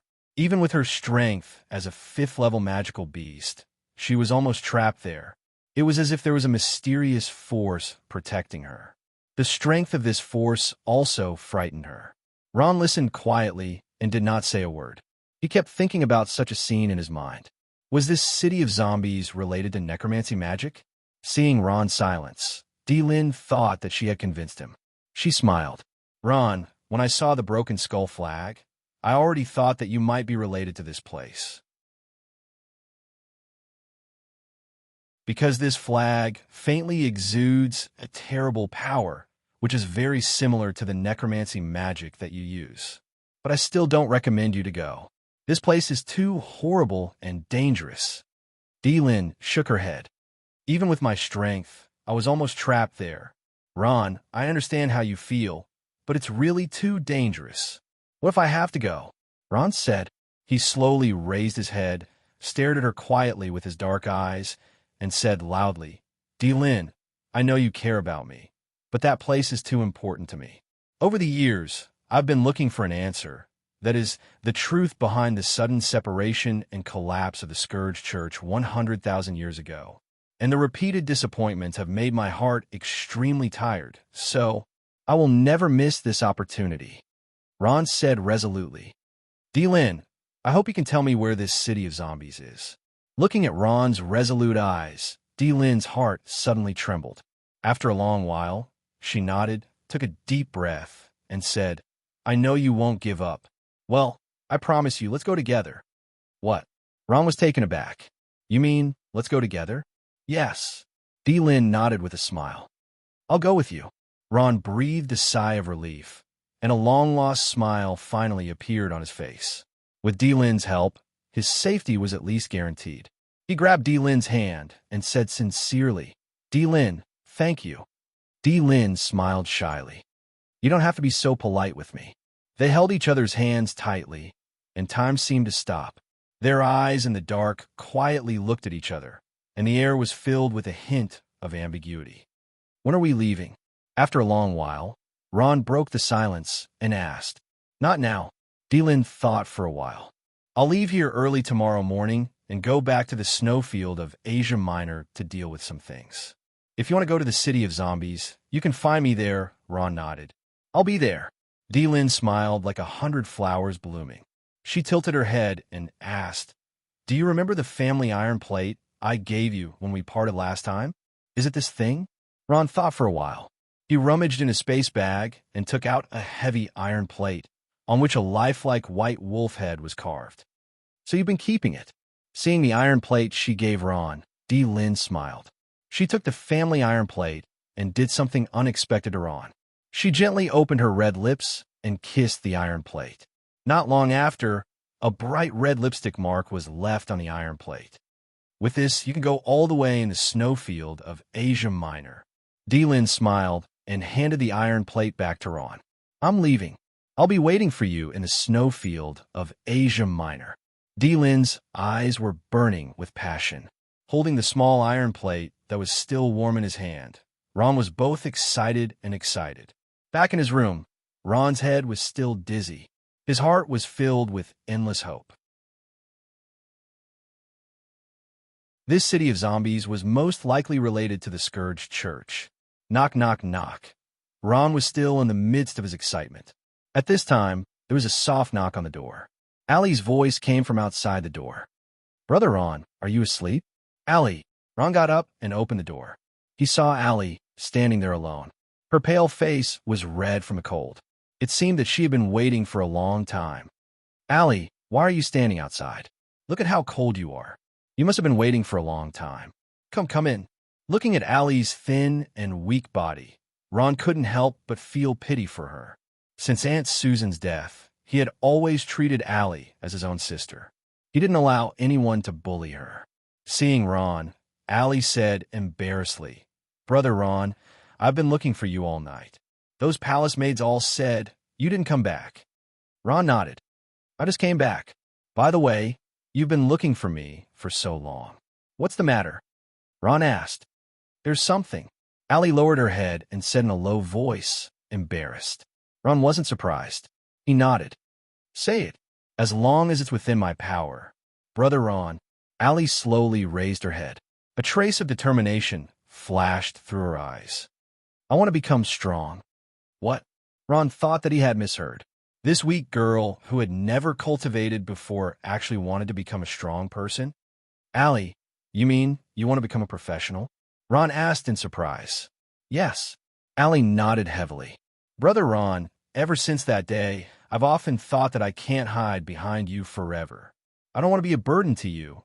Allie raised her head and said seriously, I also want to have strength. I also want to become a strong person like you and fight alongside you. Ron smiled and lovingly patted her head. You want to become strong. This is also a good thing.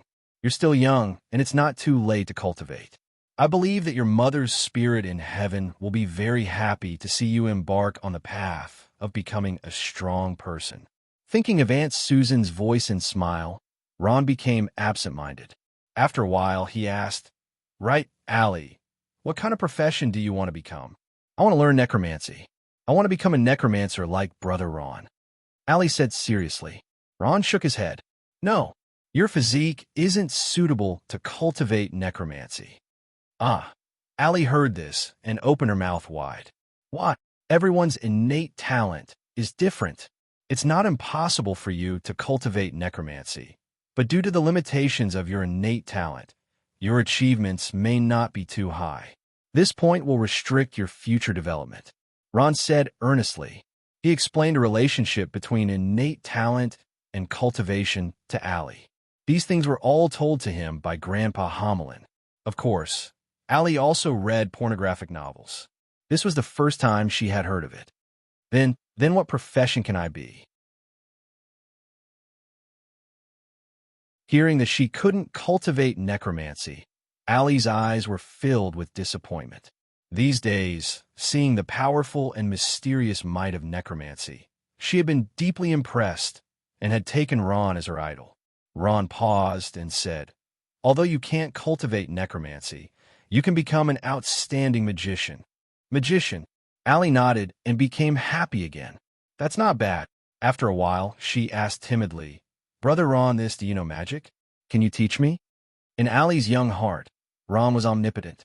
She naively thought that Ron also knew magic. Ron smiled and shook his head. No, I don't know magic, so I can't teach you.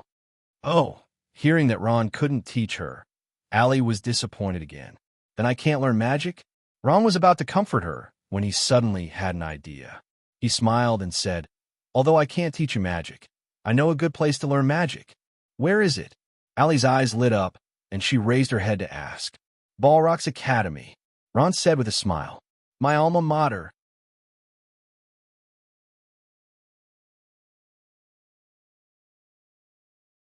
Chapter 466.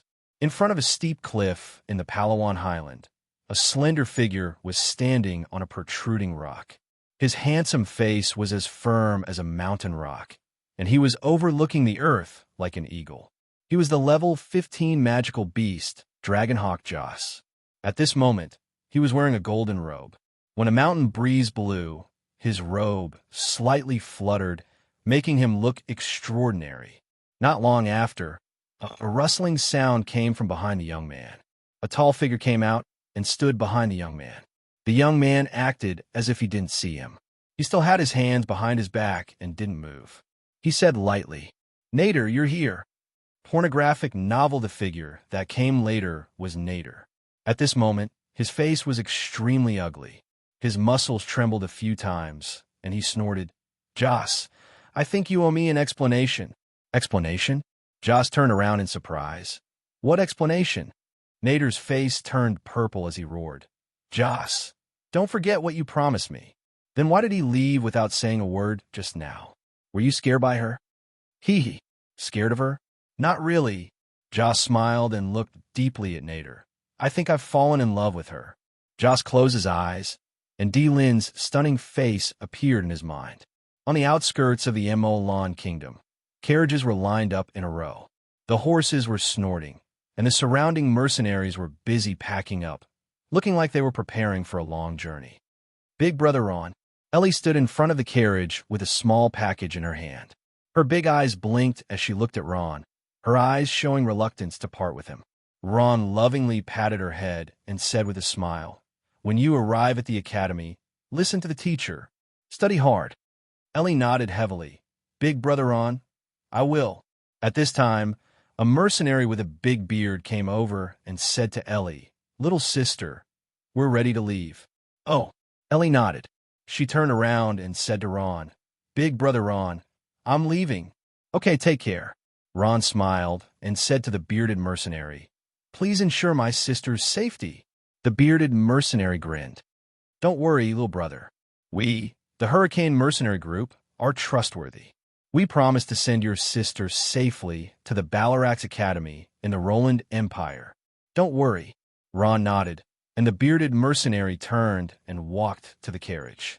At this time, Ron's hand suddenly flashed, and a dimensional bag flew into Ellie's arms. At the same time, he said in a low voice, Don't make a sound. Keep it well. Okay. Ellie was very obedient. She quietly put the space bag into her bosom and hid it well. Ron's worry was reasonable. Ellie didn't have any ability to protect herself. She was young and was traveling alone. Even if she followed a large mercenary group with a good reputation, it was hard to guarantee that others wouldn't be greedy. Unfortunately, Ron didn't have time. Otherwise, he would personally send Ellie to the Balarax Academy. Ellie walked into the carriage. The coachman on the carriage waved his whip, and the horse neighed happily. The carriage slowly moved away. Ellie stuck her head out of the window and waved her hand desperately. Ron stood in the same place and watched Ellie go away. When the carriage disappeared from sight, Ron reluctantly withdrew his gaze.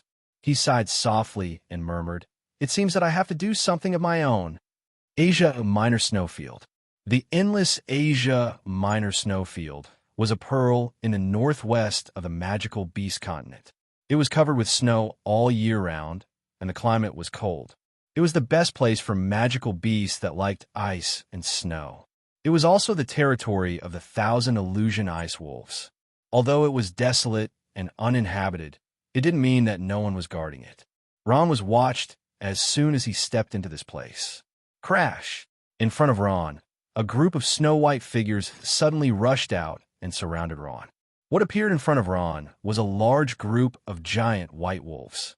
There were no less than 30 of them, and they were surrounded by a powerful aura of water. They were the 1,000 illusion ice wolves that lived in the Asia Minor Snowfield. Human, you have entered the territory of the Asia Minor Snowfield. Outsiders are not welcome here. Please leave as soon as possible.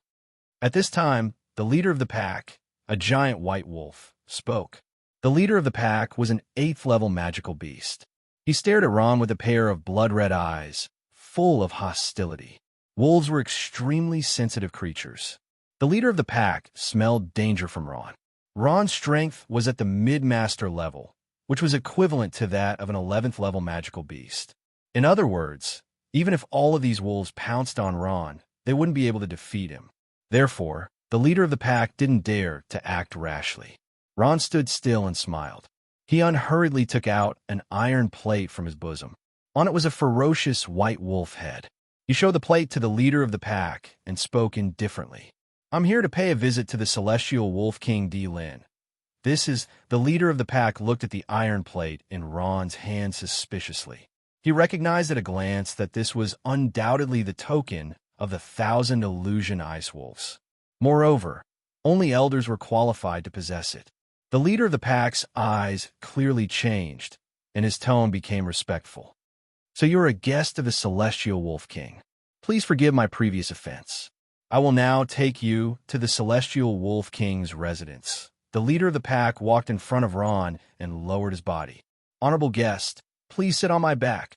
Ron nodded and sat down comfortably. The alpha wolf let out a long howl and left the place with a kick of its hind legs. The 20 to 30,000 illusion ice wolves quickly followed. On the snowy plains of Asia Minor, there was an astonishing scene. A human was riding on the back of a powerful magical beast, galloping at high speed. If the people of the human world were to see this scene, their eyeballs would definitely fall out of their sockets. All of this was simply too inconceivable. The 1,000 illusion ice wolf's speed was extremely fast. Even though it was carrying a human, it was still able to run steadily. This gave Ron an unprecedented experience. He now knew that all of this was due to the small iron plate. The owner of the iron plate was equivalent to an elder. It was clear that the 1,000 illusion ice wolves had already treated him as an elder. Ron rode on the wolf for 3 hours and finally arrived at D-Lin's residence, the Ice Fantasy Castle. The castle seemed to be made of ice, shining brightly. At the main entrance stood a huge white wolf statue, overlooking the earth like a majestic god. The Ice Fantasy Castle was heavily guarded. Ron met the 1,000 illusion ice wolves guarding the castle and explained to them before letting him in. "Ron, you're here." Ron entered the castle hall and saw a white figure at the corner of the stairs. She walked down leisurely, her voice full of joy. D-Lin. Ron felt his eyes light up. Today, D-Lin was wearing a white fox fur robe. The long fox fur collar dragged on the ground, showing a noble and graceful aura. Delin was also very happy to see Ron. She walked down the stairs and reached out to hug him. She smiled and said, "I counted the days. You should be here soon. I told the patrolling clansmen to keep an eye out for you these few days." Ron smiled and said, "Sorry, I was delayed by 2 days. Otherwise, I would have come earlier." Delin smiled and nodded. She then asked, "That black bear didn't trouble you, right?"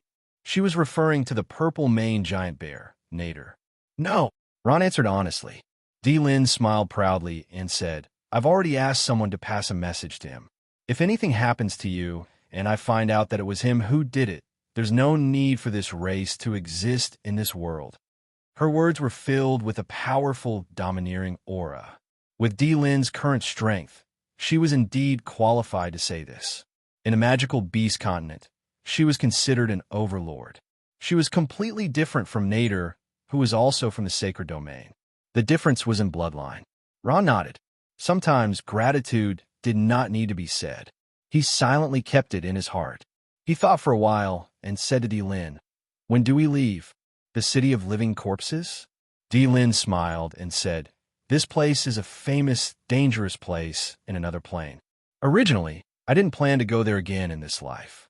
But Ron, your business is my business. Let's explore this evil place." Ron was moved. He gently hugged Delin and kissed her on the forehead and said, "Delin, why are you so good to me?" Delin did not answer. Her eyes were filled with a playful look. "I prefer you to call me Xiaobai." In another plane, a place called Forgotten City. This place used to be an abandoned castle. But the hard-working and brave mercenaries drove out the strange beasts in the castle and built a stronghold. At the same time, they also built a teleportation circle so that the mercenaries could arrive here faster.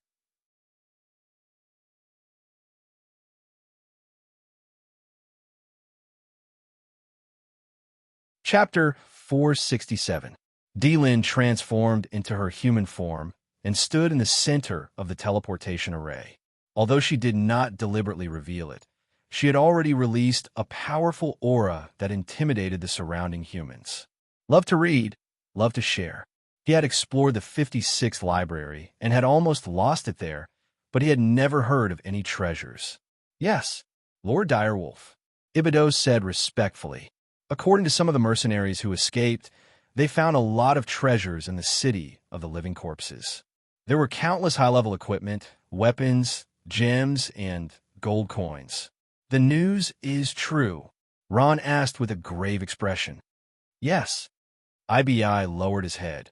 A mercenary was lucky enough to return alive and brought back a lot of gold coins.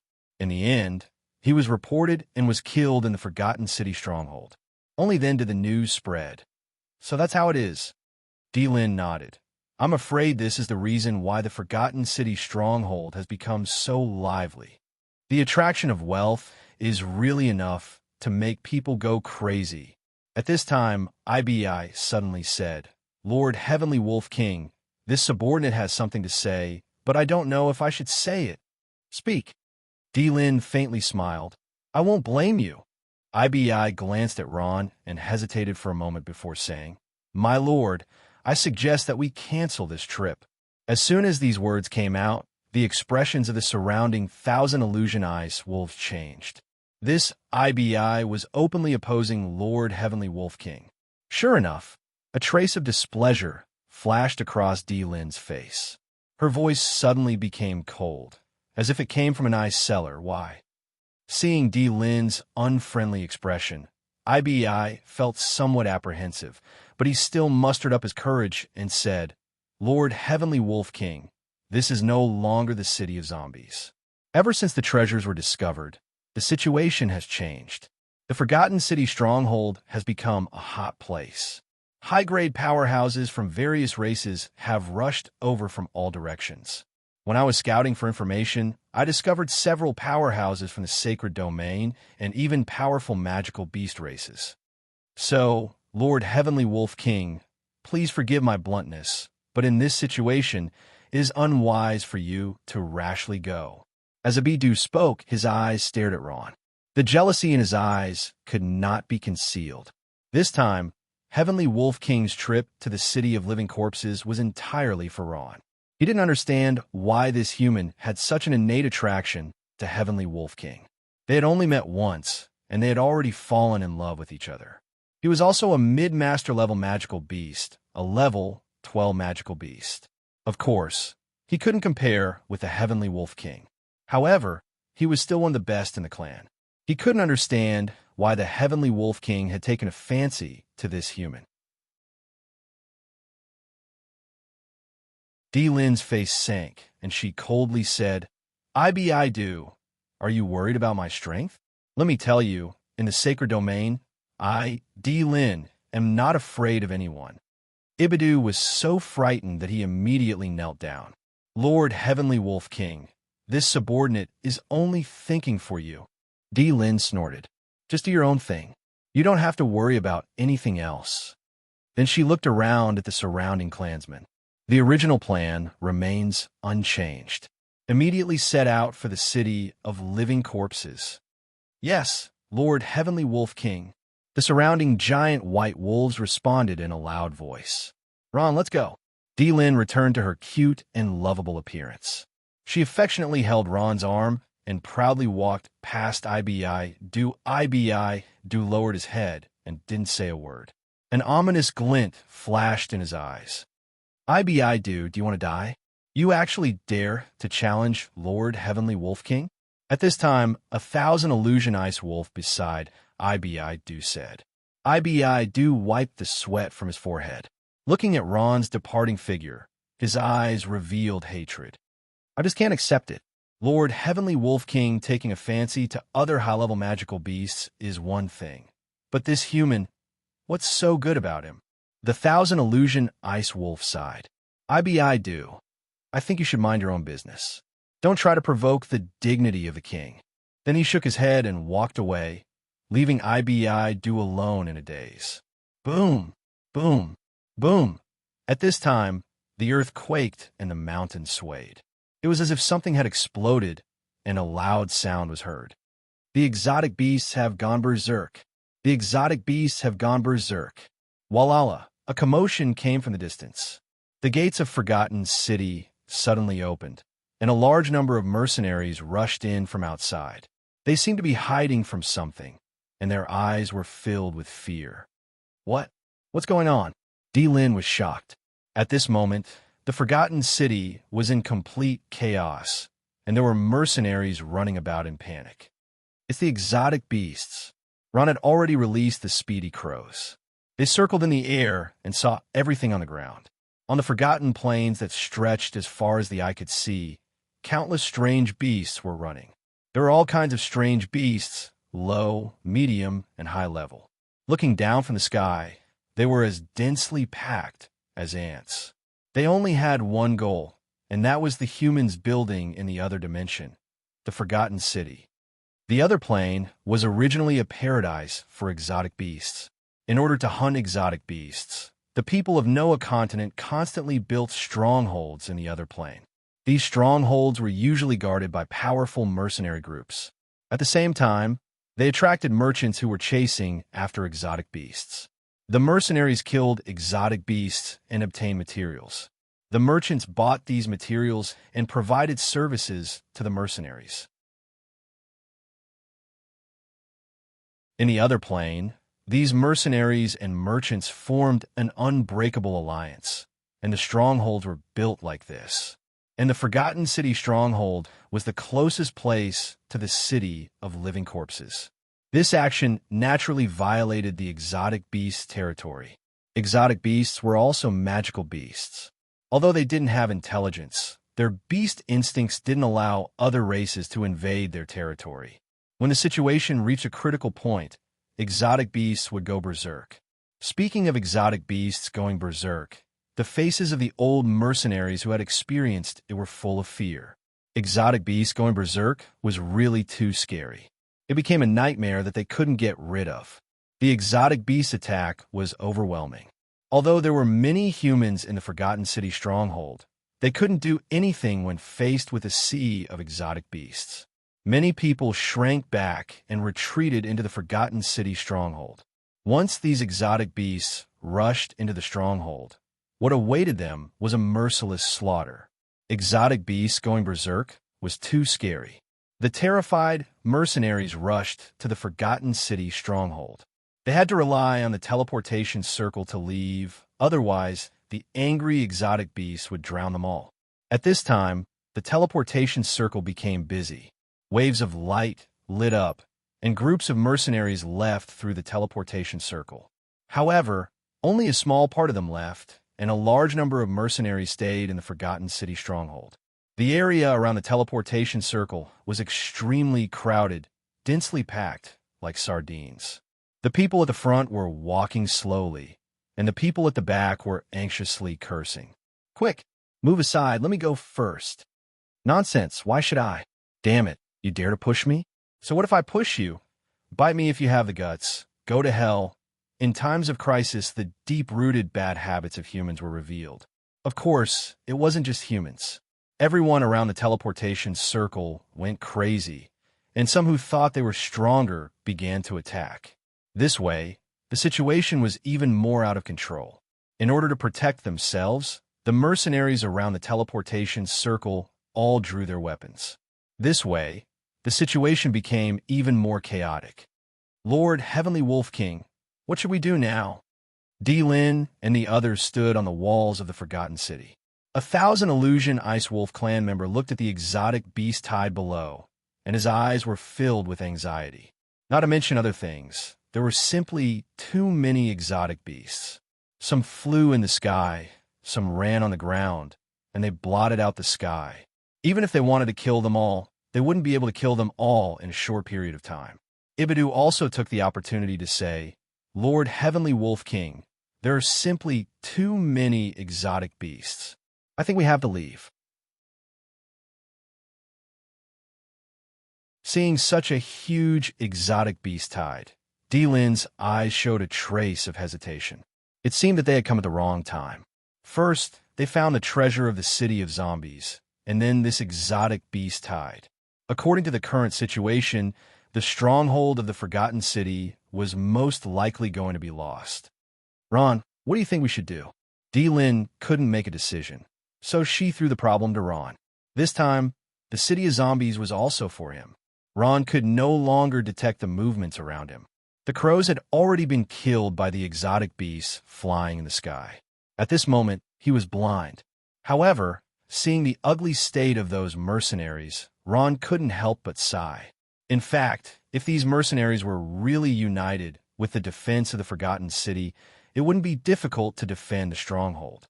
However, it was precisely because of the existence of the teleportation channel that gave those people hope to leave that the situation had become out of control.